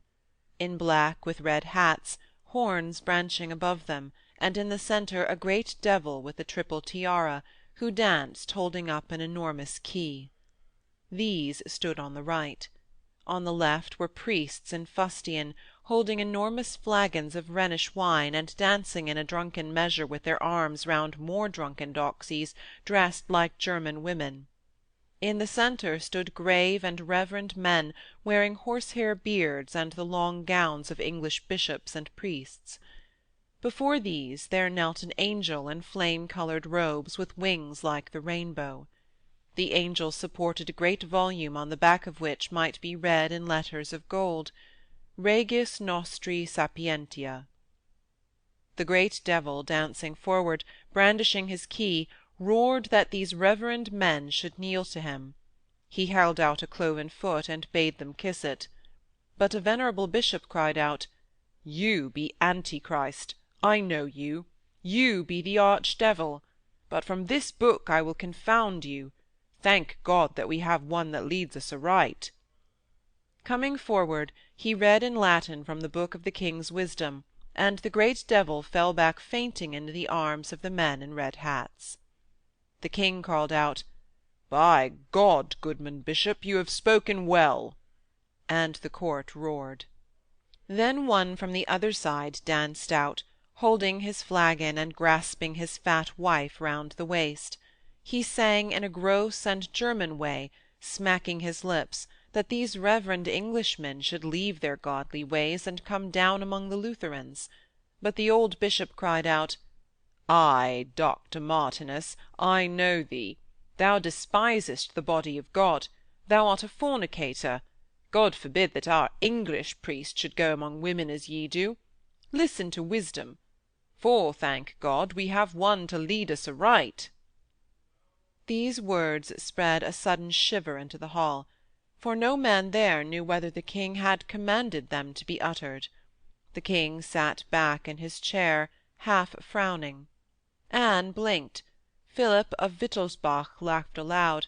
The Catholic ambassadors, Chapuis and Marillac, who had fidgeted in their seats as if they would leave the hall, now leant forward. "Ay," the player bishop called out, "our goodly queen cometh from a court that was never yet joined to your Schmalkaldners, nor to them that go by your name, Dr. Martinus, thou lecher. Here in England thou shalt find no heresies but the pure and purged word of God." Chapuis bent an aged white hand behind his ear to miss no word.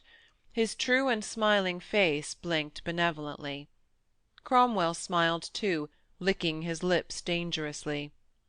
Baumbach, the Schmalkaldner, understanding nothing, rolled his German blue eyes in his great head like a pink baby's, and tried to catch the attention of Cromwell, who talked over his shoulder to one of his men. But the many Lutherans that were in the hall scowled at the floor. The player bishop was reading thunderous words of the king, written many years before, against married priests. Henry sat back in his round chair, grasping the arms with his enormous hands. "Why, Master Bishop," he called out. The player stopped his reading and looked at the king, his air of austerity never leaving him. Henry, however, waved his hand and said no more. This dreadful incident caused a confusion in the players. They faltered. The player Lutheran slunk back to his place with his wife, and all of them stood with their heads hanging down. They consulted among themselves, and at last filed out from the room, leaving the stage for some empty minutes bare and menacing. Men held their breath. The king was seen to be frowning.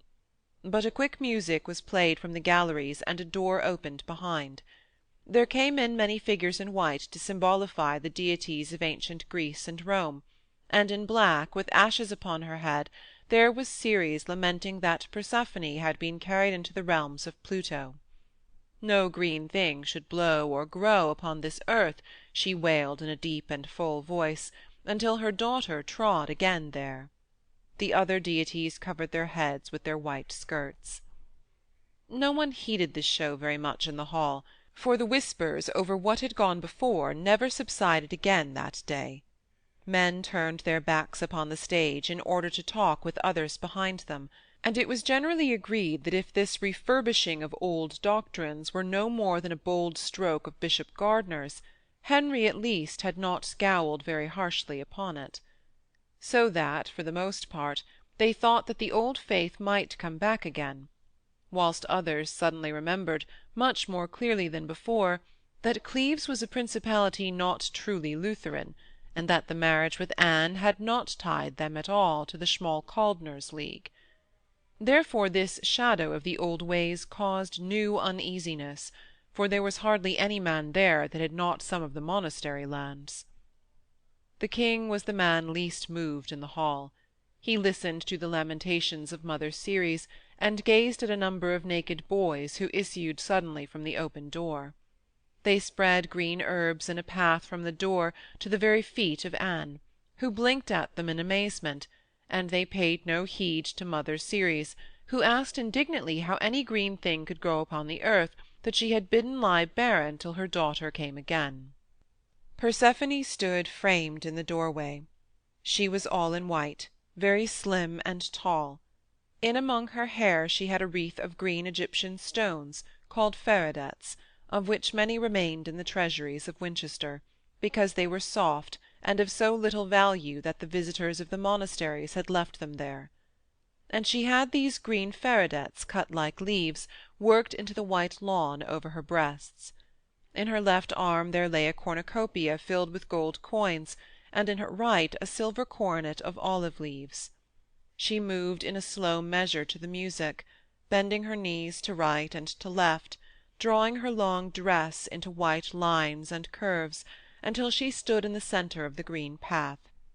She smiled patiently and with a rapt expression, as if she had come out of a dream.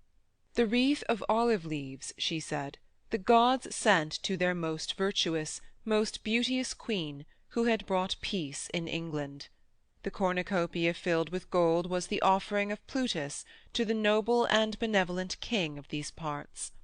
Her words could hardly be heard for the voices of the theologians in the hall before her. Henry suddenly turned back, lifted his hand and shouted, "Be silent!" Persephone's voice became very audible in the midst of the terrified hush of all these people, who feared their enormous king as if he were a wild beast that at one moment you could play with and the next struck you dead. "How happy is England among the nations!" The voice rang out clear and fluting like a boy's. "Her people how free and bold! Her laws how gentle and beneficent! Her nobles how courteous and sweet in their communings together for the public weal! How thrice happy that land when peace is upon the earth! Her women how virtuous! Her husbandmen how satiated! Her cattle how they let down their milk!" She swayed round to the gods that were uncovering their heads behind her. "Ay, my masters and fellow godsheads, woe is me that we never knew this happy and contented country. Better it had been there to dwell than upon high Olympus. Better than in the Cyclades, better than in the islands of the blest, than hide amid the Bermoothian tempest. Woe is me!" Her expression grew more rapt. She paused as if she had lost the thread of the words, and then spoke again, gazing far out over the hall as jugglers do in performing feats of balancing. "For surely We had been more safe than reigning alone above the clouds had we lived here, the veriest hinds, beneath a king that is 5 times blessed, in that he is a most wealthy and generous of rewards, most noble of courage, most eloquent, most learned in the lore of men, and most high interpreter of the law of God." Seeing that the king smiled, as though he had received a just panegyric, a great clamour of applause went up in the hall, and swaying beneath the weight of the cornucopia, she came to the king over the path of green herbs and boughs. Henry reached out his hands himself to take his present, smiling and genial, and that alone was a sign of great favour, for by rights she should have knelt with it, offered it, and then receded, giving it into the arms of a serving-man. She passed on, and would have crowned the Queen with the silver wreath, but the great hood that Anne wore stood in the way, therefore she laid it in the Queen's lap. Henry caught at her hanging sleeve. "That was a fine gay speech," he said. "I will have it printed." Little ripples of fear and coldness ran over her, for her dress was thin and her arms bared between the loops above. Her eyes roved round upon the people, as if, tall and white, she were a Christian virgin in the agonies of martyrdom. She tried to pull her sleeve from between his great fingers, and she whispered in a sort of terror, "You stay the mask." He lay back in his chair, laughing so that his grey beard shook. "Why, thou art a pert baggage," he said. "I could stay their singing for good, and I would." He looked her up and down, commanding and good-humouredly malicious. She put her hand to her throat as if it throbbed, and uttered with a calmness of desperation, "That were great pity. They have practised much, and their breaths are passable sweet." The Godheads with their beards of tow, their lyres and thunderbolts all gilt, stood in an awkward crescent, their music having stopped. Henry laughed at them. "I know thy face," he said.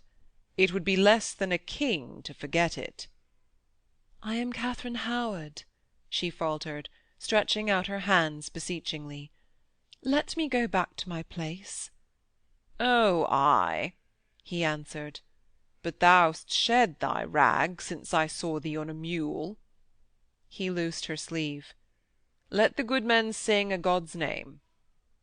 In her relief to be free, she stumbled on the sweet herbs. It was a dark night into which they went out from the bishop's palace. Cressets flared on his river steps, and there were torches down the long garden for those who went away by road.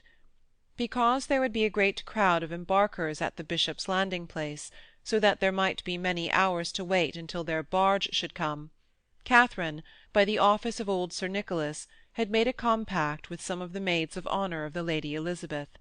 A barge was to wait for them at the cross-keys, a common stage some 10 minutes down the river. Katharine, laughing, gay with relief and gladdened with words of praise, held Margot's hand tight and kept her fingers on Sir Nicholas's sleeve. It was raining a fine drizzle, so that the air of the garden smelt moist, even against the odour of the torches.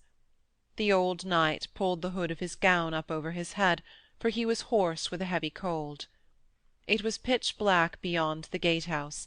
In the open fields before the wall, torches here and there appeared to burn in mid-air, showing beneath them the heads and the hoods of their bearers hurrying home, and where they turned to the right along a narrow lane, a torch showed far ahead above a crowd packed thick between dark house-fronts and gables.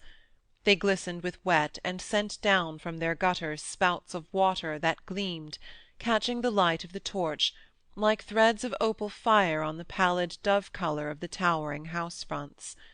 The torch went round a corner, its light withdrew along the walls by long jumps as its bearer stepped into the distance ahead. Then it was all black. Walking was difficult over the immense cobbles of the roadway, but in the pack of the crowd it was impossible to fall, for people held one another. But it was also impossible to speak, and muffling her face in her hood, Katharine walked smiling and squeezing Margot's hand out of pure pleasure with the world that was so fair in the midst of this blackness and this heavy cold. There was a swishing repeated 3 times, and 3 thuds and twists of white on heads and shoulders just before her. Undistinguishable yells of mockery dwindled down from high above, and a rushlight shone at an immense elevation, illuminating a faint square of casement that might have been in the heavens. 3 apprentices had thrown down paper bags of powdered chalk. The men who had been struck, and several others who had been maltreated on former nights, or who resented this continual prentice scandal, began a frightful outcry at the door of the house.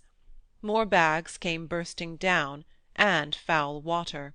The yells and battle-cries rolled in the narrow space under the house-fronts that nearly kissed each other high overhead, and the crowd, brought to a standstill, swayed and pushed against the walls. Katharine lost her hold of the old knight's sleeve, and she could see no single thing.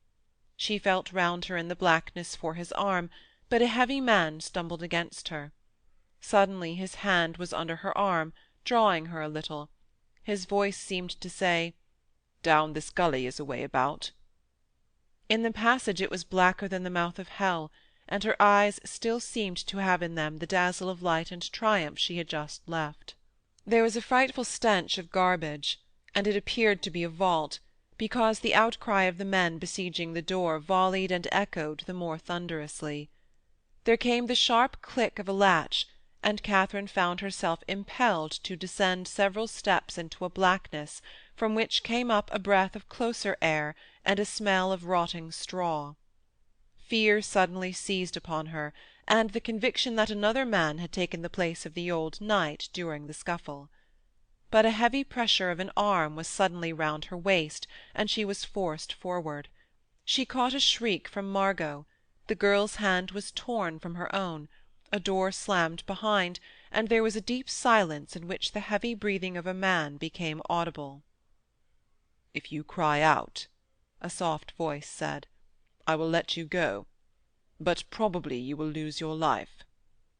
She had not a breath at all in her, but she gasped, "Will you do a rape?" and fumbled in her pocket for her crucifix. Her voice came back to her, muffled and close, so that she was in a very small cellar. "When you have seen my face you may love me," came to her ears in an inane voice. "I would you might, for you have a goodly mouth for kisses." She breathed heavily. The click of the beads on her cross filled the silence. She fitted the bar of the crucifix to her knuckles, and felt her breath come calmer. For if the man struck a light, she could strike him in the face with the metal of her cross, held in the fist. She could blind him if she hit an eye. She stepped back a little and felt behind her the damp stone of a wall. The soft voice uttered more loudly, "I offer you a present of great price. I can solve your perplexities." Katharine breathed between her teeth and said nothing. "But if you draw a knife," the voice went on, "I will set you loose. There are as good as Madam Howard." On the door there came the sound of soft thuds. "That is your maid, Margot Poins," the voice said. "You had better bid her begone. This is a very evil gully. She will be strangled." Katharine called, "Go and fetch some one to break down this door." The voice commented, "In the city she will find none to enter this gully. It is a sanctuary of outlaws." There was the faintest glimmer of a casement square, high up before Katharine. Violence and carryings off were things familiar to her imagination. 100 men might have desired her whilst she stood on high in the mask. She said hotly, "If you will hold me here for a ransom, you will find none to pay it." She heard the soft hiss of a laugh, and the voice, "I would myself pay more than other men, but I would have no man see us together." She shrank into herself and held to the wall for comfort. She heard a click, and in the light of a shower of brilliant sparks was the phantom of a man's beard and dim walls. One tiny red glow remained in the tinder, like an illuminant in a black nothingness. He seemed to hold it about breast-high and to pause.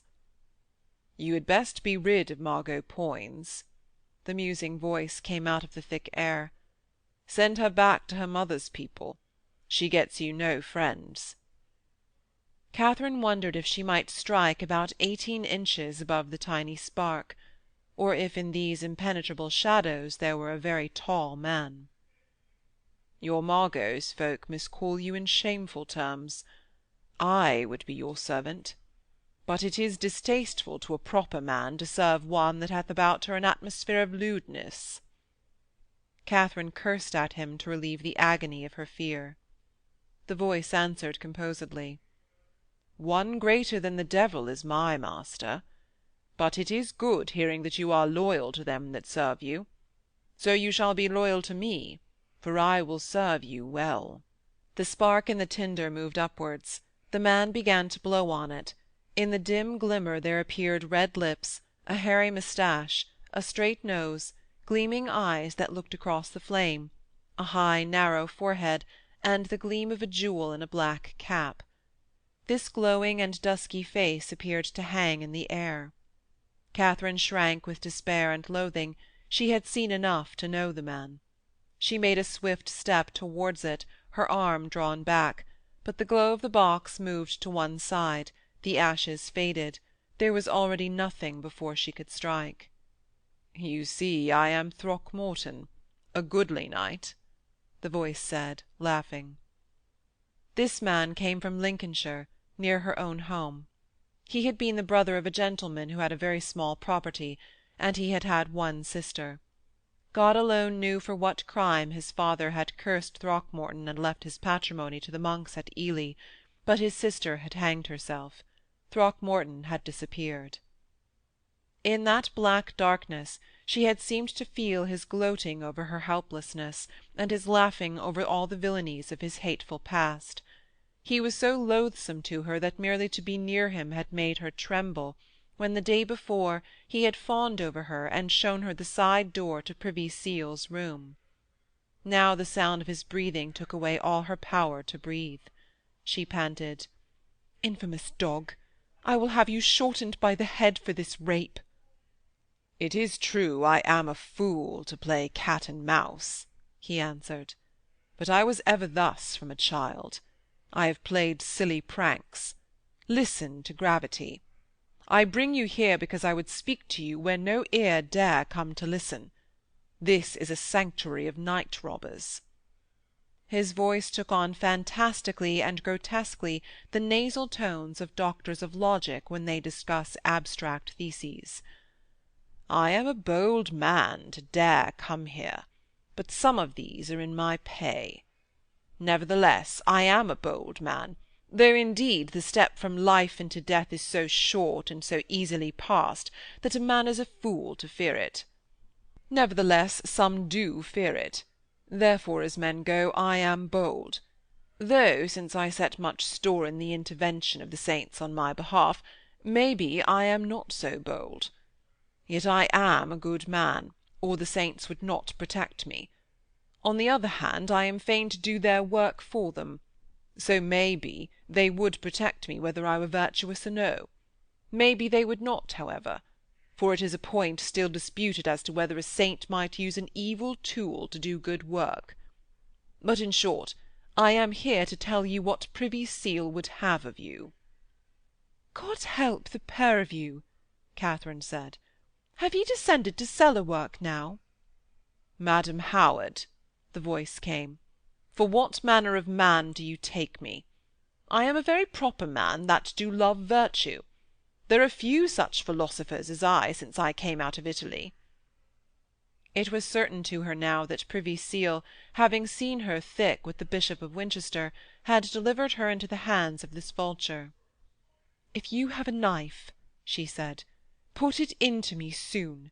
God will look kindly on you, and I would pardon you half the crime." She closed her eyes and began to pray. "Madam Howard," he answered in a lofty tone of aggrievement, "the door is on the latch. The latch is at your hand to be found for a little fumbling. Get you gone if you will not trust me." "Ay, You have cutthroats without," Katharine said. She prayed in silence to Mary and the saints to take her into the kingdom of heaven with a short agony here below. Nevertheless, she could not believe that she was to die, for, being still young, though death was always round her, she believed herself born to be immortal. The sweat was cold upon her face, but Throckmorton was upbraiding her in a lofty nasal voice. "I am an honourable knight," he cried, in his affected and shocked tones. "If I have undone men, it was for love of the Republic. I have nipped many treasons in the bud. The land is safe for a true man because of my work." "You are a werewolf," she shuddered. "You eat your brother." "Why, enough of this talk," he answered. "I offer you a service. Will you take it? I am the son of a gentleman. I love wisdom, for that she alone is good. Virtue I love for virtue's sake, and I serve my king. What more goeth to the making of a proper man? You cannot tell me." His voice changed suddenly.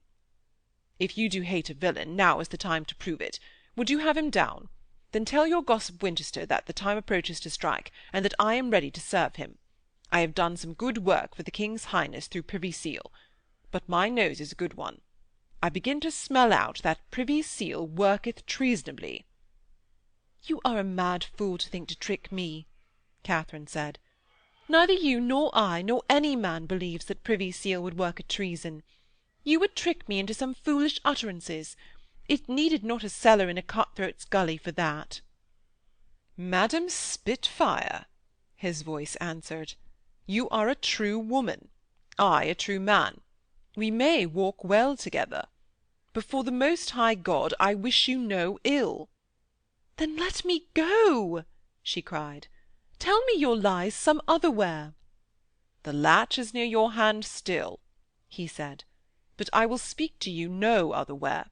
It is only here in the abode of murder and evil men that in these evil times a man may speak his mind and fear no listener." She felt tremulously for the latch, and its rattling set her heart on the jump. When she pulled the door ajar she heard voices in the distant street. It rushed through her mind that he was set neither on murder nor unspeakable things. Or, indeed, he had cutthroats waiting to brain her on the top step. She said tremulously, "Tell me what you will with me in haste." "Why, I have bidden your barge fellows wait for you," he answered, "till cock-crow, if need were. They shall not leave you. They fear me too much. Shut the door again, for you dread me no more." Her knees felt suddenly limp, and she clung to the latch for support. She believed that Mary had turned the heart of this villain. He repeated that he smelt treason working in the mind of an evil man, and that he would have her tell the Bishop of Winchester. "I did bring you here, for it is the quickest way. I came to you, for I saw that you were neither craven nor fool, nor high-placed, so that it would be dangerous to be seen talking with you later, when you understood my good will. And I am drawn towards you, since you come from near my home." Katharine said hurriedly between her prayers, "What will you of me? No man cometh to a woman without seeking something from her." "Why, I would have you look favourably upon me," he answered. "I am a goodly man." "I am meat for your masters," she answered with bitter contempt. "You have the blood of my kin on your hands." He sighed half-mockingly. "If you will not give me your favours," he said in a low, laughing voice, "I would have you remember me according as my aid is of advantage to you." "God help you," she said. "I believe now that you have it in mind to betray your master." "I am a man that can be very helpful," he answered, with his laughing assurance that had always in it the ring of a sneer. "Tell Bishop Gardiner again that the hour approaches to strike if these cowards will ever strike." Katharine felt her pulses beat more slowly. "Sir," she said, "I tell you very plainly that I will not work for the advancement of the Bishop of Winchester. He turned me loose upon the street to-night after I had served him, with neither guard to my feet nor bit to my mouth. If my side goes up, he may go with it, but I love him not." "Why, then, devise with the Duke of Norfolk," he answered after a pause. "Gardiner is a black rogue, and your uncle a yellow craven. But bid them join hands till the time comes for them to cut each other's throats." "You are a foul dog to talk thus of noblemen," she said. He answered, "Oh la! you have little to thank your uncle for. What do you want? Will you play for your own hand? Or will you partner those two against the other?" "I will never partner with a spy and a villain," she cried hotly. He cried lightly, "Oh hey, goosetherum foodle, you will say differently before long. If you will fight in a fight, you must have tools. Now you have none, and your situation is very parlous." "I stand on my legs, and no man can touch me," she said hotly. "But 2 men can hang you to-morrow," he answered. "One man you know, the other is the Sieur Gardiner. Cromwell hath contrived that you should write a treasonable letter. Gardiner holdeth that letter's self." Katharine braved her own sudden fears with, "Men are not such villains." "They are as occasion makes them," he answered, with his voice of a philosopher. "What manner of men these times breed you should know if you not be a fool. It is very certain that Gardiner will hang you with that letter, if you work not into his godly hands. See how you stand in need of a counsellor. Now you wish that you had done otherwise." She said hotly, "Never. So I would act again to-morrow." "O fool, madam," he answered, "your cousin's province was never to come within a score miles of the cardinal. Being a drunkard and a boaster, he was sent to Paris to get drunk and to boast." The horror of the blackness, the damp, the foul smell, and all this treachery made her voice faint. She stammered, "Show me a light, or let the door be opened. I am sick." "Neither," he answered. "I am as much as you in peril. With a light men may see in at the casement, with an open door they may come eavesdropping. When you have been in this world as long as I, you will love black night well." Her brain swam for a moment. "My cousin was never in this plot against me," she uttered faintly. He answered lightly, "You may keep your faith in that toppet. Where you are a fool is to have believed that Privy Seal, who is a wise man, or Viridus, who is a philosopher after my heart, would have sent such a sot and babbler on such a tickle errand." "He was sent," protested Katharine. "Ay, he was sent to blab about it in every tavern in Paris town. He was sent to frighten the red cap out of Paris town. He was suffered to blab to you that you might set your neck in a noose and be driven to be a spy." His soft chuckle came through the darkness like an obscene applause of a successful villainy. It was as if he were gloating over her folly and the rectitude of her mind. "Redcap was working mischief in Paris, but Redcap is timorous. He will go post-haste back to Rome, either because of your letter or because of your cousin's boasting. But there are real and secret murderers waiting for him in every town in Italy on the road to Rome. Some are at Brescia, some at Rimini. At Padua there is a man with his neck, like yours, in a noose. It is a goodly contrivance." "You are a vile pack," Katharine said, and once more the smooth and unctuous sound came from his invisible throat. "How shall you decide what is vileness, or where you will find a virtuous man?" he asked. "Maybe you will find some among the bones of your old Romans. Yet your Seneca in his day did play the villain. Or maybe some at the court of Mahound. I know not, for I was never there. But here is a goodly world, with prizes for them that can take them.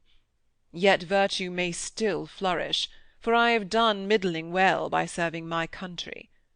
Now I am minded to retire into my lands, to cultivate good letters, and to pursue virtue. For here about the courts there are many distractions. The times are evil times. Yet I will do one good stroke more before I go."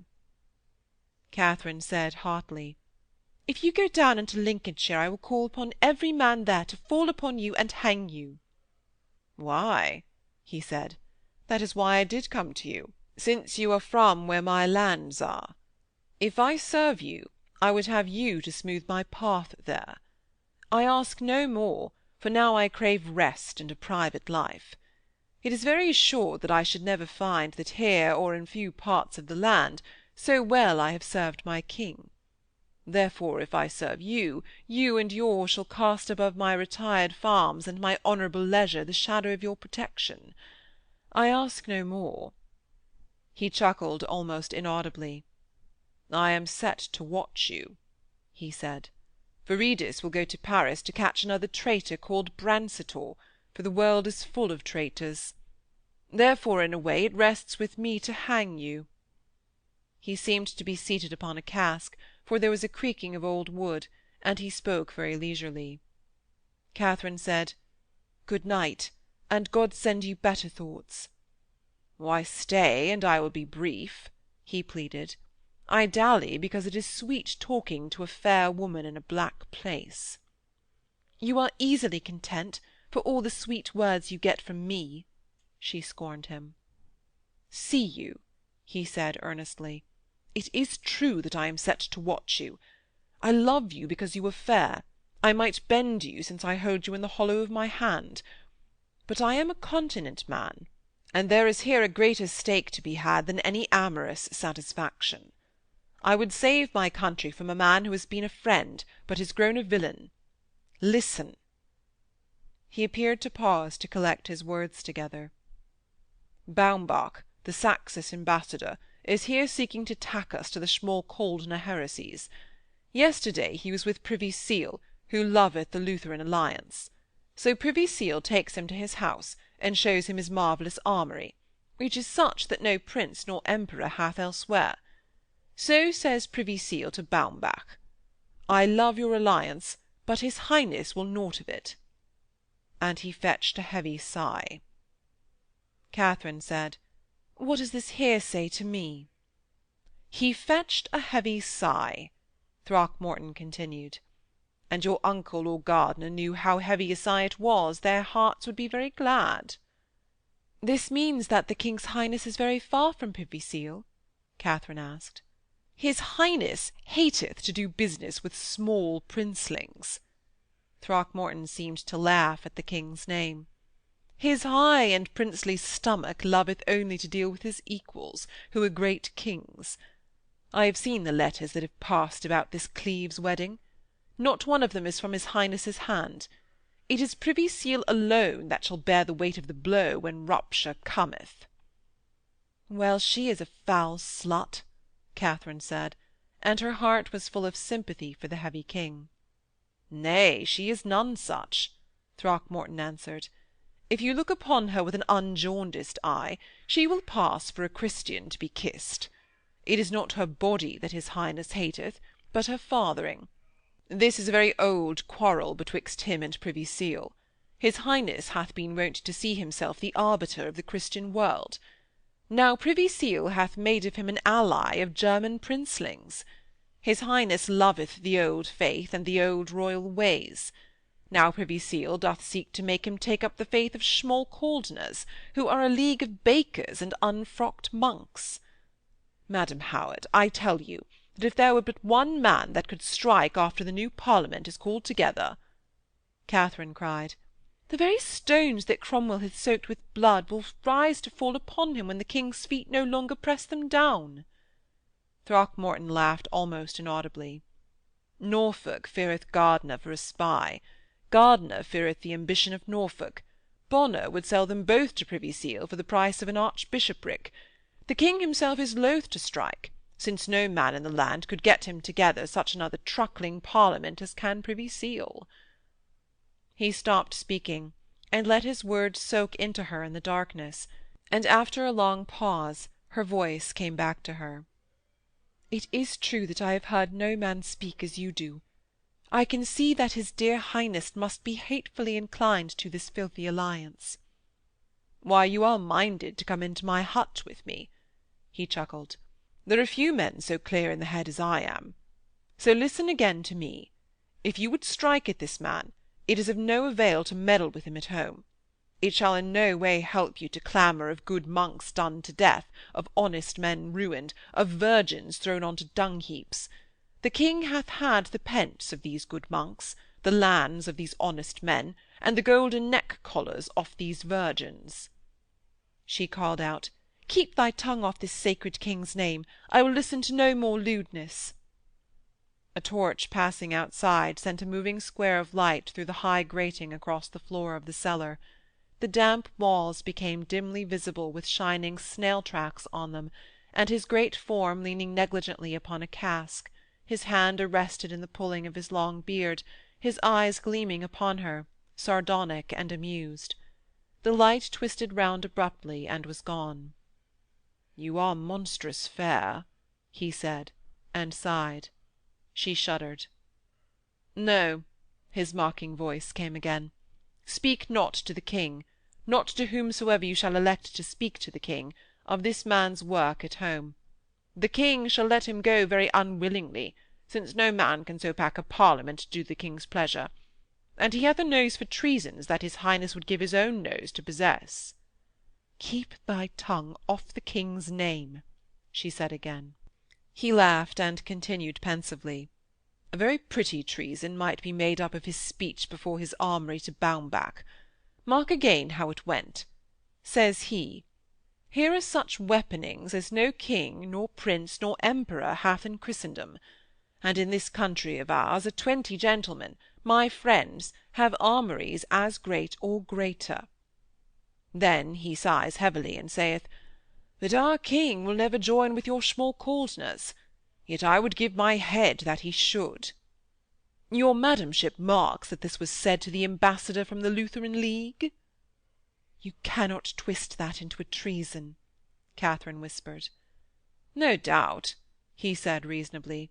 'Such words from a minister to an envoy are but a courtesy, as one would say, "I fain would help you, but my master wills it not." The voice suddenly grew crafty. 'But these words, spoken before an armoury and the matter of 20 gentlemen with armouries greater. Say that these 20 are creatures of my Lord Cromwell, implicateur, for the Lutheran cause. And again the matter. No king hath such an armoury. No king, I would have you observe.' 'Why, this is monstrous foolish pettifogging,' Katharine said. 'No king would believe a treason in such words.' 'I call to mind Gilmore of Hurstleas, near our homes,' the voice came reflectively. 'I did know him,' Katharine said. 'You had his head.' 'You never heard how Privy Seal did that,' the voice came back mockingly. 'Goodman Gilmore had many sheep died of the rot because it rained 7 weeks on end. So coming back from a market day, with too much ale for prudence and too little for silence, he cried, "Curse on this rain, the weather was never good since knaves ruled about the king." So that came to the ears of Privy Seal, who made a treason of it, and had his sheep and his house and his lands and his head. He was but one in 10,000 that have gone the same road home from market and made speeches as treasonable.' 'Thus poor Gilmore died?' Katharine asked. 'What a foul world this is!' 'Time it was cleansed,' he answered. He let his words rankle for a time, then he said softly, 'Privy Seal's words before his armoury were as treasonable as Gilmore's on the market road.' Again he paused. 'Privy Seal may call thee to account for such a treason,' he said afterwards. 'He holdeth thee in a hollow of his hand.' She did not speak. He said softly, 'It is a folly to be too proud to fight the world with the world's weapons.' The heavy darkness seemed to thrill with her silence. He could tell neither whether she were pondering his words nor whether she still scorned him. He could not even hear her breathing. 'God help me,' he said at last in a high angry note. 'I am not such a man as to be played with too long. People fear me.' She kept silence still, and his voice grew high and shrill. 'Madam Howard, I can bend you to my will. I have the power to make such a report of you as will hang you to-morrow.' Her voice came to him expressionlessly, without any inflection. In few words, what would he have of her? She played his own darkness off against him, so that he could tell nothing new of her mood. He answered swiftly, "I will that you tell the men you know what I have told you. You are a very little thing. It were no more to me to cut you short than to drown a kitten. But my own neck I prize.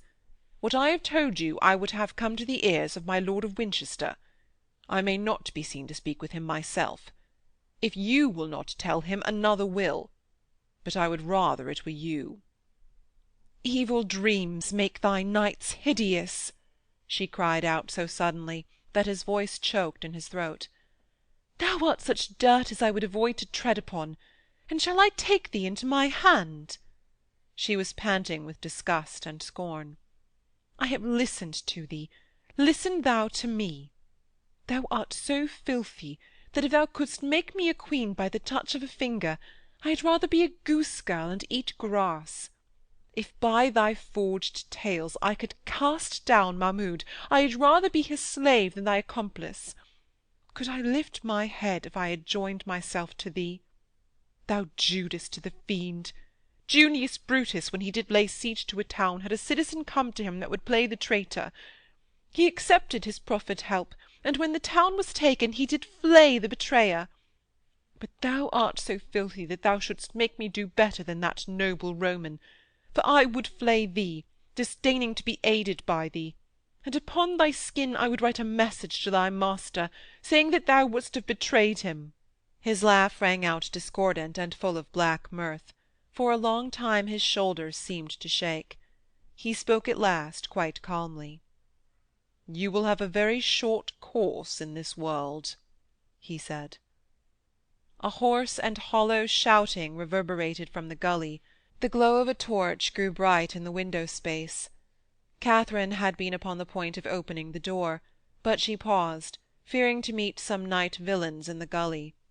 Throckmorton was now silent, as if he utterly disdained her, and a frightful blow upon the wood of the door, so certain were they that the torch would pass on, made them spring some yards further into the cellar.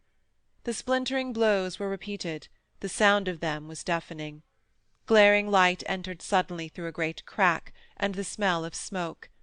Then the door fell in half, one board of it across the steps, the other smashing back to the wall upon its hinges. Sparks dripped from the torch, smoke eddied down, and upon the cellar steps were the legs of a man who rested a great axe upon the ground and panted for breath. "Up the steps," he grunted. "If you ever ran, now run. The guard will not enter here." Katharine sped up the steps. It was old Rochford's face that greeted hers beneath the torch.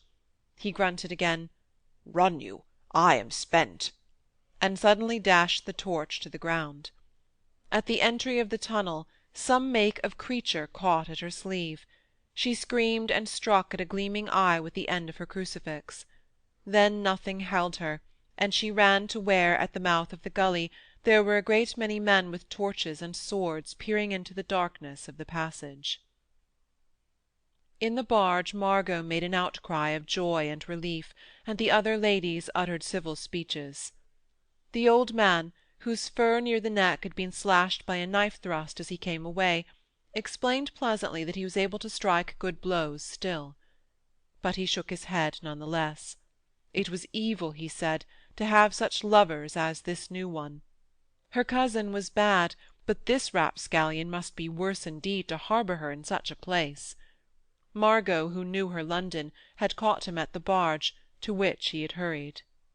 "Ay," he said, "I thought you had played me a trick and gone off with some spark. But when I heard to what place, I fetched the guard along with me.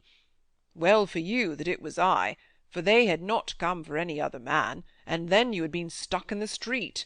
For, you see, whether you would have had me fetch you away or no, it is 10 to 1 that a gallant who would take you there would mean that you should never come away alive, and God help you whilst you lived in that place."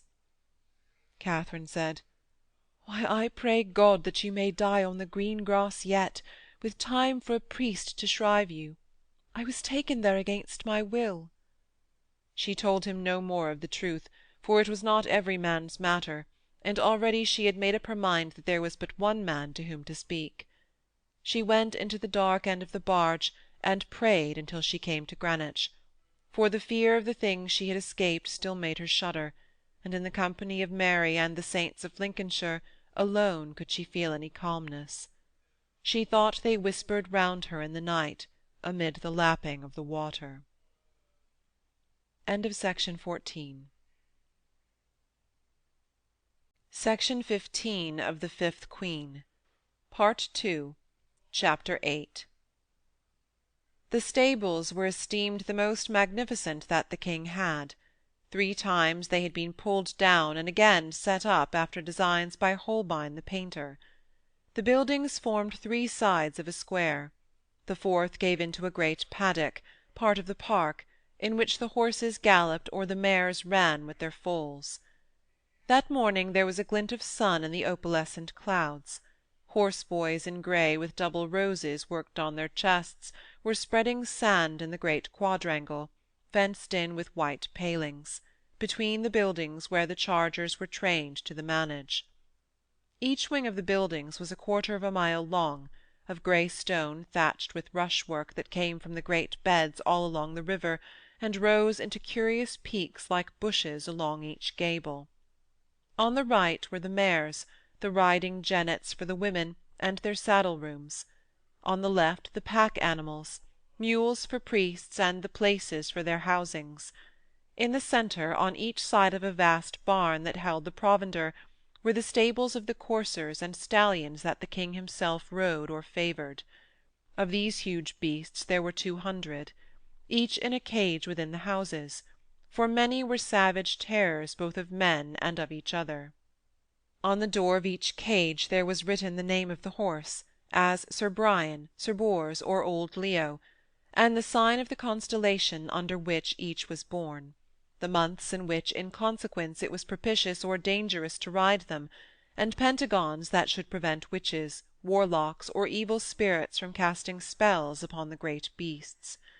Their housings and their stall armour, covered with grease to keep the rust from them, hung upon pulleys before each stall, and their polished neck-armours branched out from the walls in a long file, waving over the gateways right into the distance, the face-pieces with the shining spikes in the foreheads hanging at the ends, the eye-holes carved out and the nostril-places left vacant, so that they resembled an arcade of the skeletons of unicorns' heads.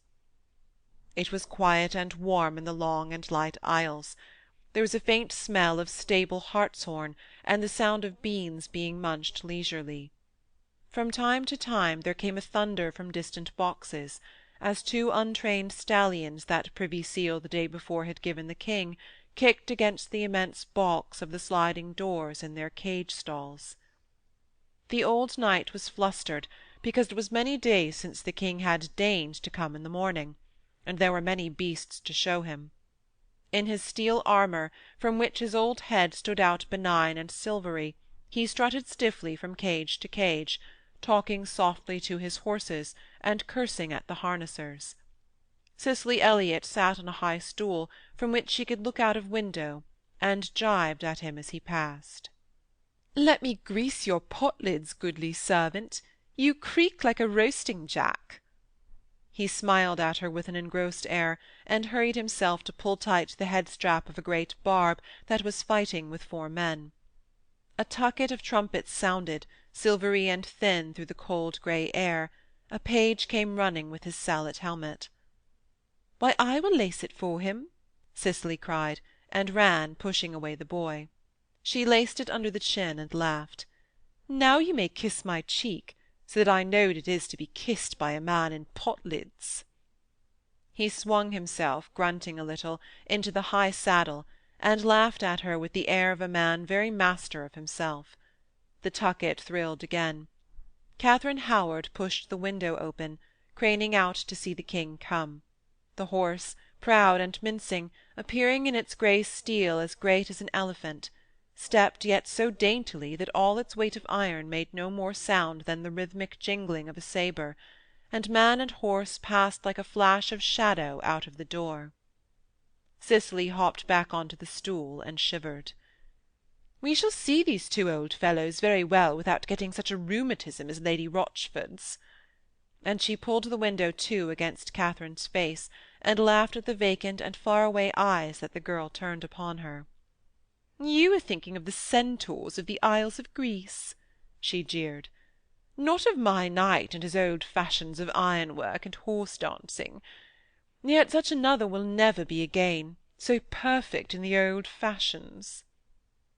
The old knight passed the window to the sound of trumpets towards his invisible master, swaying as easily to the gallop of his enormous steel beast as cupids that you may see in friezes ride upon dolphins down the sides of great billows. But Katharine's eyes were upon the ground. The window showed only some yards of sand, of grey sky, and of whitened railings. Trumpet blew after trumpet, and behind her back horse after horse went out, its iron feet ringing on the bricks of the stable, to die into thuds and silence once the door was passed. Cicely Elliot plagued her, tickling her pink ears with a piece of straw and sending out shrieks of laughter. And Katharine, motionless as a flower in breathless sunlight, was inwardly trembling. She imagined that she must be pale and hollow-eyed enough to excite the compassion of the black-haired girl, for she had not slept at all for thinking, and her eyes ached and her hands felt weak, resting upon the brick of the window-sill. Horses raced past, shaking the building, in pairs, in fours, in 12s. They curveted together, pawed their way through intricate figures, arched their great necks, or reined in suddenly at the gallop, cast up the sand in showers and great flakes of white foam. The old knight came into view, motioning with his lance to invisible horsemen from the other side of the manage, and the top notes of his voice reached them thinly as he shouted the words of direction. But the king was still invisible. Suddenly Cicely Elliot cried out, "Why, the old boy hath dropped his lance! Quel malheur!" And indeed the lance lay in the sand, the horse darting wildly aside at the thud of its fall. The old man shook his iron fist at the sky, and his face was full of rage and shame in the watery sunlight that penetrated into his open helmet. "Poor old sinful man!" Cicely said, with a note of concern deep in her throat. A knave in grey ran to pick up the lance, but the knight sat, his head hanging on his chest, like one mortally stricken riding from a battlefield. Katharine's heart was in her mouth, and all her limbs were weak together. A great shoulder in heavy furs, the back of a great cap, came into the view of a window. An immense hand grasped the white balustrade of the manage rails. He was leaning over, a figure all squares, like that on a court-card, only that the embroidered bonnet raked abruptly to one side, as if it had been thrown on to the square head. Henry was talking to the old knight across the sand. The sight went out of her eyes, and her throat uttered indistinguishable words. She heard Cicely Elliot say, "What will you do? My old knight is upon the point of tears." And Katharine felt herself brushing along the wall of the corridor towards the open door. The immense horse, with his steel plates spreading out like skirts from its haunches, dropped its head motionlessly close to the rail, and the grey wrinkling steel of the figure on its back caught the reflection of the low clouds in flakes of light and shadow. The old knight muttered indistinguishable words of shame inside his helmet. The king said, "Ay, God help us, we all grow old together." And Katharine heard herself cry out, "Last night you were about very late, because evil men plotted against me. Any man might drop his lance in the morning." Henry moved his head leisurely over his shoulder. His eyelids went up in haughty incredulity, so that the whites showed all round the dark pupils. He could not turn far enough to see her without moving his feet, and appearing to disdain so much trouble, he addressed the old man heavily. "3 times I dropped my pen writing one letter yesterday," he said. "If you had my troubles you might groan of growing old." But the old man was too shaken with the disgrace to ride any more, and Henry added testily, "I came here for distractions, and you have run me up against old cares because the sun shone in your eyes. If you will get tricking it with wenches overnight, you cannot be fresh in the morning. This is gospel for all of us. Get in and disarm. I have had enough of horses for this morning." As if he had dispatched that piece of business, he turned, heavily and all of one piece, right round upon Katharine. He set his hands into his side, and stood with his square feet wide apart. "It is well that you remember how to kneel," he laughed ironically, motioning her to get up before she had reached her knees. "You are the pertest baggage I have ever met." He had recognised her whilst the words were coming out of his great lips. "Why is it you the old fellow should marry? I heard he had found a young filly to frisk it with him." Katharine, her face pale and in consternation, stammered that Cicely Elliot was in the stables. He said, "Bide there. I will go speak with her. The old fellow is very cast down. We must hearten him. It is true that he groweth old, and has been a good servant." He pulled the dagger that hung from a thin gold chain on his neck into its proper place on his chest, squared his shoulders, and swayed majestically into the door of the stable. Katharine heard his voice raised to laugh and dropping into his gracious but still peremptory ardent tones. She remained alone upon the level square of smooth sand. Not a soul was in sight, for when the King came to seek distraction with his horses, he brought no one that could tease him. She was filled with fears. He beckoned her to him with his head, ducking it right down to his chest and back again, and the glances of his eyes seemed to strike her like hammer-blows when he came out from the door. "It was you, then, that composed that fine speech about the Fortunate Isles?" he said. "I had sent for you this morning. I will have it printed." She wanted to hang her head like a pupil before her master, but she needs must look him in the eyes, and her voice came strangely and unearthly to her own ears. "I could not remember the speech the Bishop of Winchester wanted me to say. I warned him I have no memory for the Italian, and my fright muddled my wits."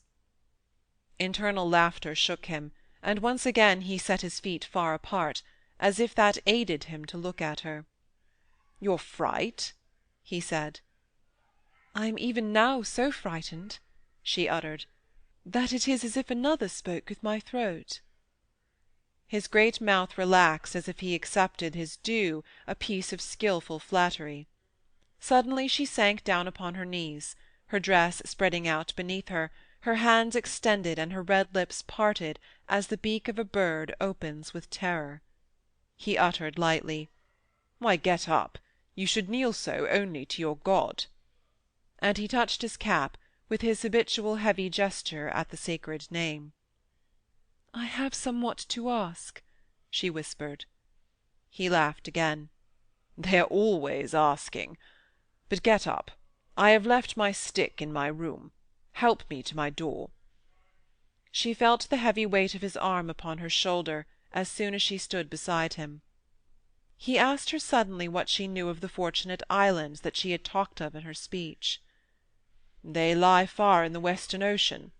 I had an Italian would have built me ships to reach them," he said, and Katharine answered, "I do take them to be a fable of the ancients, for they had no heaven to pray for." When his eyes were not upon her she was not afraid, and the heavy weight of his hand upon her shoulder made her feel firm to bear it. But she groaned inwardly, because she had urgent words that must be said, and she imagined that nothing could be calmer in the Fortunate Islands than this to walk and converse about their gracious image that shone down the ages. He said with a heavy, dull voice, "I would give no little to be there." Suddenly she heard herself say, her heart leaping in her chest, "I do not like the errand they have sent my cousin upon." The blessed utopia of the lost islands had stirred in the King all sorts of griefs that he would shake off, and all sorts of remembrances of youth, of open fields, and a wide world that shall be conquered, all the hopes and instincts of happiness, ineffable and indestructible, that never die in passionate men. He said dully, his thoughts far away, "What errand have they sent him upon? Who is your goodly cousin?" She answered, "They put it about that he should murder Cardinal Pole." And she shook so much that he was forced to take his hand from her shoulder. He leaned upon the manage-rail, and halted to rest his leg that pained him. "It is a good errand enough," he said. She was panting like a bird that you hold in your hand, so that all her body shook, and she blurted out, "I would not that my cousin should murder a churchman." And before his eyebrows could go up in an amazed and haughty stare, "I am like to be hanged between Privy Seal and Winchester." He seemed to fall against the white bar of the rail for support, his eyes wide with incredulity. He said, "When were women hanged here?" "Sir," she said earnestly, "you are the only one I can speak to. I am in great peril from these men." He shook his head at her. "You have gone mad," he said gravely. "What is this fluster?" "Give me your ear for a minute," she pleaded. Her fear of him as a man seemed to have died down. As a king she had never feared him. "These men do seek each other's lives, and many are like to be undone between them." His nostrils dilated like those of a high-mettled horse that starts back. "What maggot is this?" he said imperiously. "Here there is no disunion." He rolled his eyes angrily, and breathed short, twisting his hands. It was part of his nature to insist that all the world should believe in the concord of his people. He had walked there to talk with a fair woman. He had imagined that she would pique him with pert speeches. "Speak quickly," he said in a peremptory voice, and his eyes wandered up the path between the rails and the stable walls. "You are a pretty piece, but I have no time to waste in woeful nonsense."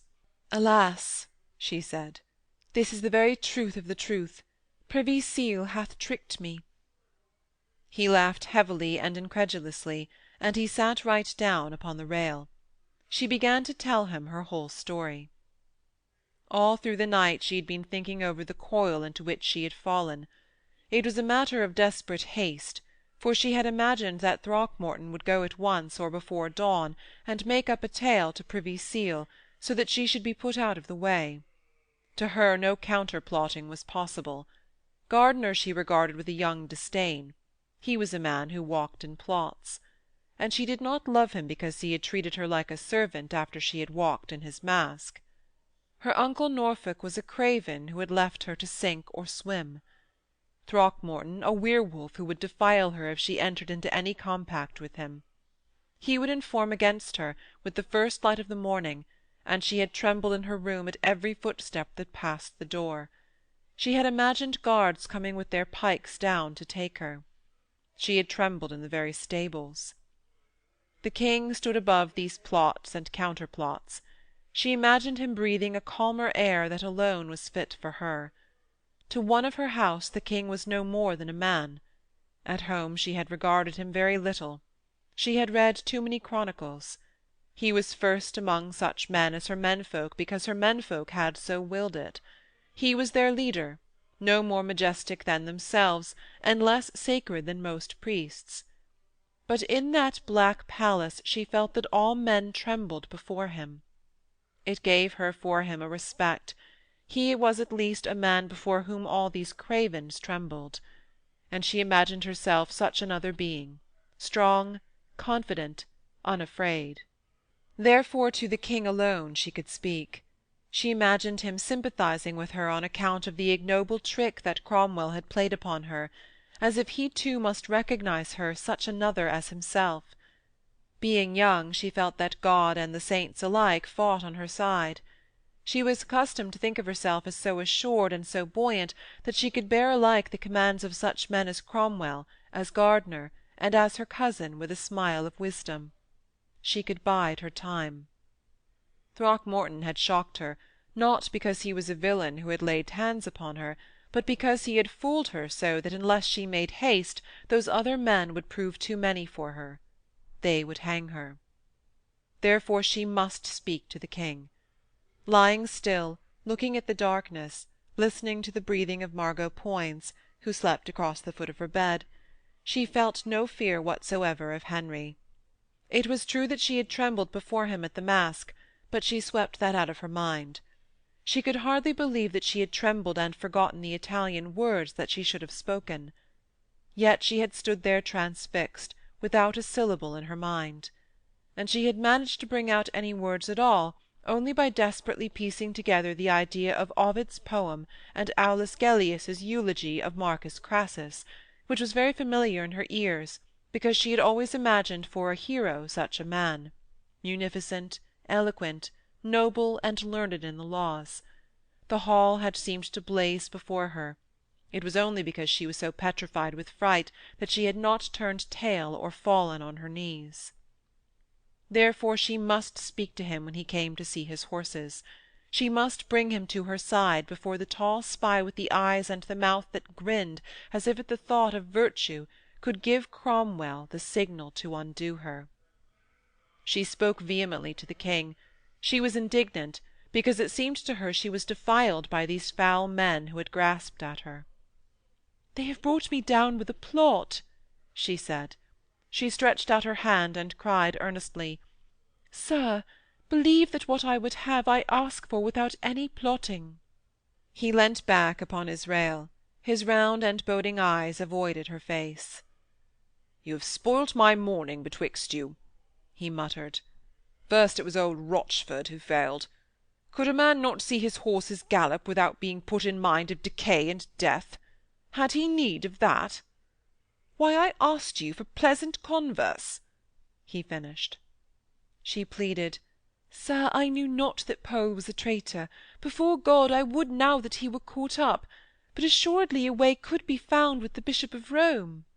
"This is a parcel of nonsense," he shouted suddenly, dismissing her whole story. Would she have him believe it was thinkable that a spy should swear away a woman's life? She had far better spend her time composing of fine speeches. "Sir," she cried, "before the Most High God—" He lifted his hand.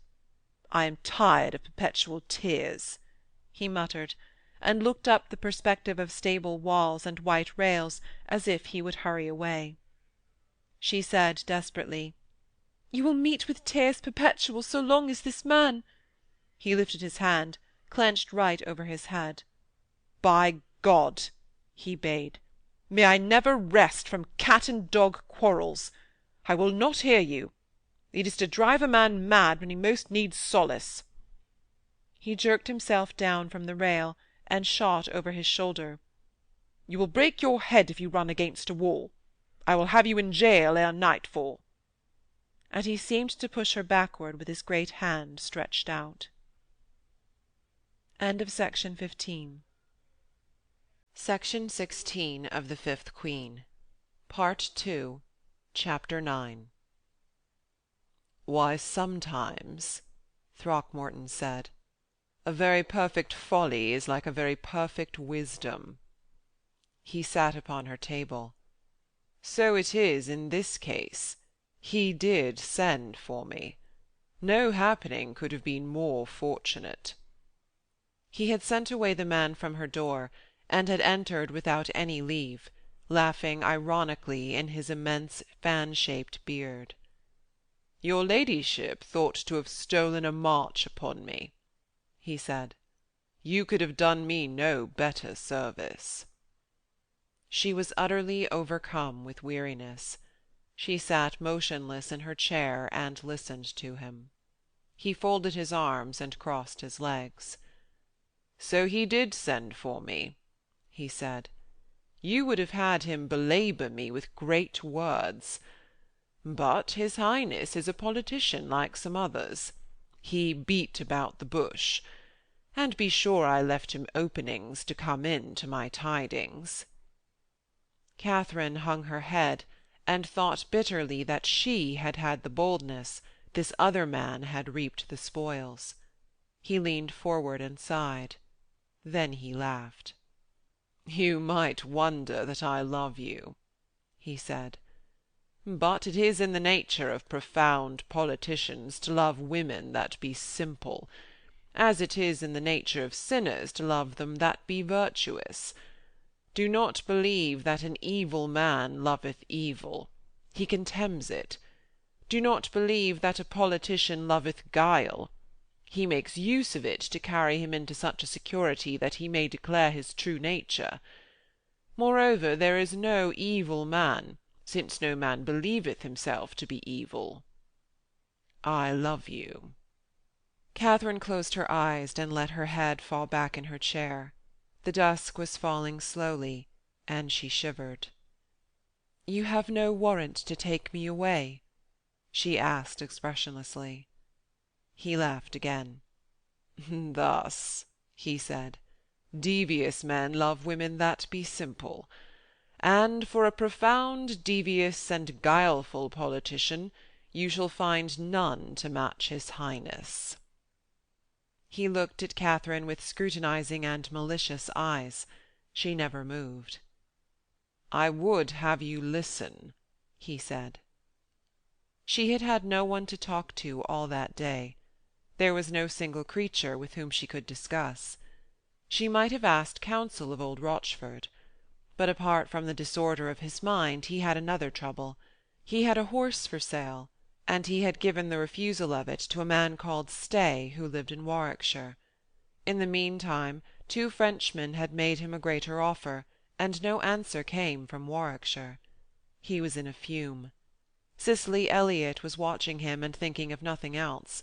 Margot Poins was weeping all day because the Magister had been bidden to go to Paris to turn into Latin the letters of Sir Thomas Wyatt. There was no one around Katharine that was not engrossed in his own affairs. In that beehive of a palace she had been utterly alone with horror in her soul. Thus she could hardly piece together Throckmorton's meanings. She thought he had come to gibe at her. "Why should I listen?" she said. "Because," he answered sardonically, "you have a great journey indicated for you, and I would instruct you as to certain peaks that you may climb." She had been using her rosary, and she moved it in her lap. "Any poor hedge priest would be a better guide on such a journey," she answered listlessly. "Why, God help us all," he laughed. "That were to carry simplicity into a throne-room. In a stable-yard it served, but you will not always find a king among horse-straws." "God send I find the King of Peace on a prison pallet," she answered. "Why, we are at cross purposes," he said lightly. He laughed still more loudly when he heard that the king had threatened her with jail. "Do you not see," he asked, "how that implies a great favour towards you?" "Oh, mock on," she answered. He leaned forward and spoke tenderly. "Why, poor child," he said, "if a man be moved because you moved him, it was you who moved him. Now, if you can move such a heavy man, that is a certain proof that he is not indifferent to you." "He threatened me with the jail," Katharine said bitterly. "Ay," Throckmorton answered, "for you were in fault to him. That is ever the weakness of your simple natures. They will go brutally to work upon a man." "Tell me then in 3 words what his Highness will do with me," she said. "There you go brutally to work again," he said. "I am a poor man that do love you. You ask what another man will do with you that affects you." He stood up to his full height, dressed all in black velvet. "Let us then be calm," he said, though his voice trembled, and he paused as if he had forgotten the thread of his argument. "Why, even so, you were in grievous fault to his Highness that is a prince much troubled. As thus, you were certain of the rightness of your cause." "It is that of the dear saints," Katharine said. He touched his bonnet with 3 fingers. "You are certain," he repeated. "Nevertheless, here is a man whose fury is like an agony to him. He looks favourably upon you. But if a man be formed to fight, he must fight, and call the wrong side good." "God help you," Katharine said. "What can be good that is set in array against the elect of God?" "These be brave words," he answered, but the days of the Crusades be over. Here is a king that fights with a world that is part good, part evil. In part he fights for the dear saints, in part they that fight against him fight for the elect of God. Then he must call all things well upon his side, if he is not to fail where he is right as well as where he is wrong. I do not take you well, Katharine said. When the Lacedaemonians strove with the great king— Why, dear heart, he said, those were the days of a black and white world. Now we are all grey, or piebald. Tell me then what the king will do with me, she answered. He made a grimace. All your learning will not make of you but a very woman. It is, what will he do? It is, a truce to words. It is, get to the point. But the point is this. In the name of heaven, she said, shall I go to jail or no? Then in the name of heaven, he said, you shall. This next month, or next year, or in 10 years' time. That is very certain, since you goad a king to fury. She opened her mouth, but he silenced her with his hand. No, you shall not go to jail upon this quarrel. She sank back in her chair. He surveyed her with sardonic malice. But it is very certain, he said, that there had been there already a clerk with a warrant and a pen. You had not again seen the light of day until you came to a worse place on a hill. Katharine shivered. Why, get you gone and leave me to pray, she said. He stretched out towards her a quivering hand. Ay, there you be again, simple and brutal. His jaws grinned beneath his beard. I love the air you breathe. I go about to tell a tale in a long way that shall take a long time, so that I may stay with you. You cry, for pity, come to the point. I have pity. So you cry, having obtained your desire, get ye gone, and let me pray. She said wearily, I have had too many men besiege me with their suits. He shrugged his great shoulders and cried, Yet you never had better friend than I, who bring you comfort, hoping for none in return. Why, she answered, it is a passing bitter thing that my sole friend must be a man accounted so evil. He moved backwards again to the table, set his white hands upon it behind him, and balancing himself upon them, swung one of his legs slowly. It is a good doctrine of the Holy Church, he said, to call no man evil until he be dead. He looked down at the ground, and then suddenly he seemed to mock at her and himself. Doubtless, had such a white soul as yours led me from my first day, you to-day had counted me as white. It is evident that I was not born with a nature that warped towards sin. For let us put it that good is that thing that you wish. He looked up at her maliciously. Let that be good. Then, very certainly, since I am an enlisted heart and soul in the desire that you may have what you wish, you have worked a conversion in me. I will no longer bear with your mocking, she said. She began to feel herself strong enough to command for him. Why, he answered, hear me you shall, and I must mock, since to mock and to desire are my nature. You pay too little heed to men's natures, therefore the day will come to shed tears. That is very certain, for you will knock against the whole world. Why, yes, she answered, I am as God made me. So are all Christians, he retorted, but some of us strive to improve upon the pattern. She made an impatient movement with her hands, and he seemed to force himself to come to a point. It may be that you will never again hear me speak, he said quickly. Both for you and for me these times are full of danger.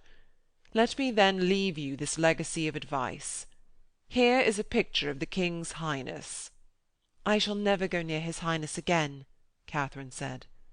Ay, but you will, he answered, for 'tis your nature to meddle, or 'tis your nature to work for the blessed saints, put it which way you will. But his Highness meditateth to come near you. Why, you are mad, Katharine said wearily. That is that maggot of Magister Udal's. He lifted one finger in an affected philosophic gesture. Oh, nay, he laughed. That his Highness meditateth more speech with you, I am assured. For he did ask me where you usually resorted. He would know if I be a traitor.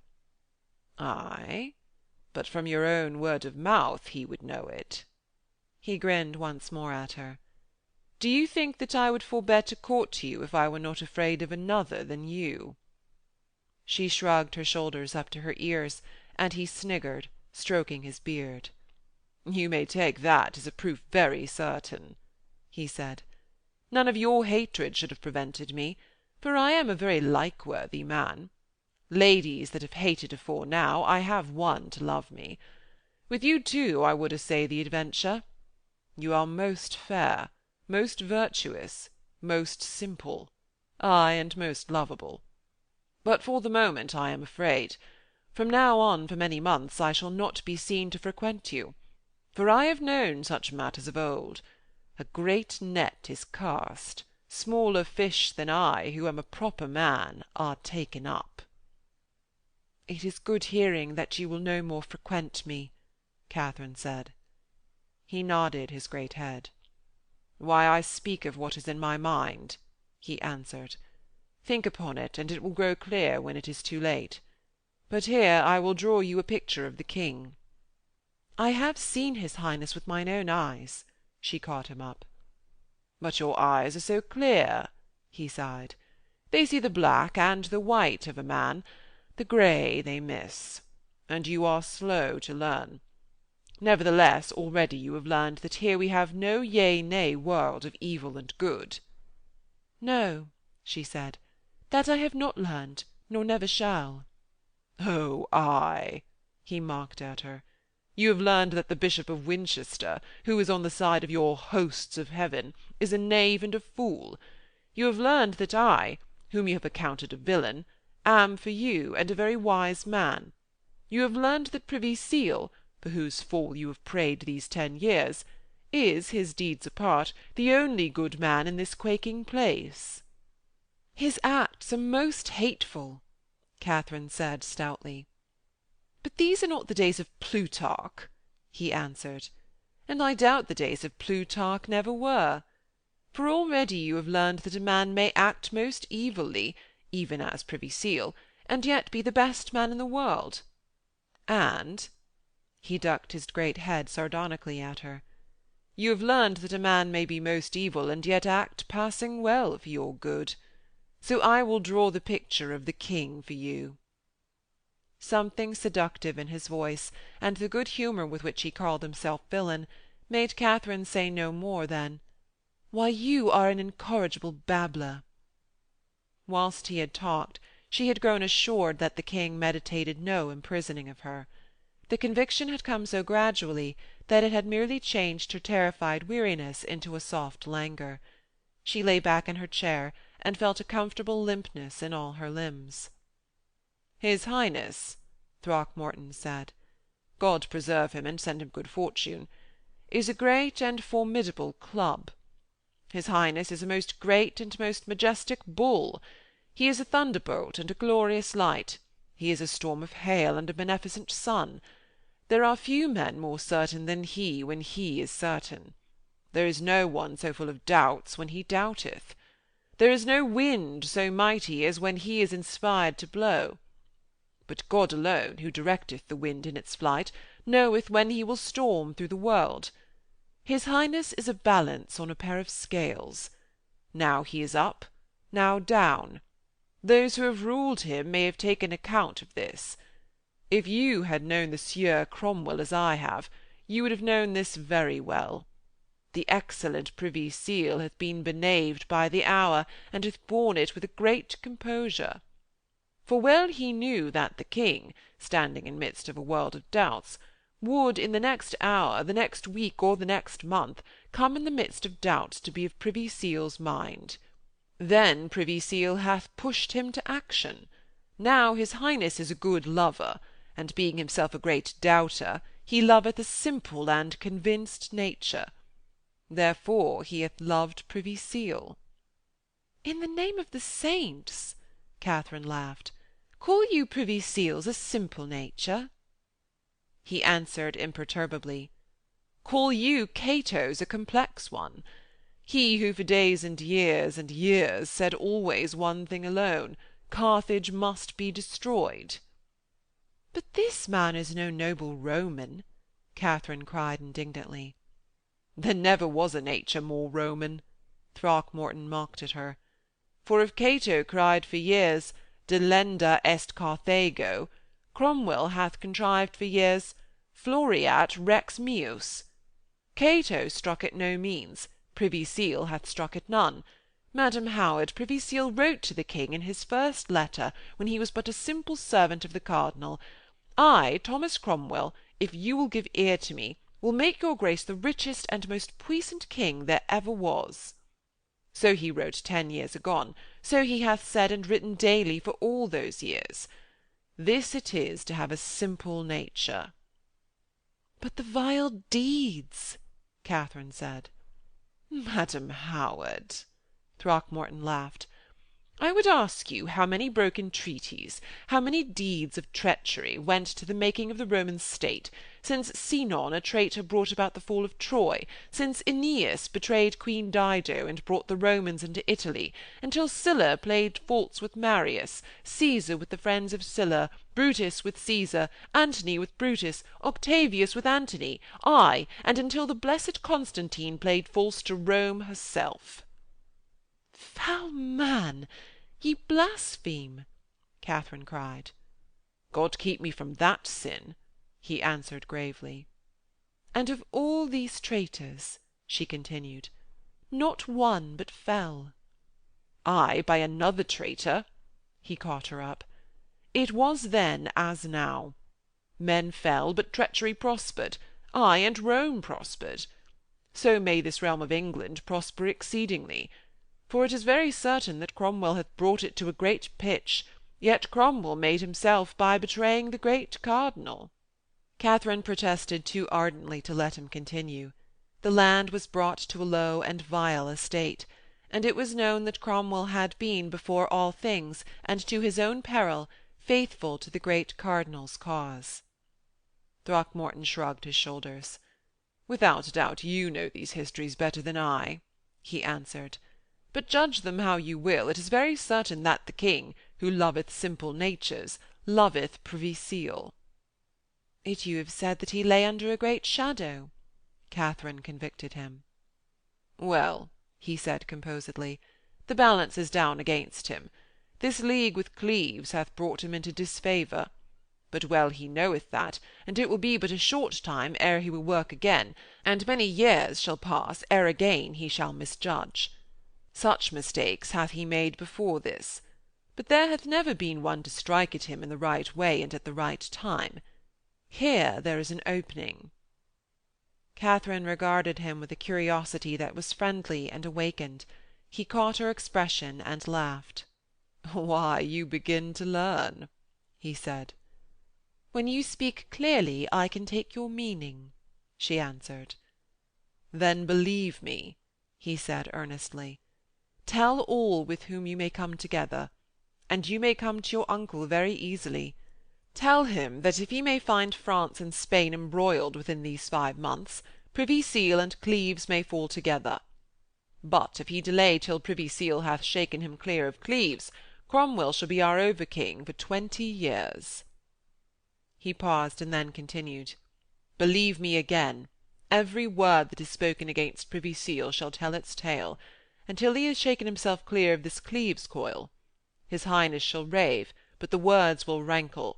His Highness shall threaten you, but he shall not strike, for he will doubt. It is by his doubts that you may take him. God help me, Katharine said. What is this of you to me? He did not heed her, but continued. You may speak what you will against Privy Seal, but never speak a word against the glory of the land. It is when you do call this realm the Fortunate Land that at once you make his Highness incline towards you, and doubt. Island of the blessed, say you. This his Highness rejoices, saying to himself, my governing appeareth fortunate to the world. But his Highness knoweth full well the flaws that be in his fortunate island, and specially will he set himself to address wrongs, assuage tears, set up chantries, and make his peace with God. But if you come to him saying, this land is torn with dissent, here heresies breed, and despair stalks abroad, if you say all is not well, his Highness getteth enraged. All is well, he will swear, all is well, for I made it. And he would throw his cap into the face of Almighty God rather than change one jot of his work. In short, if you will praise him, you make him humble, for at bottom the man is humble. If you will blame him, you will render him as rigid as steel and more proud than the lightning. For before the world's eyes, this man must be proud, else he would die. Katharine had her hand upon her cheek. She said musingly, His Highness did threaten me with a jail, but you say he will not strike. If I should pray him to restore the Church of God, would he not strike then? Child, Throckmorton answered, it will lie with the way you ask it. If you say, this land is heathen, your Grace hath so made it, his Highness will be more than terrible. But if you say, this land prospereth exceedingly and is beloved of the Mother of God, his Highness will begin to doubt that he hath done little to pleasure God's mother, or to pleasure you who love that heavenly rose. Say how all good people rejoice that his Highness hath given them a faith pure and acceptable, and very shortly his Highness will begin to wonder of his faith. That were ignoble flattery, Katharine said. He answered quietly, No, no, for indeed his Highness hath given all he could give. It is the hard world that hath pushed him against you and against his good will. Believe me, his Highness loveth good doctrine better than you, I, or the Bishop of Rome. So that—" He paused and concluded, "this Lord Cromwell moves in the shadow of a little thing that casts hardly any shadow. You have seen it?" She shook her head negligently, and he laughed. "Why, you will see it yet. A small square thing upon a green hill.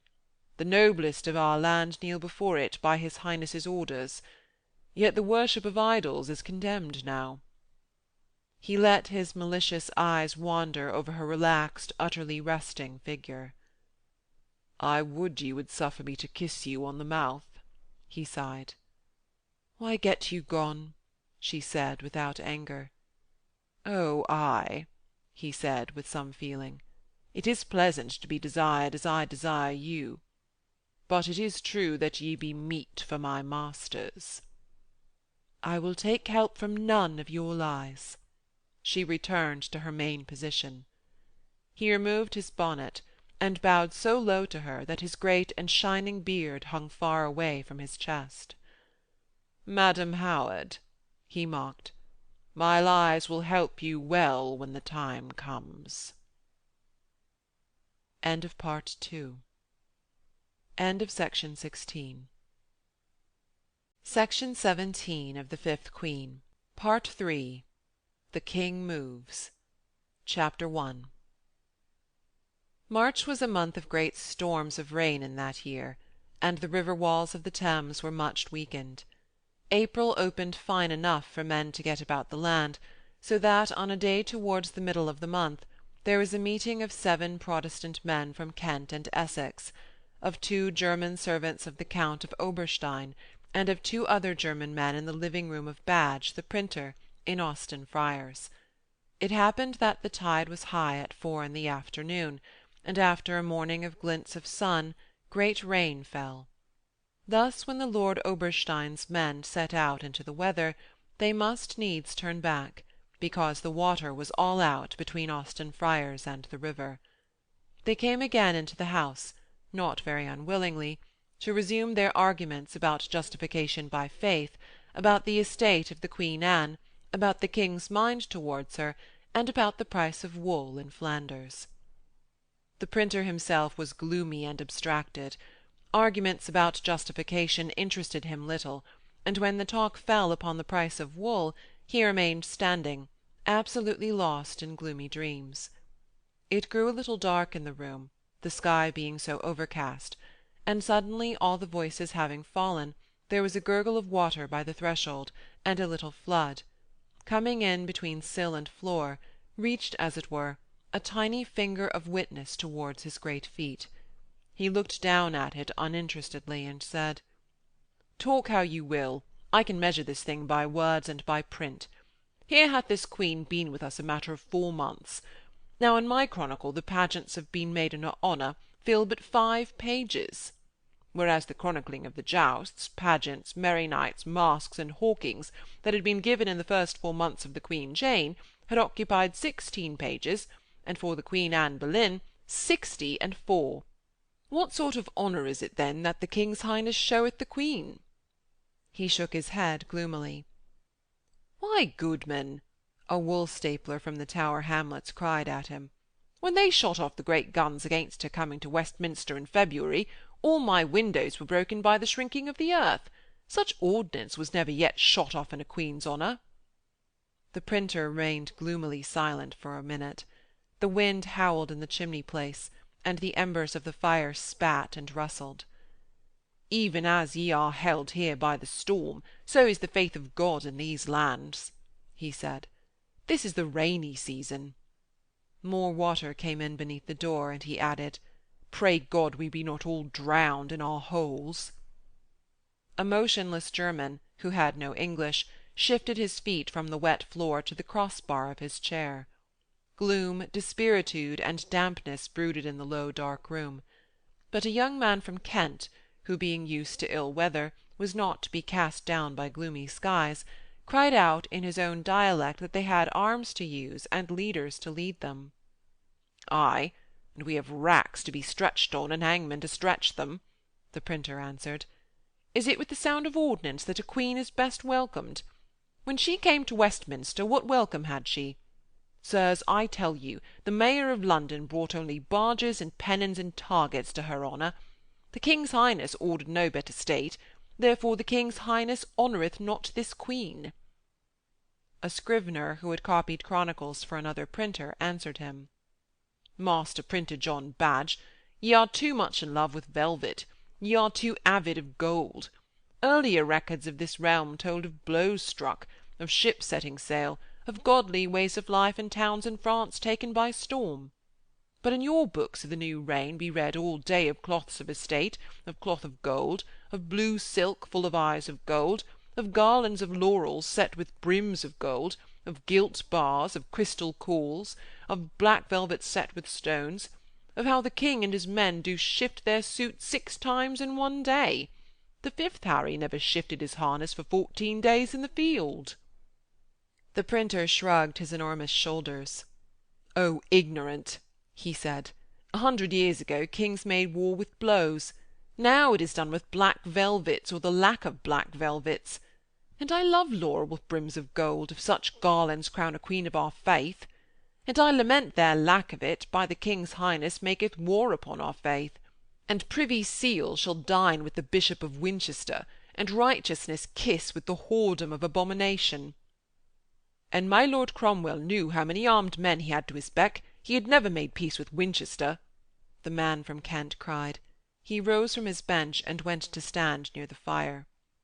A door latch clicked, and in the dark corner of the room appeared something pale and shining, the face of old Badge, who held open the stair-door and grinned at the assembly, leaning down from a high step.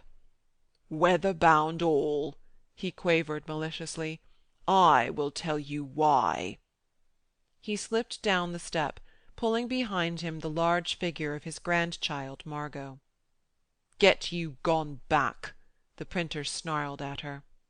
"That will I not," her gruff voice came.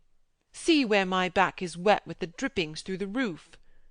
She and her grandfather had been sitting on a bed in the upper room, but the rain was trickling now through the thatch. The printer made a nervous stride to his printing-stick, and brandishing it in the air, poured out these words: "Whores and harlots shall not stand in the sight of the godly." Margot shrank back upon the stairplace and remained there, holding the bolt of the door in her hand, ready to shut off access to the upper house. "I will take no beating, uncle," she panted. "This is my grandfather's abode and dwelling." The old man was sniggering towards the window. He had gathered up his gown about his knees, and picked his way between the pools of water on the floor and the Lutherans on their chairs towards the window. He mounted upon an oak chest that stood beneath the casement, and, peering out, chuckled at what he saw. "A mill race and a dam," he muttered. "This floor will be a duck pond in an hour." "Harlot, and servant of a harlot," the printer called to his niece. The Lutherans, who came from houses where father quarrelled with son and mother with daughter, hardly troubled more than to echo the printer's words of abuse. But one of them, a grizzled man in a blue cloak, who had been an ancient friend of the household, broke out, "Naughty wench, thou wast at the ordeal of Dr. Barnes." Margot, drawing her knees up to her chin where she sat on the stairs, answered nothing. Had she not feared her uncle's stick, she was minded to have taken a mop to the floor, and to have put a clout in the doorway.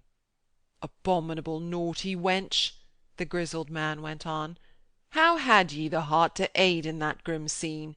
Knew ye no duty to your elders?"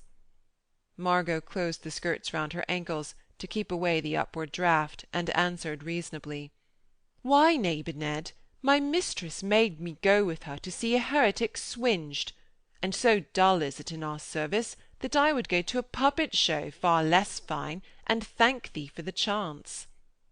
The printer spat upon the floor when she mentioned her mistress. "I will catechize," he muttered. "Answer me as I charge thee." The old man, standing on the chest, tapped one of the Germans on the shoulder. "See you that wall, friend?" he laughed. "Is it not a noble dam to stay the flood back into our house? Now the Lord Cromwell—" The Landsknecht rolled his eyes round because he understood no English. The old man went on talking, but no one there, not even Margot Poins, heeded him. She looked at her uncle reasonably, and said, "Why, an thou wilt set down thy stick, I will even consider thee, uncle."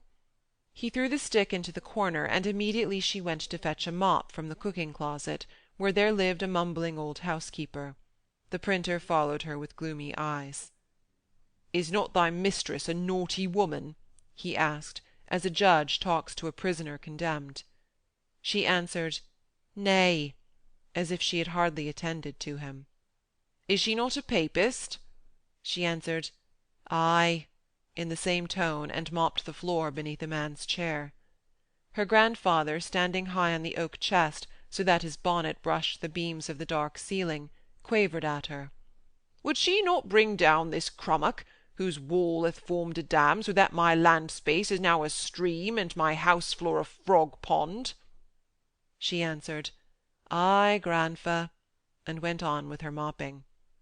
"Did she not go with the man to a cellar of the Rogues' Sanctuary after Winchester's feast?"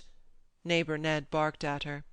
"Such are they that would bring down our Lord." "Did she not even so with her cousin before he went to Calais?" her uncle asked. Margot answered seriously, "Nay, uncle, no night but what she hath slept in these arms of mine that you see." "Ay, you are her creature," neighbour Ned groaned. "Foul thing!" the printer shouted. "Eyes are upon thee and upon her. It was the worst day's work that ever she did when she took thee to her arms. For I swear to God that her name shall be accursed in the land. I swear to God." He choked in his throat. His companions muttered harlot, strumpet, spouse of the fiend. And suddenly the printer shouted, "See you, Udal is her go-between with the king, and he shall receive thee as his price. He conveyeth her to his highness. She hath paid him with thy virtue. Foul wench, be these words not true?" She leaned upon her mop-handle and said, "Why, uncle, it is a foul bird that files his own nest." He shook his immense fist in her face. "Shame shall come out in the communion of the godly, be it whose kin it will." "Why, I wish the communion of the godly joy in its hot tails," she answered. "As for me, speak you with the magister when he comes from France. As for my mistress, 3 times she had seen the king since Winchester's feast was 3 months agone. She in no wise affected his highness till she had heard his highness confute the errors of Dr. Barnes in the small closet. When she came away therefrom, she said that his highness was like a god for his knowledge of God's law. If you want better tales than that, go to a wench from the stairs to make them for you." "Ay," said their neighbour, 3 times hath she been with the king, and the price of the first time was the warrant that took thee to pay Udal for his connivance, and the price of the second was that the king's highness should confute our sacred Barnes in the conclave, and the price of the third was that the Lord Cromwell should dine with the Bishop of Winchester, and righteousness sit with its head in ashes." "Why, have it as thou wilt, neighbour Ned," she answered. "In my life of 20 years thou hast brought me 20 sugar cates. God forbid that I should stay thy willing lips over a sweet morsel." In the gloomy and spiritless silence that fell upon them all, since no man there much believed the things that were alleged, but all very thoroughly believed that evil days were stored up against them, the bursting open of the door made so great a sound that the speechless German tilted backward with his chair and lay on the ground, before any of them knew what was the cause. The black figure of a boy shut out the grey light and the torrents of rain. His head was bare, his frieze clothes dripped and sagged upon his skin. He waved his clenched fist half at the sky and half at Margot's face, and screamed, "I ha' carried letters for thee, twixt thy mistress and the king. I ha' carried letters. I ha' been jailed for it." "O fool!" Margot's deep voice uttered, unmoved. "The letters went not between those two. And thou art free. Come in from the rain." He staggered across the prostrate German. "I ha' lost my advancement," he sobbed. "Where shall I go? 20 hours I have hidden in the reeds by the riverside. I shall be taken again." "There is no hot pursuit for thee, then," Margot said, "for in all the 20 hours no man hath sought thee here." She had the heavy immobility of an elemental force. No fright could move her till she saw the cause for fright. "I will fetch thee a dram of strong waters." He passed his hand across his wet forehead. "Thy mistress is taken," he cried. "I saw Privy Seal's pikes go to her doorway." "Now God be praised!" the printer cried out, and caught at the boy's wrist. "Tell your tale!" and he shook him on his legs. "Me too, Privy Seal had taken, but I scaped free," he gasped. "These twain had promised me advancement for braving their screeds, and I ha' lost it." "Gossips all," the neighbour Ned barked out, "to your feet, and let us sing, 'A fortress fast is God the Lord. The harlot of the world is down.'"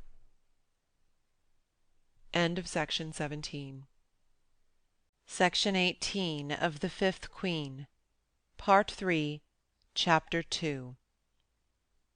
During the time that had ensued between January and that month of March, it had been proved to Katharine Howard how well Throckmorton, the spy, voiced the menfolk of their day.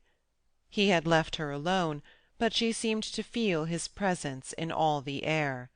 He passed her in corridors, and she knew from his very silence that he was carrying on a fumbling game with her uncle Norfolk, and with Gardiner of Winchester. He had not induced her to play his game, but he seemed to have made her see that every man else in the world was playing a game like his. It was not precisely any more a world of black and white that she saw, but a world of men who did one thing in order that something very different might happen a long time afterwards. The main court had moved from Greenwich to Hampton towards the end of January, but the Lady Mary with her ladies came to a manor house at Isleworth, and shut in as she was with a grim mistress, who assuredly was all white or black, Katharine found herself like one with ears strained to catch sounds from a distance, listening for the smallest rumours that could come from the other great house up-stream. The other ladies each had their men, as Cicely Elliot had the old knight. One of them even had 6, who one day fought a melee for her favours on an eyot before the manor windows.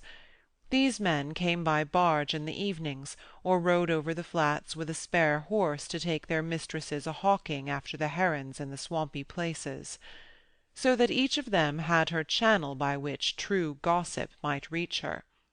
But Katharine had none. Till the opening of March, the Magister came to whisper with Margot Poins. Then he was sent again to Paris to set his pen at the service of Sir Thomas Wyatt, who had so many letters to write. Thus she heard much women's tattle, but knew nothing of what passed. Only it seemed certain that Gardiner of Winchester was seeing fit, God knows why, to be hot in favour of the old faith. It was certain, from 6 several accounts, that at Paul's Cross he had preached a sermon full of a very violent and acceptable doctrine. She wondered what move in the game this was. It was assuredly not for the love of God. No doubt it was part of Throckmorton's plan. The Lutherans were to be stirred to outrages in order to prove to the king how insolent were they upon whom Privy Seal relied.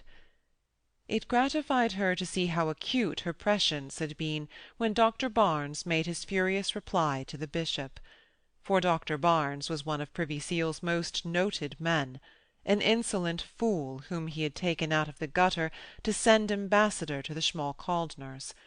And it was on the day when Gardiner made his complaint to the king about Dr. Barnes that her uncle Norfolk sent to her to come to him at Hampton. He awaited her, grim and jaundiced, in the centre of a great empty room, where, shivering with cold, he did not let his voice exceed a croaking whisper, though there was panelling and no arras on the dim walls.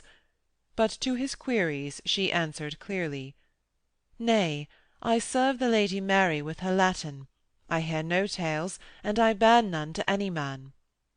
And again, "3 times I have spoken with the King's Highness, the Lady Mary being by, and once it was of the islands of the blest, and once of the Latin books I read, and once of indifferent matters, such as of how apple-trees may be planted against a wall in Lincolnshire." Her uncle gazed at her. His dark eyes were motionless and malignant by habit. He opened his lips to speak, closed them again without a word spoken. He looked at a rose, carved in a far corner of the ceiling, looked at her again, and muttered, "The French are making great works at Ardres." "Oh, ay," she answered. "My cousin Tom wrote me as much. He is commanded to stay at Calais." "Tell me," he said, "will they go against Calais town in good earnest?" "If I knew that," she answered, "I should have had it in private words from my lady whom I serve. And if I had it in private words, I would tell it neither to you nor to any man." He scowled patiently and muttered, "Then tell in private words back again this, that if the French king or the emperor do war upon us now Privy Seal will sit upon the king's back for ever." "Ah, I know who hath talked with you," she answered. "Uncle, give me your hand to kiss, for I must back to my mistress." He put his thin hand grimly behind his back.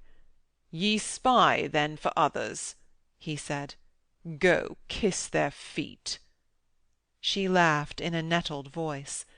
"If the others get no more from me than your Grace of Norfolk—" He frowned ominously, pivoted stiffly round on his heels, and said over his shoulder, "Then I will have thy cousin clapped up the first time he is found in a drunken brawl at Calais." She was after him beseechingly, with her hands held out. "Oh no, uncle!" and "Oh dear uncle, let poor fool Tom be drunken when drunken brawls work no manner of ill." "Then get you sent to the King of France, through the channel that thou wot of, the message I have given you to convey." He kept his back to her, and spoke as if to the distant door. "Why must I mull in these matters?" she asked him piteously. "Or why must poor Tom? God help him! He found me bread when you had left me to starve." It came to her as pitiful that her cousin, swaggering and unconscious at a great distance, should be undone because these men quarrelled near her. He moved stiffly round again. He was so bolstered over with clothes against the cold. "It is not you that must meddle here," he said. "It is your mistress. Only she will be believed by those you wot of." "Speak you yourself," she said. He scowled hatefully. "Who of the French would believe me?" he snarled. He had been so made a tool of by the Privy Seal in times past that he had lost all hope of credence. "If I may come to it, I will do it," she said suddenly. After all, it seemed to her, this action might bring about the downfall of Privy Seal, and she desired his downfall. It would be a folly to refuse her aid merely because her uncle was a craven man, or Throckmorton a knave. It was a true thing that she was to ask the Lady Mary to say, that if France and Spain should molest England together, the Cleves alliance must stand for good, and with it Privy Seal. "But a God's name, let poor Tom be," she added. He stood perfectly motionless for a moment, shrugged his shoulders straight up and down, stood motionless for another moment, and then held out his hand. She touched it with her lips. There was a certain cate, or small cake, made of a paste sweetened with honey and flavoured with cinnamon, that Katharine Howard very much loved. She had never tasted them till one day the king had come to visit his daughter, bearing with his own hands a great box of them. He had had the recipe from Thomas Cromwell, who had had it of a Jew in Italy. Mary so much disaffected her father that, taking them from his hands with one knee nearly upon the ground, she had said that her birth ill-fitted her to eat these princely viands, and she had placed them on a ledge of her writing-pulpit. Heaving a heavy sigh, he glanced at her book and said that he would not have her spoil her eyes with too much of study. Let her bid Lady Catherine to read and write for her.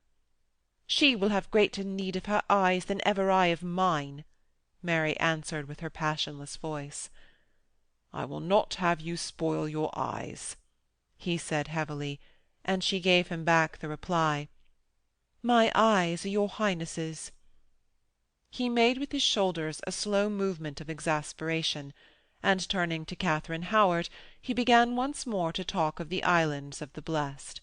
He was dressed all in black furs that day, so that his face appeared less pallid than when he had worn scarlet, and it seemed to her suddenly that he was a very pitiful man, a man who could do nothing, and one who, as Throckmorton had said, was nothing but a doubt. There beside him, between the two of them, stood his daughter, pale, straight, silent, her hands clasped before her. And her father had come to placate her. He had brought her cates to eat, or he would have beaten her into loving him. Yet Mary of England stood as rigid as a knife-blade. You could move her neither by love nor by threats. This man had sinned against this daughter. Here he was brought up against an implacability. He was omnipotent in everything else.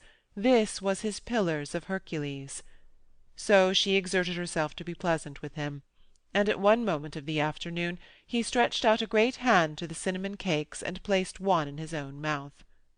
He sat still, and his great jaws moving slowly, he said that he scarcely doubted that, if he himself could set sail with a great armada and many men, he should find a calm region of tranquil husbandry and a pure faith. "It might be found," he said. Then he sighed heavily, and looking earnestly at her, brushed the crumbs from the furs about his neck. "One day doubtless your Highness shall find them," Katharine answered, "if your Highness shall apply yourself to the task." She was impatient with him for his sighs. Let him, if he would, abandon his kingdom and his daughter to set out upon a quest, or let him stay where he was and set to work at any other task. "But whether your Highness shall find them beyond the Western Isles, or hidden in this realm of England?" He shrugged his great shoulders right up till the furs on them were brushed by the feathers that fell from his bonnet. "God, wench," he said gloomily, "that is a question you were main happy to have time to dally with. I have wife and child and kith and kin, and a plaguy basket of rotten apples to make cider from."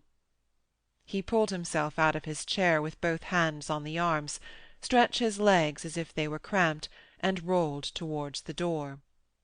"Why, read of this matter in old books," he said, "and if you find the place, you shall take me there." Then he spoke bitterly to the Lady Mary, who had never moved. "Since your eyes are mine, I bid you not spoil them," he said. "Let this lady aid you. She has 10 times more of learning than you have." But taking his jewelled walking-stick from beside the door, he added, "God, wench, you are my child. I have read your commentary, and I, a man who have as much as good letters as any man in Christendom, am well content to father you." "Did your Highness mark, this book being my child, which side of the paper it was written on?" his daughter asked.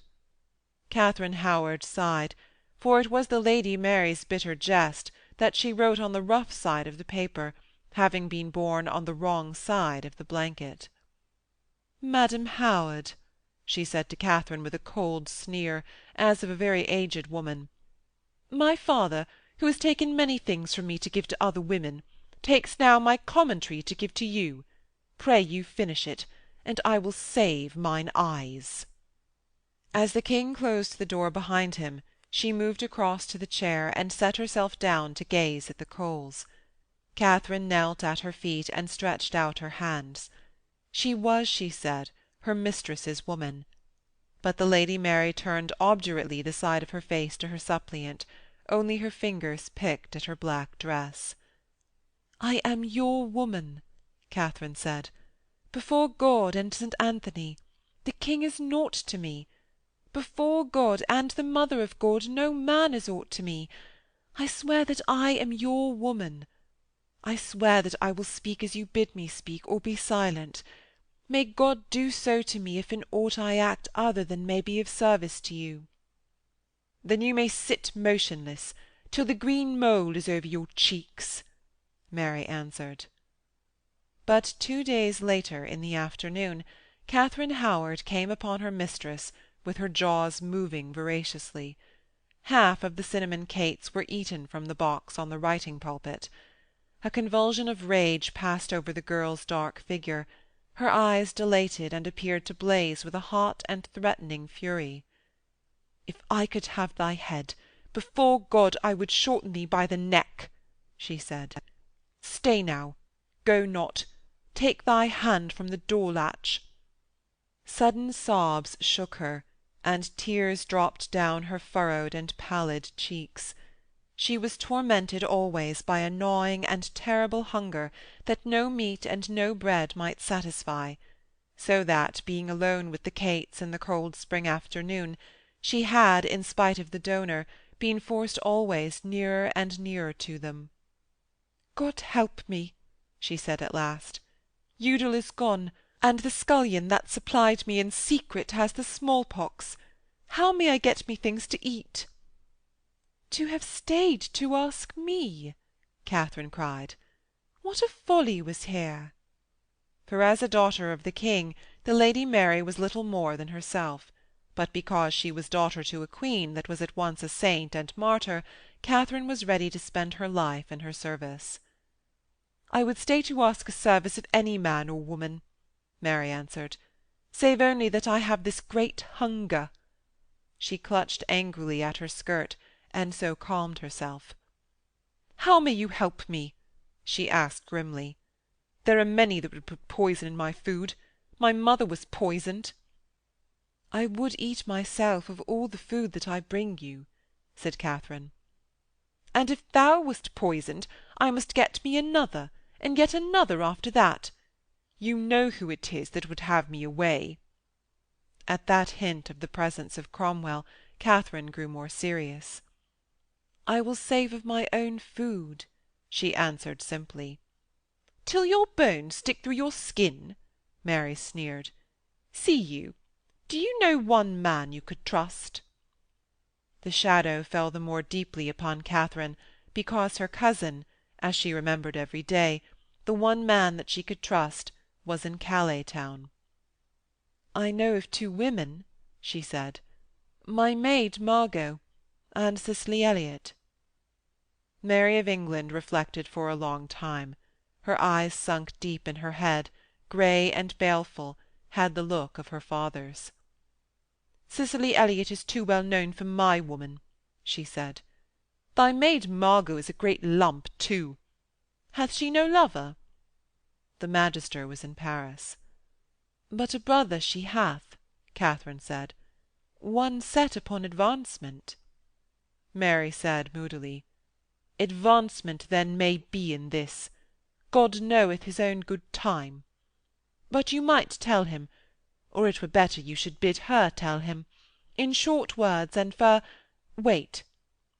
She had a certain snake-like eagerness and vehemence in her motions.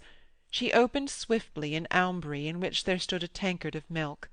She took a clean pen, and then turned upon Katharine. "Before thou goest upon this errand," she said, "I would have thee know that, for thee, there may be a traitor's death in this, and some glory in heaven." "You write to the Empress?" Katharine cried. "I write to a man," the Lady Mary said. "Might you speak with clear eyes to my father if you knew more than that?" "I do not believe that you would bring your father down," Katharine said. "Why, you have a very comfortable habit of belief," Mary sneered at her. "In 2 words, will you carry this treasonable letter or no?" "God help me!" Katharine cried. "Well, God help you!" her mistress jeered. "2 nights agone you swore to be my woman and no other man's. Here you are in a taking. Think upon it." She dipped her white pen in the milk, and began to write upon a great sheet of paper, holding her head aslant to see the shine of the fluid. Katharine fought a battle within herself. Here was treason to the king, but that was a little thing to her. Yet the king was a father whom she would bring back to this daughter, and the traitor was a daughter whom she was sworn to serve and pledged to bring back to this father. If, then, she conveyed this letter— "Tell me," she asked of the intent figure above the paper, "when, if ever, shall this plot burst?" "Madam Howard," the other answered, "I heard thee not." "I say I will convey your Highness's letter, if the plot shall not burst for many days. If it be to come soon, I will forswear myself and be no longer your woman." "Why, what a pax is here?" Her mistress faced round on her. "What muddles thy clear head? I doubt, knowing the craven kings that are of my party, no plot shall burst for 10 years. And so—" "Before then thou mayest be brought back to thy father," Katharine said. Mary of England burst into a hoarse laughter. "As God's my life," she cried, "that may well be, and you may find a chaste whore before either." While she was finishing her letter, Katharine Howard prayed that Mary the Mother of Mercy might soften the hatred of this daughter, even as of old times she had turned the heart of Lucius the Syracusan. Then there should be an end to plotting, and this letter might work no ill. Having waved the sheet of paper in the air to dry it, Mary crumpled it into a ball. "See you," she said, "if this miscarry, I run a scant risk. For if this be a treason, this treason is well enough known already to them you wot of. They might have had my head this 6 years on one shift or another, had they so dared. So to me it matters little. But for thee, and for thy maid Margot, and this maid's brother, and his house, and his father, and his leman, death may fall on ye all, if this ball of paper miscarry." Katharine made no answer, and her mistress spoke on. "Take now this paper ball, give it to thy maid Margot, bid thy maid Margot bear it to her brother Ned." Her brother Ned should place it in his sleeve, and walk with it to Herring Lane at Hampton. There, over against the house of the Sieur Chapuis, who was the Emperor's ambassador to this Christian nation, over against that house there was a cook shop, to which resorted the servants of the ambassador. Passing it by, Katharine's maid's brother should thrust his hand in at the door and cry, A pox on all stinking Kaiserlics and Papists!" and he should cast the paper at the cook's head. Then out would come Master Cook to his door and claim reparation. And for reparation Margot's brother Ned should buy such viands as the cook should offer him. These viands he was to bring, as a good brother should, to his hungry sister, and these viands his sister should take to her room, which was Katharine's room. "And of an evening," she finished, "I shall come to thy room to commune with thee of the writers that shall be dead and yet beloved. Hast thou the lesson by heart? I will say it again." Section 19 of the Fifth Queen. Part 3, Chapter 3. It was in that way, however sorely against her liking, that Katharine Howard came into a plot. It subdued her, it seemed to age her, it was as if she had parted with some virtue. When again she spoke with the King, who came to loll in his daughter's armed chair one day out of every week, it troubled her to find that she could speak to him with her old tranquillity. She was ashamed at feeling no shame, since all the while these letters were passing behind his back. Once even he had been talking to her of how they nailed pear-trees against the walls in her Lincolnshire home. "Our garden-man would say," she began a sentence. Her eye fell upon one of these very crumpled balls of paper. It lay upon the table, and it confused her to think that it appeared like an apple. "Would say," she faltered. He looked at her with inquiring eyes, round in his great head. "It is too late," she finished. "Even too late for what?" he asked. "Too late in the year to set the trees back," she answered, and her fit of nervousness had passed. "For there is a fluid in trees that runneth upward in the spring of the year to greet the blessed sun." "Why, what a wise lady is this!" he said, half earnest. "I would I had such an adviser as thou hast," he continued to his daughter. He frowned for a moment, remembering that, being who he was, he should stand in need of no advice.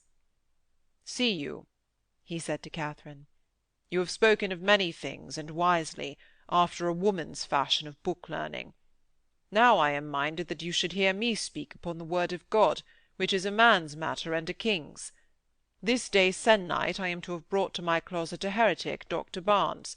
If ye will, ye may hear me confound him with goodly doctrines." He raised both his eyebrows heavily, and looked first at the Lady Mary. "You, I am minded, shall hear a word of true doctrine." And to Katharine, "I would hear how you think that I can manage a disputation, for the fellow is the sturdiest rogue with a yard of tongue to wag." Katharine maintained a duteous silence. The Lady Mary stood with her hands clasped before her. Upon Katharine he smiled suddenly and heavily. "I grow too old to be a match for thee in the learning of this world. Thy tongue has outstripped me since I am become stale. But hear me in the other make of talk." "I ask no better," Katharine said. "Therefore," he finished, "I am minded that you, Mogg, and your ladies all, do move your residences from here to my house at Hampton. This is an old and dark place. There you shall be better honoured." He lay back in his chair, and was pleased with the care that he took of his daughter. Katharine glided intently across the smooth bare floor, and took the ball of paper in her hand. His eyes followed her, and he moved his head round after her movements, heavily, and without any motion of his great body. He was in a comfortable mood, having slept well the night before, and having conversed agreeably in the bosom of a family where pleasant conversation was a rare thing. For the Lady Mary had forborne to utter biting speeches, since her eyes too had been upon that ball of paper. The King did not stay for many minutes after Katharine had gone. She was excited, troubled, and amused, and indeed the passing of those letters held her thoughts in those few days. Thus it was easy to give the paper to her maid Margot, and easy to give Margot the directions. But she knew very well by what shift Margot persuaded her scarlet-clothed springald of a brother to take the ball and to throw it into the cook-shop. For the young Poins was set upon advancement, and Margot, buxom, substantial, and honest-faced, stood before him and said, "Here is your chance for advancement, maid," if he could carry these missives very secretly. "For brother Poins," she said, "thou knowest these great folks reward greatly, and these things pass between folks very great. If I tell thee no names, it is because thou can see more through a stone wall than common folk." So the young Poins cocked his bonnet more jauntily, and setting out up river to Hampton, changed his scarlet clothes for a grey coat and Puritan hose, and in the dark did his errand very well. He carried a large poke, in which he put the larded capons and the round loaves that the cook sold to him. Later, following a reed path along the river, he came swiftly down to Isleworth with his bag on a cord, and in the darkness from beneath the walls he slung bag and cord in at Katharine Howard's open window. For several times this happened before the Lady Mary's court was moved to Hampton. At first Katharine had her tremors to put up with, and it was only when, each evening, with a thump and swish, the bag, sweeping out of the darkness, sped across her floor, it was only then that Katharine's heart ceased from pulsing with a flutter. All the while the letters were out of her own hands she moved on tiptoe, as if she were a hunter intent on surprising a coy quarry. Nevertheless, it was impossible for her to believe that this was a dangerous game. It was impossible to believe that the heavy, unsuspicious, and benevolent man, who tried clumsily to gain his daughter's love with bribes of cakes and kerchiefs, that this man could be roused to order her to death because she conveyed from one place to another a ball of paper. It was more like a game of passing a ring from hand to hand behind the players' backs, for kisses, for forfeits, if the ring were caught. Nevertheless, this was treason felony, yet it was furthering the dear cause of the saints. It was on the day on which her uncle Norfolk had sent for her that the king had his interview with the heretical Dr. Barnes, nicknamed Antoninus Anglicus. The Lady Mary and Katharine Howard and her maid Margot were set in a tiny closet, in which there was, in a hole in the wall, a niche for the king's confessor. The king's own chamber was empty when they passed through, and they left the door between ajar. There came a burst of voices, and swiftly the Bishop of Winchester himself entered their closet. He lifted his black eyebrows at the sight of them, and rubbed his thin hands with satisfaction. "Now we shall hear one of Crummock's henchmen swinged," he whispered. He raised a finger for them to lend ear, and gazed through the crack of the door. They heard a harsh voice, like a dog's bay, utter clearly, "Now, goodly goodman doctor, thou hast spoken certain words at Paul's Cross. They touched on justification. Thou shalt justify them to me now." There came a sound of a man who cleared his throat, and then again the heavy voice. "Why, be not cast down. We spoke as doctor to doctor. Without a doubt thou art learned. Show then thy learning. Wast brave at Paul's Cross. Justify now."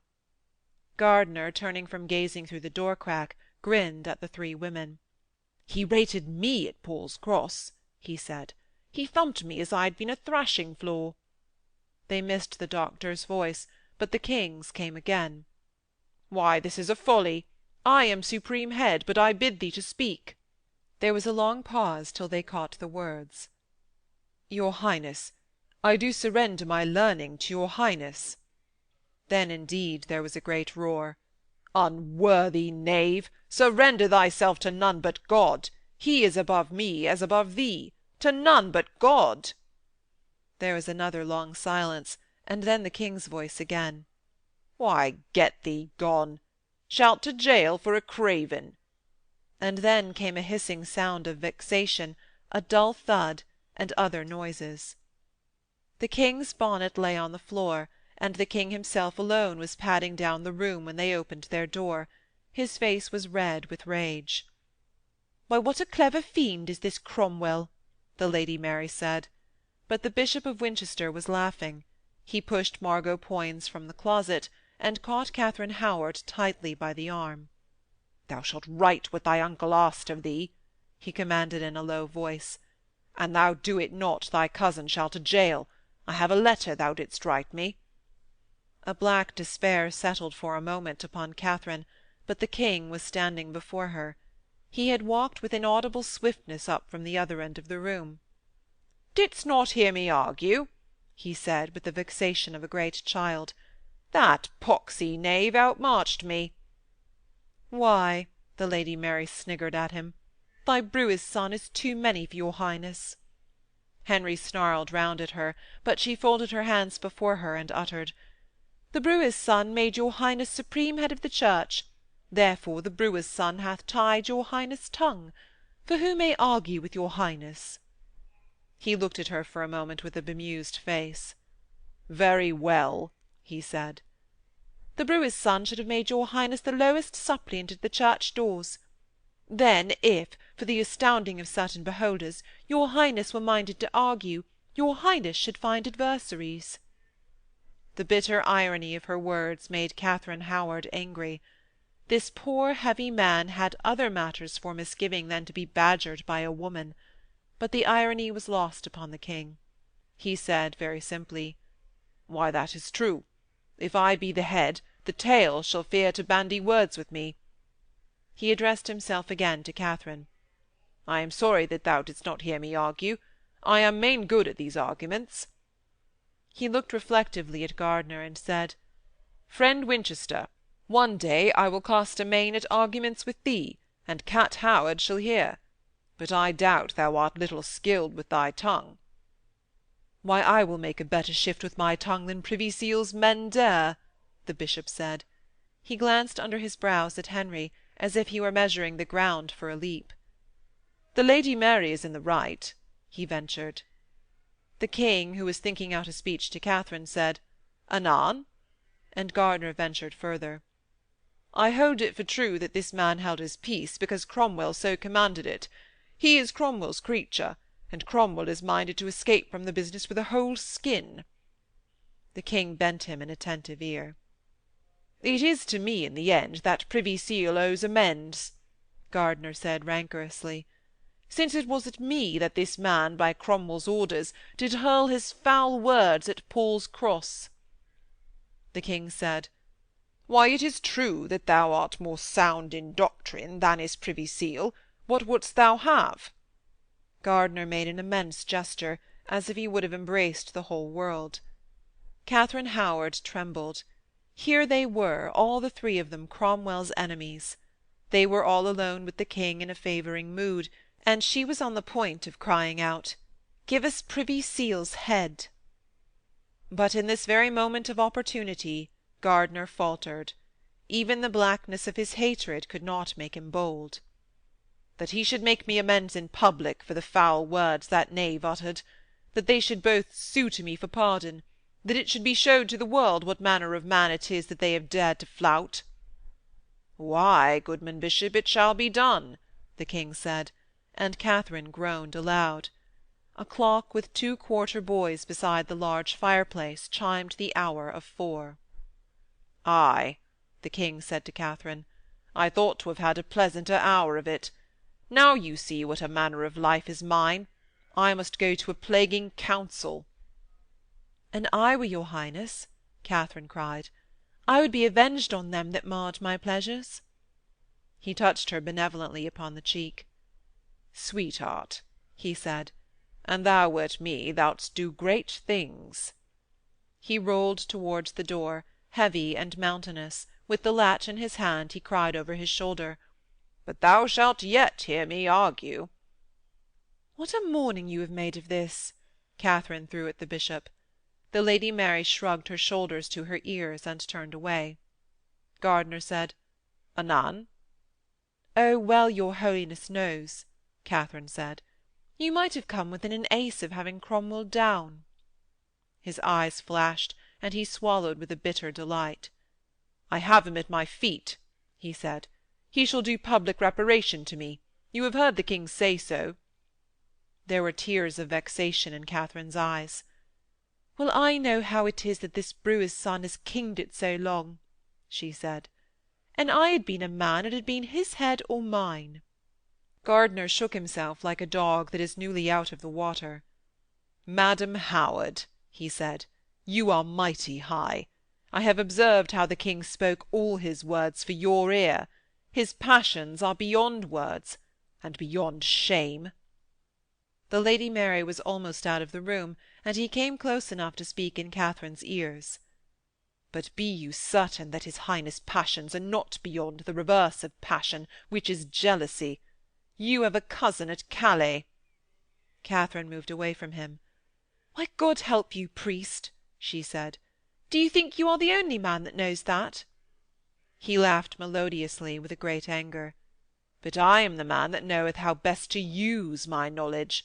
Therefore you shall do my will." Katharine Howard laughed back at him. "Where your lordship's will marches with mine, I will do it," she said. "But I am main weary of your lordship's threats. You know the words of Artemidorus." Gardiner contained his rage.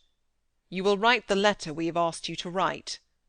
She laughed again, and faced him, radiant, fair, and flushed in the cheeks. "In so far as you beg me to write a letter praying the King of France and the Emperor to abstain from war upon this land, I will write the letter. But in so far as that helps forward the plotting of you and a knave called Throckmorton, I am main sorry that I must write it." The bishop drew back and uttered, "Madam Howard, ye are forward." "Why, God help your lordship," she said. "Where I see little cause for respect, I show little. You see I am friends with the King, therefore leave you my cousin be. Because I am friends with the King, who is a man among wolves, I will pray my mistress to indite a letter that shall save this King some troubles.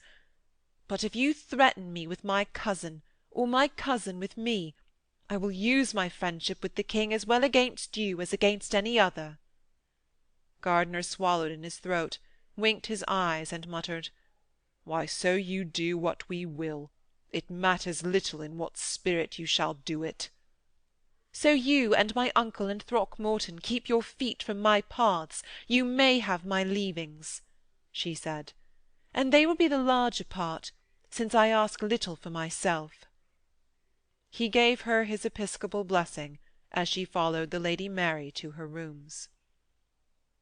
Her mind was made up, and she knew that it had been made up hastily, but she was never one to give much time to doubting. She wished these men to leave her out of their plots, but 4 men are stronger than 1 woman. Yet, as her philosophy had it, you may make a woman your tool, but she will bend in your hand and strike where she will for all that. Therefore she must plot, but not with them. As soon as she could, she found the Lady Mary alone, and setting her valour up against the other's dark and rigid figure, she spoke rapidly. She would have her lady write to her friends across the sea, that if Cromwell were ever to fall, they must now stay their hands against the King, they must diminish their bands, discontinue their fortifyings, and feign even to quarrel amongst themselves. Otherwise the King must rest firm in his alliance with Cleves, to counterbalance them. The Lady Mary raised her eyebrows with a show of insolent astonishment that was for all the world like the King's. "You affect my father," she said. "Is it not a dainty plan?" Katharine brushed past her words with, "It matters little who affects what thing. The main is that Privy Seal must be cast down." "Carthage must be destroyed, O Cato," the Lady Mary sneered. "Ye are peremptory." "I am as God made me," Katharine answered. "I am for God's church." She had a sharp spasm of impatience. "Here is a thing to do, and the one and the other snarl like dogs, each for his separate ends." "Oh, la, la!" the Lady Mary laughed. "A Howard is as good as any man," Katharine said. Her ingenuous face flushed, and she moved her hand to her throat. "God help me! It is true that I swore to be your woman, but it is the true province of your woman to lead you to work for justice and the truth." A black malignancy settled upon the face of the Princess. "I have been called bastard," she said. "My mother was done to death." "No true man believes you misbegotten," Katharine answered hotly. "Well, it is proclaimed treason to speak thus." the Lady Mary sneered. "Neither can you give your sainted mother her life again." Katharine ignored her words. "But these actions were not your father's. It was an ill man forced him to them. The saints be good to you. Is it not time to forgive a sad man that would make amends? I would have you to write this letter." The Lady Mary's lips moved into the curves of a tormenting smile. "You plead your lover's cause main well," she uttered. Katharine had another motion of impatience. "Your cause I plead main better," she said. "It is certain that, this man once down, your bastardy should be reversed." "I do not ask it," the Lady Mary said. "But I ask that you give us peace here, so that the King may make amends to many that he hath sorely wronged. Do you not see that the King inclineth to the Church of God? Do you not see—" "I see very plainly that I must needs thank you for better housing," Mary answered. "It is certain that my father had never brought me from that well at Isleworth, had it not been that he desireth converse with thee at his ease." Katharine's lips parted with a hot anger, but before she could speak, the bitter girl said calmly, "Oh, I have not said thou art his leman. I know my father. His blood is not hot, but his ears crave tickling. Tickle them whilst thou mayest. Have I stayed thee? Have I sent thee from my room when he did come?" Katharine cast back the purple hood from over her forehead. She brushed her hand across her brow, and made herself calm. "This is a trifling folly," she said. "In 2 words, will your Highness write me this letter?" "Then in 4 words," Mary answered. "My Highness cares not." The mobile brows above Katharine's blue eyes made a hard, straight line. "An you will not," she brought out, "I will leave your Highness' service. I will get me away to Calais, where my father is." "Why, you will never do that," the Lady Mary said. "You have tasted blood here." Katharine hung her head and meditated for a space. "No, before God," she said earnestly, "I think you judge me wrong. I think I am not as you think me. I think that I do seek no ends of my own." The Lady Mary raised her eyebrows and snickered ironically. "But of this I am very certain," Katharine said. She spoke more earnestly, seeming to plead. "If I thought that I were grown a self-seeker, by Mars, who changed Alectryon to a cock, and by Pallas Athena, who changed Arachne to a spider, if I were so changed, I would get me gone from this place.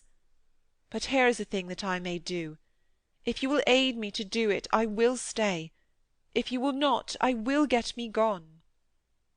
"Good wench," Mary answered, "let us say for the sake of peace that thou art honest.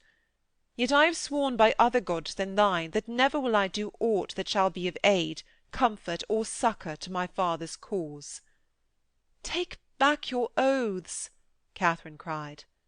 "For thee?" Mary said. "Wench, thou hast brought me food, thou hast served me in the matter of letters. I might only with great trouble get another so to serve me. But by Mars, and Pallas, and all the constellation of the deities, thou mightest get thee to hell's flames, or ever I would take back an oath." "O madness!" Katharine cried out. "O mad frenzy of one whom the gods would destroy!" 3 times before she had reined in her anger.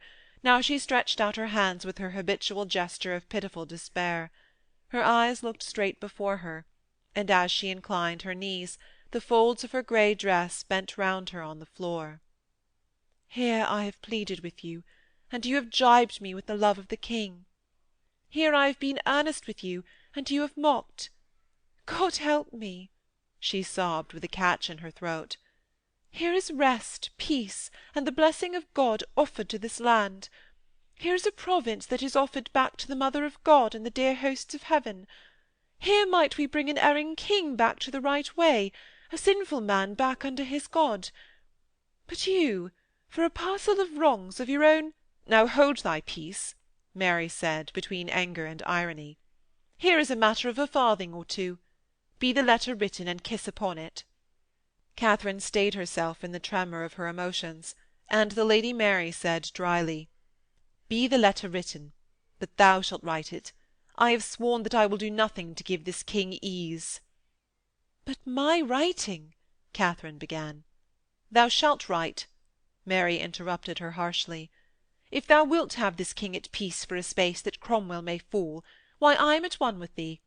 For this king is such a palterer that without this knave at his back I might have had him down 10 years ago. Therefore thou shalt write, and I will countersign the words." "That were to write to thyself," Katharine said. "Good wench," the Lady Mary said, "I am thy slave, but take what thou canst get." Towards 6 of the next day, young Poins clambered in at Katharine Howard's window, and stood, pale, dripping with rain, and his teeth chattering, between Cicely Elliott and her old knight. "The letter," he said. "They have taken thy letter. My advancement is at an end." And he fell upon the floor. Going jauntily along the Hampton Street, he had been filled that afternoon with visions of advancement. Drifts of rain hid the osiers across the river, and made the mud ooze in over the laces of his shoes. The tall white and black house where the Emperor's ambassador had his lodgings leaned in all its newness over the path, and the water from its gutters fell right into the river, making a bridge above a passer's head. The little cook-shop, with its feet as it were in the water, made a small hut nestling down beneath the shadow of the great house. It was much used by Shapewe's grooms, trencher boys, and javelin men, because the cook was a Fleming, and had a comfortable hand in stewing eels. Ned Poins must pass the ambassador's house in his walk, but in under the dark archway there stood 4 men sheltering, in grey cloaks that reached to their feet. Stepping gingerly on the brick causeway that led down to the barge steps, they came and stood before the young man, 3 being in a line together, and 1 a little to the side. He hardly looked at them, because he was thinking, "This afternoon I will say to my sister Margot, 15 letters have I carried for thy great persons. I have carried them with secrecy and speed. Now, by cock, I will be advanced to ancient." He had imagined his sister pleading with him to be patient, and himself stamping with his foot, and swearing that he would be advanced instantly. The solitary one of the 4 men barred his way, and said, "No further. You go back with us." Poins swung his cape back and touched his sword-hilt. "You will have your neck stretched if you stay me," he said. The other loosened his cloak, which had covered him up to his nose. He showed a mocking mouth, a long red beard that blew aside in a wild gust of the weather, and displayed on his breast the lion badge of the Privy Seal. "An you will not come, you shall be carried," he said. "Nick Throckmorton," Poins answered, "I will slit thy weasand. I am on a greater errand than thine." It was strong in his mind that he was bearing a letter for the King's Highness. The other 3 laid hands swiftly upon him, and a wet cloak flapped over his head. They had his elbows bound together behind his back before his eyes again had the river and the muddy path to look upon. Throckmorton grinned sardonically, and they forced him along in the mud. The rain fell down, his cloak was gone. And then a great dread entered into his simple mind. It kept running through his head. "I was carrying a letter for the King. I was carrying a letter for the King." But his addled brains would bear his thoughts no further until he was cast loose in the very room of Privy Seal himself. They had used him very roughly, and he staggered back against the wall, gasping for breath and weeping with rage and fear. Privy Seal stood before the fire, his eyes lifted a little, but he said nothing at all. Throckmorton took a dagger from the chain round his neck, and cut the bag from the boy's girdle. Still smiling sardonically, he placed it in Privy Seal's fat hands. "Here is the great secret," he said. "I took it even in the gates of Chapuis." Privy Seal started a little, and cried, "Ah!" The boy would have spoken, but he feared even to cry out. His eyes were starting from his head, and his breath came in great gusts that shook him. Privy Seal sat down in a large chair by the fire, and considered for a moment. Then he slowly drew out the crumpled ball of paper. Here at last he held the Lady Mary utterly in his power.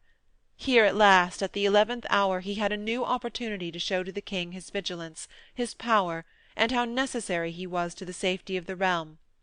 He had been beginning to despair. Winchester was to confess the king that night. Now he held them. "I have been diligent," Throckmorton said. "I had the Lady Mary set in the room that has a spy-hole beside a rose in the ceiling, so I saw the writing of this letter." Cromwell said, "Ah!" He had pulled the paper apart, smoothed it across his knee, and looked at it attentively. Then he held it close to the fire, for no blank paper could trouble the Privy Seal. This was a child's trick at best. In the warmth faint lines became visible on the paper. They darkened and darkened beneath his intent eyes. Behind his back Throckmorton, with his immense beard and sardonic eyes, rubbed his hands and smiled. Privy Seal's fingers trembled, but he gave no further sign. Suddenly he cried, "What?" And then, "Both women? Both?" He fell back in the chair, and the sudden quaver of his face, the deep breath that he drew, showed his immense joy. "God of my heart! Both women!" he said again. The rain hurled itself with a great rustling against the casement. Though it was so early, it was already nearly dark. Cromwell sat up suddenly and pointed at the boy. "Take that rat away," he said. "Set him in irons, and come back here." Throckmorton caught the quivering boy by the ear and led him out at the door. He took him down a small stair that opened behind a curtain. At the stair-foot he pulled open a small heavy door. He still held his dagger, and he cut the ropes that tied Poins' elbows. With a sudden alacrity and a grin of malice he kicked him violently. "Get you gone to your mistress," he said. Poins stood for a moment, wavering on his feet. He slipped miserably in the mud of the park, and suddenly he ran. His grey straining form disappeared round the end of the dark buildings, and then Throckmorton waved a hand at the grey sky and laughed noiselessly. Thomas Cromwell was making notes in his tablets when his spy re-entered the room, with the raindrops glistening in at his beard. "Here are some notes for you," Cromwell said. He rose to his feet with a swift and intense energy. "I have given you 5 farms. Now I go to the king." Throckmorton spoke gently. "You are over-eager," he said. "It is early to go to the king's highness. We may find much more yet." "It is already late," Cromwell said. "Sir," Throckmorton urged, "consider that the king is much affected to this lady. Consider that this letter contains nothing that is treasonable. Rather it urges peace upon the king's enemies." "Ay," said Cromwell, "but it is written covertly to the king's enemies." "That is true. It is a treason," Throckmorton said. "But it is very certain that the Lady Mary hath written letters very much more hateful. By questioning this boy that we have in gaol, by jailing this Lady Katharine, why, we shall put her to the thumbscrews. By gaol and by thumbscrew we shall gar her to set her hand to another mark of confession. Then you may go to the king's highness." "Nick Throckmorton," Cromwell said, "Winchester to-night hath the king's ear." "Sir," Throckmorton answered, and a tremble in his calm voice showed his eagerness, "I beseech you to give my words your thoughts. Winchester hath the king's ear for the moment, but I will get you letters wherein the ladies shall reveal Winchester for the traitor that we know him to be.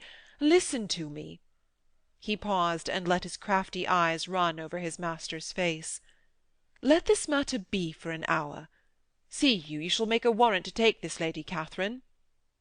He paused, and appeared to reflect. "In an hour she shall be here. Give me leave to use my thumbscrews." "Ay, but Winchester," Cromwell said. "Why," Throckmorton answered confidently, "in an hour, too, Winchester shall be with the king in the king's privy chapel. There will be a make of prayers, 10 minutes to that. There shall be Gardiner talking to the king against your lordship, 10 minutes to that. And Winchester being craven, it shall cost him twice 10 minutes to come to begging your lordship's head of the king, if he ever dare to beg it, but he never shall." Cromwell said, "Well, well." "There we have 40 minutes," Throckmorton said.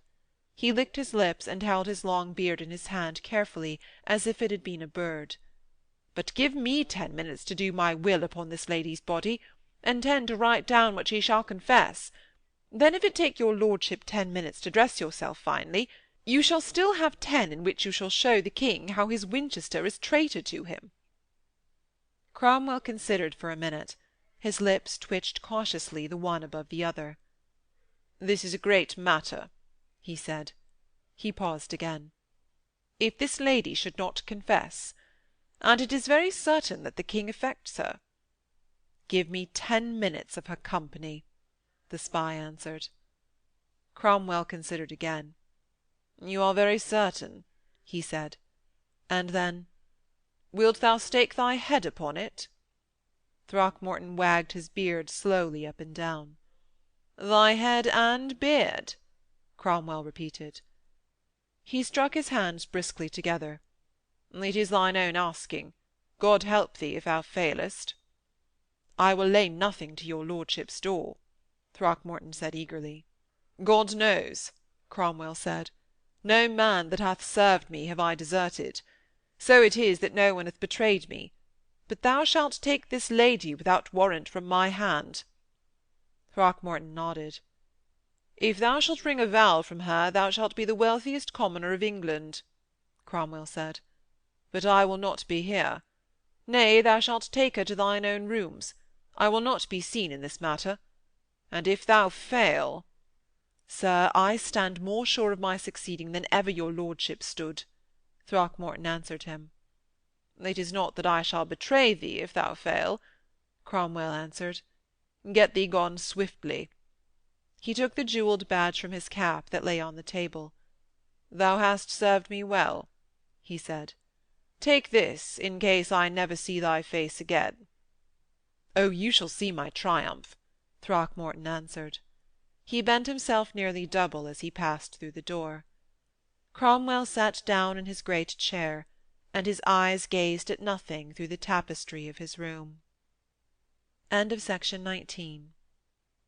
Section 20 of the Fifth Queen, Part 3, Chapter 4. In Katharine Howard's room they had the form of the boy, wet, grey, and mud-draggled, lying on the ground between them. Cicely Elliot rose in her chair. It was not any part of her nature to succour fainting knaves, and she let him stay where he was.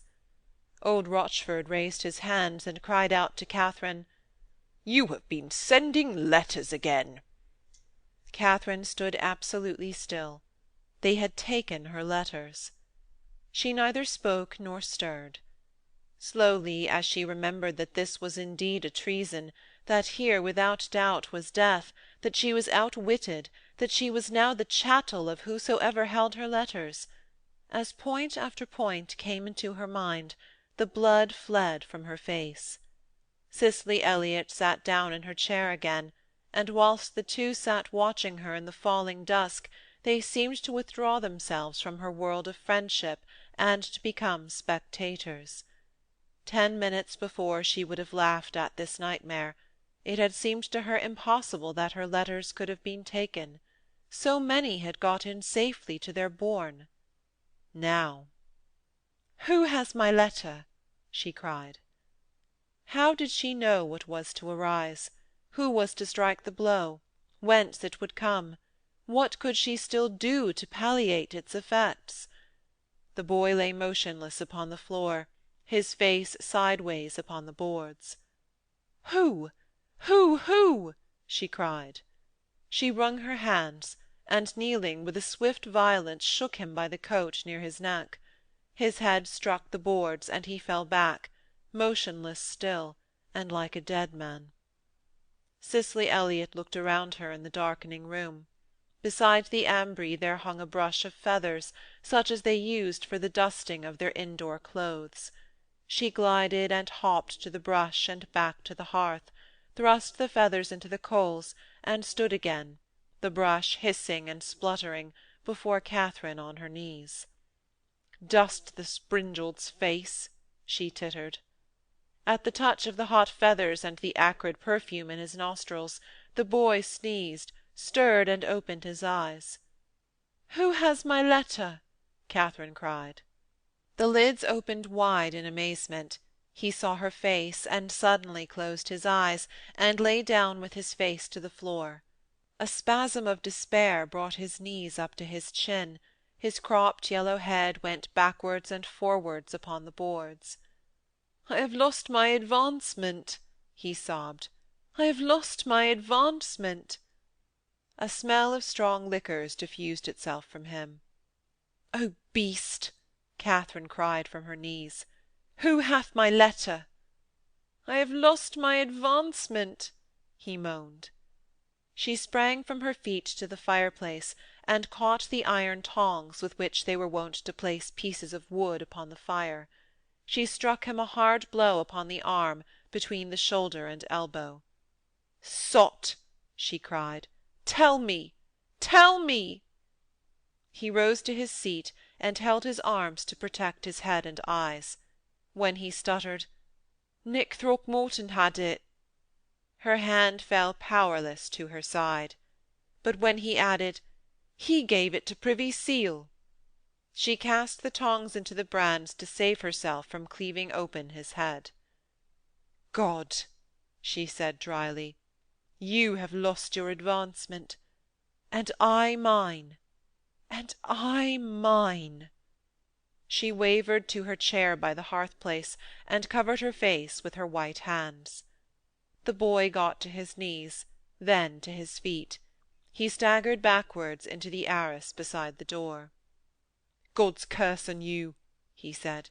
"Where is Margot? That I may beat her, that I may beat her as you have beaten me." He waved his hand with a tipsy ferocity, and staggered through the door. "Was it for this that I did play for thee?" he menaced her. "By cock, I will swinge that harlot." The old knight got to his feet. He laid his hand heavily upon Cicely Elliot's shoulder. "Best be gone from here," he said. "This is no quarrel of mine or thine." "Why, get thee gone, old boy," she laughed over her shoulder. "7 of my men have been done to death in such like marlocks. I would not have thee die as they did." "Come with me," he said in her ear. "I have dropped my lance. Never shall I ride to horse again. I would not lose thee. Art all I have." "Why, get thee gone for a brave old boy," she said. "I will come ere the last Pinot is chattered its last chatter." "It is no light matter," he answered. "I am Rochford of Bosworth Hedge, but I have lost lance and horse and manhood. I will not lose my dandery thing too." Katharine Howard sat, a dark figure in the twilight, with the fire shining upon her hands that covered her face. Cicely Elliot looked at her and stirred. "Why," she said, "I have lost father and mother and menfolk and sister, but my itch to know I will not lose if I pay my head for the price. I would give a silken gown to know this tale." Katharine Howard uncovered her face. It showed white even in the rays of the fire. One finger raised itself to a level with her temple. "Listen," she uttered. They heard through the closed door a dull thud, metallic and hard, and another after 4 great beats of their hearts. "Pike staves," the old knight groaned. His mouth fell open. Katharine Howard shrieked. She sprang to the clothes-press, to the window, and then to the shadows beside the fireplace, where she cowered and sobbed. The door swung back. A great man stood in the half-light and cried out, "The Lady Katharine Howard." The old knight raised his hands above his head, but Cicely Elliot turned her back to the fire. "What would you with me?" she asked. Her face was all in shadows. "I have a warrant to take the Lady Katharine." Cicely Elliot screamed out, "Me! Me! Ah, God! Ah, God!" She shrank back. She waved her hands. Then suddenly she caught at the coif above her head, and pulled forward the tail of her hood, till like a veil it covered her face. "Let me not be seen," she uttered hoarsely. The old knight's impatient desires burst through his terror. "Nick Throckmorton," he bleated, "yon mad wench of mine—" But the large man cut in on his words with a harsh and peremptory vehemence. "It is very dark. You cannot see who I be. Thank your God, I cannot see whether you be a man who fought by a hedge or no. There shall be written reports of this. Hold your peace." Nevertheless, the old man made a spluttering noise of one about to speak. "Hold your peace," Throckmorton said roughly again. "I cannot see your face. Can you walk, madam, and very fast?" He caught her roughly by the wrist, and they passed out, twin blots of darkness at the doorway. The clank of the pike-staves sounded on the boards without, and old Rochford was tearing at his white hairs in the little light from the fire. Katharine Howard ran swiftly from the shadow of the fireplace.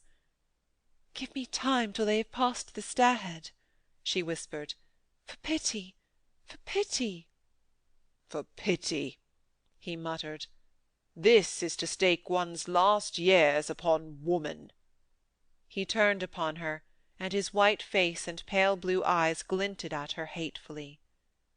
"What pity had Cicely Elliot upon me, then?" "Till they are out of the gate," she pleaded, "that I may get me gone." At her back she was cut off from the night and the rain by a black range of corridors. She had never been through them because they led to rooms of men that she did not know. But down the passage and down the stairway was the only exit to the rest of the palace and the air. She threw open her press so that the hinges cracked. She caught her cloak and she caught her hood. She had no whither to run, but there she was at the end of a large trap. Their footsteps as they receded echoed and whispered up the stairway from below. "For pity," she pleaded, "for pity! I will go miles away before it is morning." He had been wavering on his feet, torn backwards and forwards, literally and visibly, between desire and fear, but at the sound of her voice he shook with rage. "Curses on you that ever came here," he said. "If you go free, I shall lose my dandling thing." He made as if to catch her by the wrist, but changing his purpose, ran from the room, shouting, "Hola! Throckmorton! That is not—" His voice was lost in reverberations and echoes. In the darkness she stood desolately still. She thought of how Romans would have awaited their captors. The ideal of a still and worthy surrender was part of her blood. Here was the end of her cord. She must fold her hands. She folded her hands. After all, she thought, what was death? "It is to pass from the hardly known to the hardly unknown." She quoted Lucretius. It was very dark all around her. The noises of distant outcries reached her dimly. "Vix ignotum," she repeated mechanically, and then the words, "Surely it were better to pass from the world of unjust judges to sit with the mighty." A great burst of sound roamed, vivid and alive, from the distant stairhead. She started and cried out. Then there came the sound of feet hastily stepping the stair-treads, coming upwards. A man was coming to lay hands upon her. Then suddenly she was running, breathing hard, filled with the fear of a man's touch. At last in front of her was a pale leaded window. She turned to the right. She was in a long corridor. She ran. It seemed that she ran for miles. She was gasping, "For pity! For pity!" to the saints of heaven. She stayed to listen. There was a silence, then a voice in the distance. She listened and listened. The feet began to run again. The sole of one shoe struck the ground hard, the other scarcely sounded. She could not tell whether they came towards her or no. Then she began to run again, for it was certain now that they came towards her. As if at the sound of her own feet, the footfalls came faster. Desperately she lifted one foot and tore her shoe off, then the other.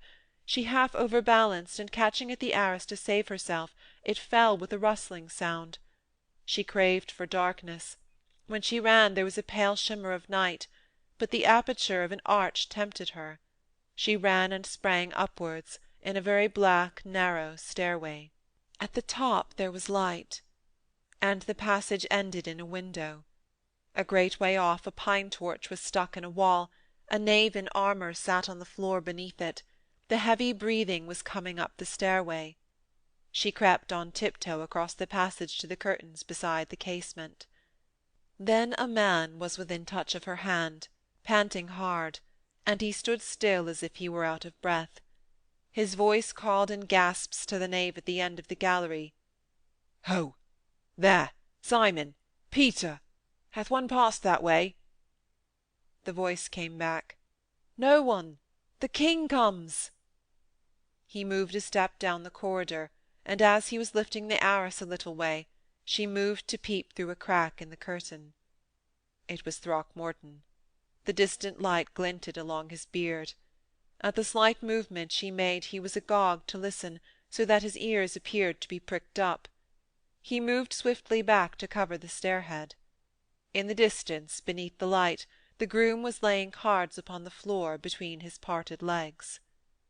Throckmorton whispered suddenly, "I can hear thee breathe. Art near? Listen." She leant back against the wall and trembled. "This seems like a treachery," he whispered. "It is none. Listen. There is little time. Do you hear me?" She kept her peace. "Do you hear me?" he asked. "Before God, I am true to you." When still she did not speak, he hissed with vexation and raised one hand above his head. He sank his forehead in swift meditation. "Listen," he said again. "To take you, I have only to tear down this arras. Do you hear?" He bared his head once more, and said aloud to himself, "But perhaps she is even in the chapel." He stepped across the corridor, lifted a latch, and looked in at double doors that were just beside her. Then swiftly he moved back once more to cover the stairhead. "God, God, God!" she heard him mutter between his teeth. "Listen," he said again. "Listen, listen, listen!" The words seemed to form part of an eager, hissed refrain. He was trembling with haste. He began to press the arras along the wall towards her with his finger-tips. Her breast sank with a sickening fall. Then suddenly he started back again. She could not understand why he did not come further.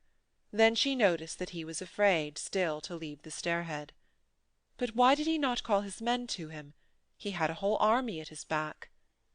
He was peering into the shadows, and something familiar in the poise of his head, his intent gaze, the line of his shoulders, as you may see a cat's outlined against a lighted doorway, filled her with an intense lust for revenge. This man had wormed himself into her presence. He was a traitor over and over again. And he had fooled her. He had made her believe that he was lover to her. He had made her believe, and he had fooled her. He had shown her letter to Privy Seal. After the night in the cellar she had had the end of her crucifix sharpened till it was needle-pointed. She trembled with eagerness. This foul carrion beast had fooled her that he might get her more utterly in his power. For this he had brought her down. He would have her to himself, in some dungeon of Privy Seal's. Her fair hopes ended in this filth. He was muttering, "Listen, if you be there. Before God, Katharine Howard, I am true to you. Listen, listen." His hand shivered, turned against the light. He was hearkening to some distant sound. He was looking away. She tore the arras aside and sprang at him with her hand on high. But at the sharp sound of the tearing cloth he started to one side, and the needle-point that should have pierced his face struck softly in at his shoulder or thereabouts. He gave a sharp hiss of pain. She was wrestling with him then. One of his hands was hot across her mouth, the other held her throat. "O fool!" his voice sounded. "Bide you still!" He snorted with fury and held her to him. The embroidery on his chest scraped her knuckles as she tried to strike upward at his face. Her crucifix had fallen. He strove to muffle her with his elbows, but with a blind rage of struggle she freed her wrists, and in the darkness struck where she thought his mouth would be. Then his hand over her mouth loosened, and set free her great scream. It rang down the corridor, and seemed to petrify his grasp upon her. His fingers loosened, and again she was running, bent forward, crying out in a vast thirst for mere flight. As she ran, a red patch before her eyes, distant and clear beneath the torch, took the form of the king. Her cries were still loud, but they died in her throat. He was standing still, with his fingers in his ears. "Dear God!" she cried, "they have laid hands upon me! They have laid hands upon me!" And she pressed her fingers hard across her throat, as if to wipe away the stain of Throckmorton's touch. The king lifted his fingers from his ears. "Bones of Jago!" he cried. "What new whimsy is this?" "They have laid hands upon me!" she cried, and fell upon her knees. "Why," he said, "here is a day nightmare. I know all your tale of a letter. Come now, pretty one. Up, pretty soul." He bent over benevolently and stroked her hand. "These dark passages are frightening to maids. Up now, pretty, I was thinking of thee. Who the devil shall harm thee?" he muttered again. "This is mine own house. Come, pray with me. Prayer is a very soothing thing. I was bound to pray. I pray ever at nightfall. Up now. Come, pray, pray, pray." His heavy benevolence for a moment shed a calmness upon the place. She rose, and pressing back the hair from her forehead, saw the long, still corridor, the guard beneath the torch, the doors of the chapel. She said to herself pitifully, "What comes next?" She was too wearied to move again. Suddenly the king said, "Child, you did well to come to me when you came in the stables." She leaned against the tapestry upon the wall to listen to him.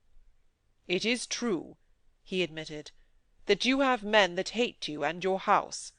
The Bishop of Winchester did show me a letter you wrote. I do pardon it in you. It was well written." "Ah," she uttered wearily, "so you say now. But you shall change your mind ere morning." "Body of God, no!" he answered. "My mind is made up concerning you. Let us call a truce to these things. It is my hour for prayer. Let us go to pray." Knowing how this king's mind would change from hour to hour, she had little hope in his words. Nevertheless, slowly it came into her mind that if she were ever to act, now that he was in the mood, was the very hour. But she knew nothing of the coil in which she now was. Yet without the king she could do nothing. She was in the hands of other men, of Throckmorton, of Privy Seal, of God knew whom. "Sir," she said, "at the end of this passage stood a man." The king looked past her into the gloom. "He stands there still," he said. "He is tying his arm with a kerchief. He looks like one Throckmorton." "Then, if he have not run," she said, "call him here. He has had my knife in his arm. He holds a letter of mine." His neck stiffened suddenly. "You have been writing amorous epistles?" he muttered. "God knows there was naught of love," she answered. "Do you bid him unpouch it." She closed her eyes. She was done with this matter. Henry called, "Ho, you, approach!" And as through the shadows Throckmorton's shoes clattered on the boards, he held out a thickly gloved hand. Throckmorton made no motion to put anything into it, and the king needs must speak. "This lady's letter," he muttered. Throckmorton bowed his head. "Privy Seal holdeth it," he answered. "You are all of a make," the king said gloomily. "Can no woman write a letter but what you will be of it?" "Sir," Throckmorton said, "this lady would have Privy Seal down." "Well, she shall have him down," the king threatened him, "and thee, and all of thy train." "I do lose much blood," Throckmorton answered. "Pray you let me finish the binding of my arm." He took between his teeth one end of his kerchief and the other in his right hand, and pulled and knotted with his head bent. "Make haste," the king grumbled. "Here, lend room." And himself he took one end of the knot and pulled it tight, breathing heavily. "Now speak," he said. "I am not one made for the healing of cripples." Throckmorton brushed the black blood from the furs on his sleeve. using his gloves. "Sir," he said, "I am in pain, and my knees tremble, because I have lost much blood. I were more minded to take to my pallet. Nevertheless, I am a man that do bear no grudge, being rather a very proper man, and one intent to do well to my country and its lord." "Sir," the king said, "if you are minded to speak ill of this lady, you had best had no mouth." Throckmorton fell upon one knee. "Grant me the boon to be her advocate," he said, "and let me speak swiftly, for Privy Seal shall come soon, and the Bishop of Winchester." "Ass that you are," the king said, "fetch me a stool from the chapel, that I may not stand all the day." Throckmorton ran swiftly to the folding doors. "Winchester comes," he said hurriedly when he returned. The king sat himself gingerly down upon the three-legged stool, balancing himself with his legs wide apart. A dark face peered from the folding doors. A priest's shape came out from them. "Cousin of Winchester," the king said, "bide where ye be." He had the air of a man hardly intent on what the spy could say. He had already made up his mind as to what he himself was to say to Katharine. "Sir," Throckmorton said, "this lady loves you well, and most well she loveth your highness's daughter. Most well, therefore, doth she hate Privy Seal. I, as your highness knoweth, have for long well loved Privy Seal. Now I love others better, the common weal and your great and beneficent highness. As I have told your highness, this Lady Katharine hath laboured very heartily to bring the Lady Mary to love you, but that might not be. Now your highness, being minded to give to these your happy realms a lasting peace, was intent that the Lady Mary should write a letter, very urgently, to your highness's foes, urging them to make a truce with this realm, so that your highness might cast out certain evil men, and then better purge this realm of certain false doctrines." Amazement, that was almost a horror, made Katharine open wide the two hands that hung at her side. "You," she cried to the king, "you would have that letter written?" He looked at her with a heavy astonishment.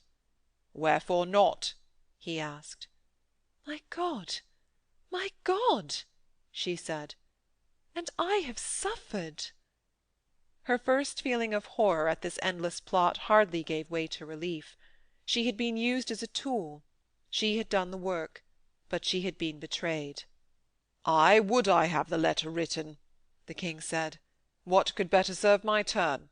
Would I not have mine enemies stay their arming against me?" "Then I have written your letter," she said bitterly. "That is why I should be jailed." The king's look of heavy astonishment did not leave him. "Why, sweetheart, shalt be made a countess," he said. "You have done more in this than I or any man could do with my daughter." "Wherefore then should this man have jailed me?" Katharine asked. The king turned his heavy gaze upon Throckmorton. The big man's eyes had a sunny and devious smile. "Sir," he said, "this is a subtle conceit of mine, since I am a subtle man. If I am set a task, I do it ever in mine own way. Here there was a task— Pray you, let me sit upon the floor," he craved. "My legs begin to fail." The king made a small motion with his hand, and the great man, letting himself down by one hand against the arras, leaned back his head and stretched his long legs half across the corridor. "In 10 minutes Privy Seal shall be here with the letter," he said. "My head swims, but I will be brief." He closed his eyes and passed his hand across his forehead. "I do a task ever in mine own way," he began again. "Here am I. Here is Privy Seal. Your highness is minded to know it passes in the mind of Privy Seal. Well, I am Privy Seal's servant. Now, if I am to come at the mind of Privy Seal, I must serve him well. In this thing I might seem to serve him main well. Listen." He cleared his throat, and then spoke again. "Your highness would have this letter written by the Lady Mary. That, with the help of this fair dame, was a thing passing easy. But neither your highness nor Privy Seal knew the channel through which these letters passed. Yet I discovered it. Now think I to myself, here is a secret for which Privy Seal would give his head. Therefore, how better may I ingratiate myself with Privy Seal than by telling him this same fine secret? "O devil!" Katharine Howard called out. "Who was Judas to thee?" Throckmorton raised his head and winked upwards at her. "It was a fine device?" he asked. "Why, I am a subtle man. Do you not see?" he said. "The King's Highness would have me keep the confidence of Privy Seal, that I may learn out his secrets. How better should I keep that confidence than by seeming to betray your secret to Privy Seal? It was very certain," he added, "that Privy Seal should give a warrant to gaol your ladyship, but it was still more certain that the King's Highness should pardon you. Therefore no bones should have been broken. And I did come myself to take you to a safe place, and to enlighten you as to the comedy." "O Judas, Judas!" she cried. "Could you but have trusted me," he said reproachfully, "you had spared yourself a mad canter and me a maimed arm." "Why, you have done well," the King said heavily, "but you speak this lady too saucily." He was in a high and ponderous good humour, but he stayed to reflect for a moment, with his head on one side, to see what he had gained. "The letter is written," he said, "but Cromwell holdeth it. How, then, has it profited me?" "Why," Throckmorton said, "Privy Seal shall come to bring the letter to your Highness. Your Highness shall deliver it to me, I to the cook to the ambassador to the King's, and so the King shall be prayed by your daughter, whom they heed, to stay all unfriendly hands against your Highness." "You are a shrewd fellow," the King said. "I have a shrewd ache in the head," the spy answered. "If you would give me a boon, let me be gone."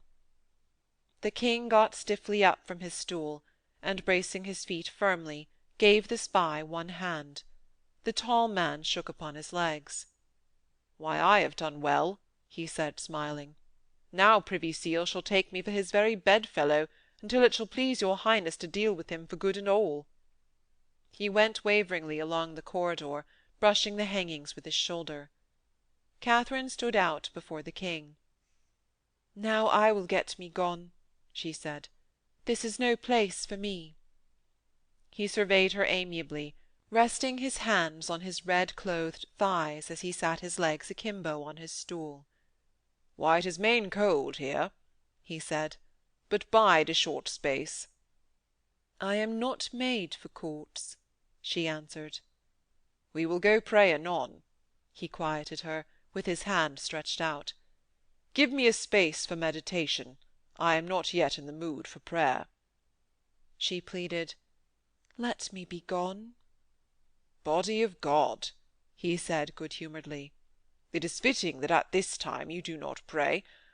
You have escaped a great peril, but I am wont to drive away earthly passions ere I come before the throne of grace." "Sir," she pleaded more urgently, "the night draws near. Before morning I would be upon my road to Calais." He looked at her interestedly, and questioned in a peremptory voice, "Upon what errand? I have heard of no journeying of yours." "I am not made for courts," she repeated. He said, "Anan?" with a sudden half-comprehending anger, and she quailed. "I will get me gone to Calais," she uttered, "and then to a nunnery. I am not for this world."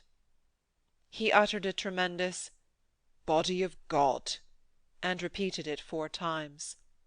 He sprang to his feet, and she shrank against the wall. His eyes rolled in his great head, and suddenly he shouted, "Ungrateful child! Ungrateful!" Then he lost words. His swollen brow moved up and down. She was afraid to speak again. Then suddenly, with a light and brushing step, the Lord Privy Seal was coming towards them. His sagacious eyes looked from one to the other, his lips moved with their sideways motion. "Fiend!" the King uttered, "give me the letter, and get thee out of earshot." And whilst Cromwell was bending before his person, he continued, "I have pardoned this lady. I would have you both clasp hands." Cromwell's mouth fell open for a minute. "Your Highness knoweth the contents?" he asked. And by then he appeared as calm as when he asked a question about the price of chalk at Calais. "My Highness knoweth?" Henry said friendlily. He crumpled the letter in his hand, and then, remembering its use, moved to put it in his own pouch. This lady has done very well to speak to me, who am the fountainhead of power. Get thee out of earshot, he repeated.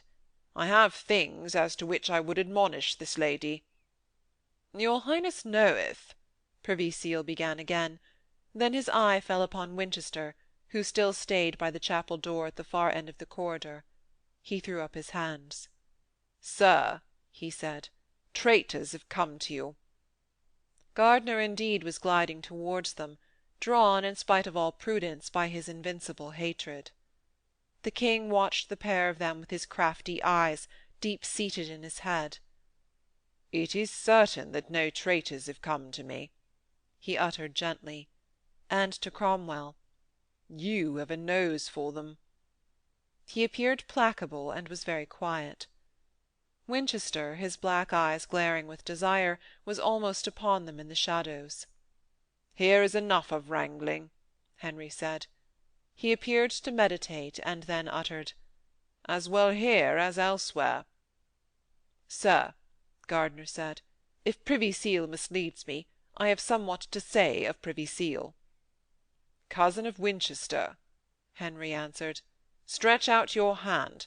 I would have you end your tulzies in this place. Winchester, bringing out his words with a snake's coldness, seemed to whisper, Your Highness did promise that Privy Seal should make me amends. Why, Privy Seal shall make amends, the king answered. It was his man that did miscall thee. Therefore Privy Seal shall come to dine with thee, and shall in the presence of all men hold out to thee his hand. Let him come, then, with great state. The bishop stuck to his note. Ay, with a great state, the king answered. I will have an end to these quarrels. He set his hand cordially upon Privy Seal's shoulder. For thee, he said, I would have thee think between now and the assembling of the Parliaments of what title thou wilt have to an earldom. Cromwell fell upon one knee, and in Latin made 3 words of a speech of thanks.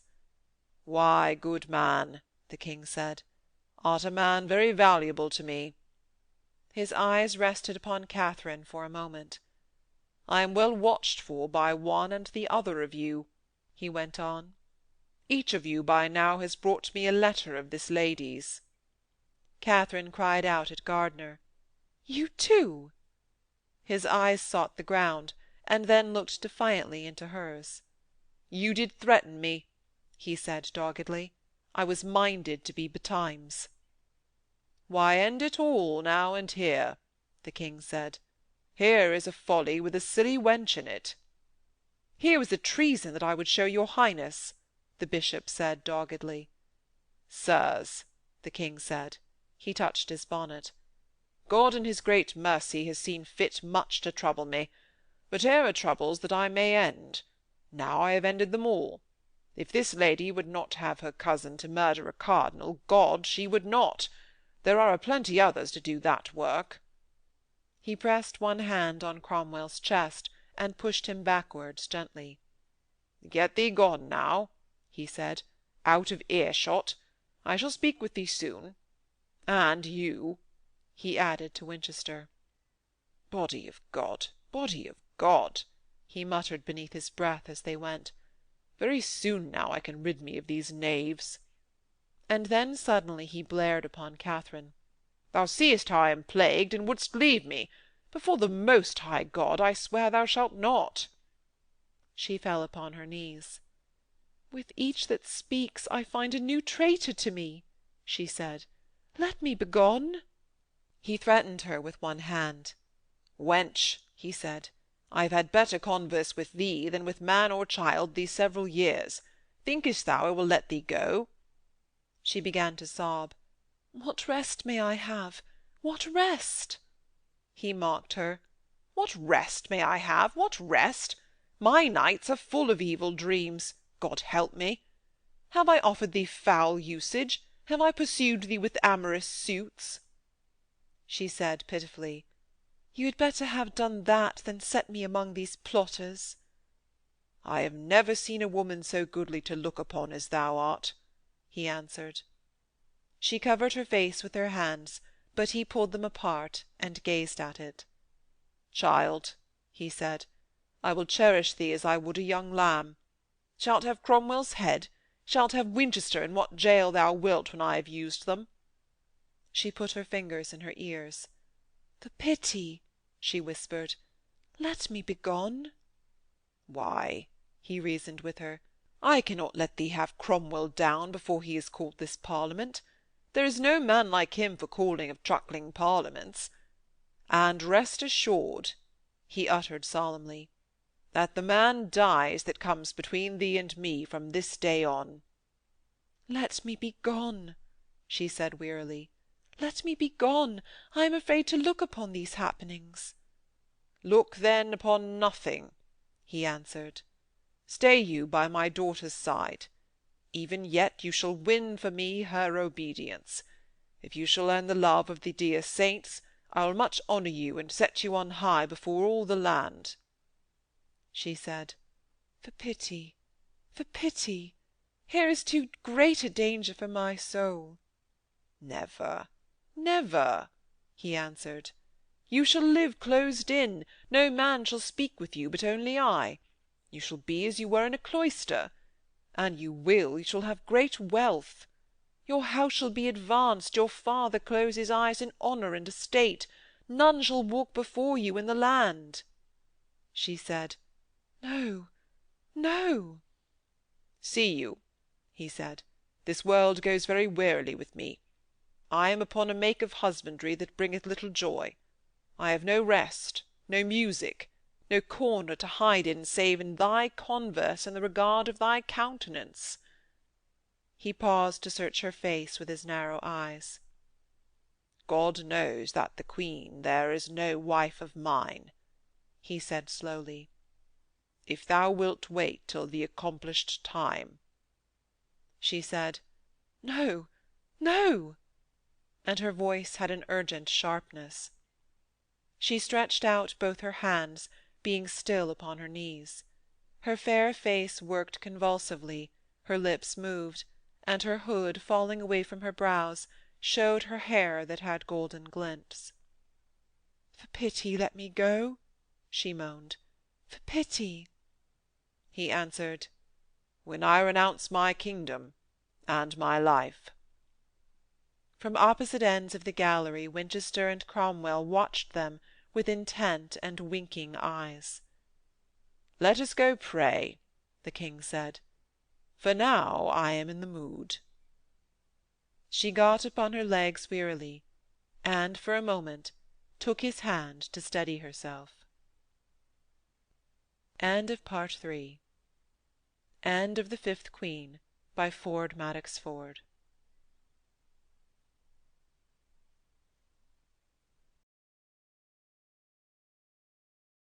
We hope you enjoyed tonight's sleep audiobook. If you liked this audiobook and want to listen to more, please check out our channel at Sleep Audiobooks. And if you prefer to listen to each story individually, they will also be uploaded to our secondary channel at Sleep Chapters. You can access our entire catalog of bedtime story audiobooks through our web app, which can be found at sleepaudiobooks.com. There, you will also find our suite of sleep tools, including a complimentary Better Sleep Quick Guide if you sign up to our mailing list. Links are in the description below. All likes, comments, and especially subscribing help this channel grow so that we can reach more night owls in our quest to help as many people sleep easier so they can live their lives more fully during the day. We appreciate your support and wish you a very excellent night's sleep. This is Sleep Audiobooks.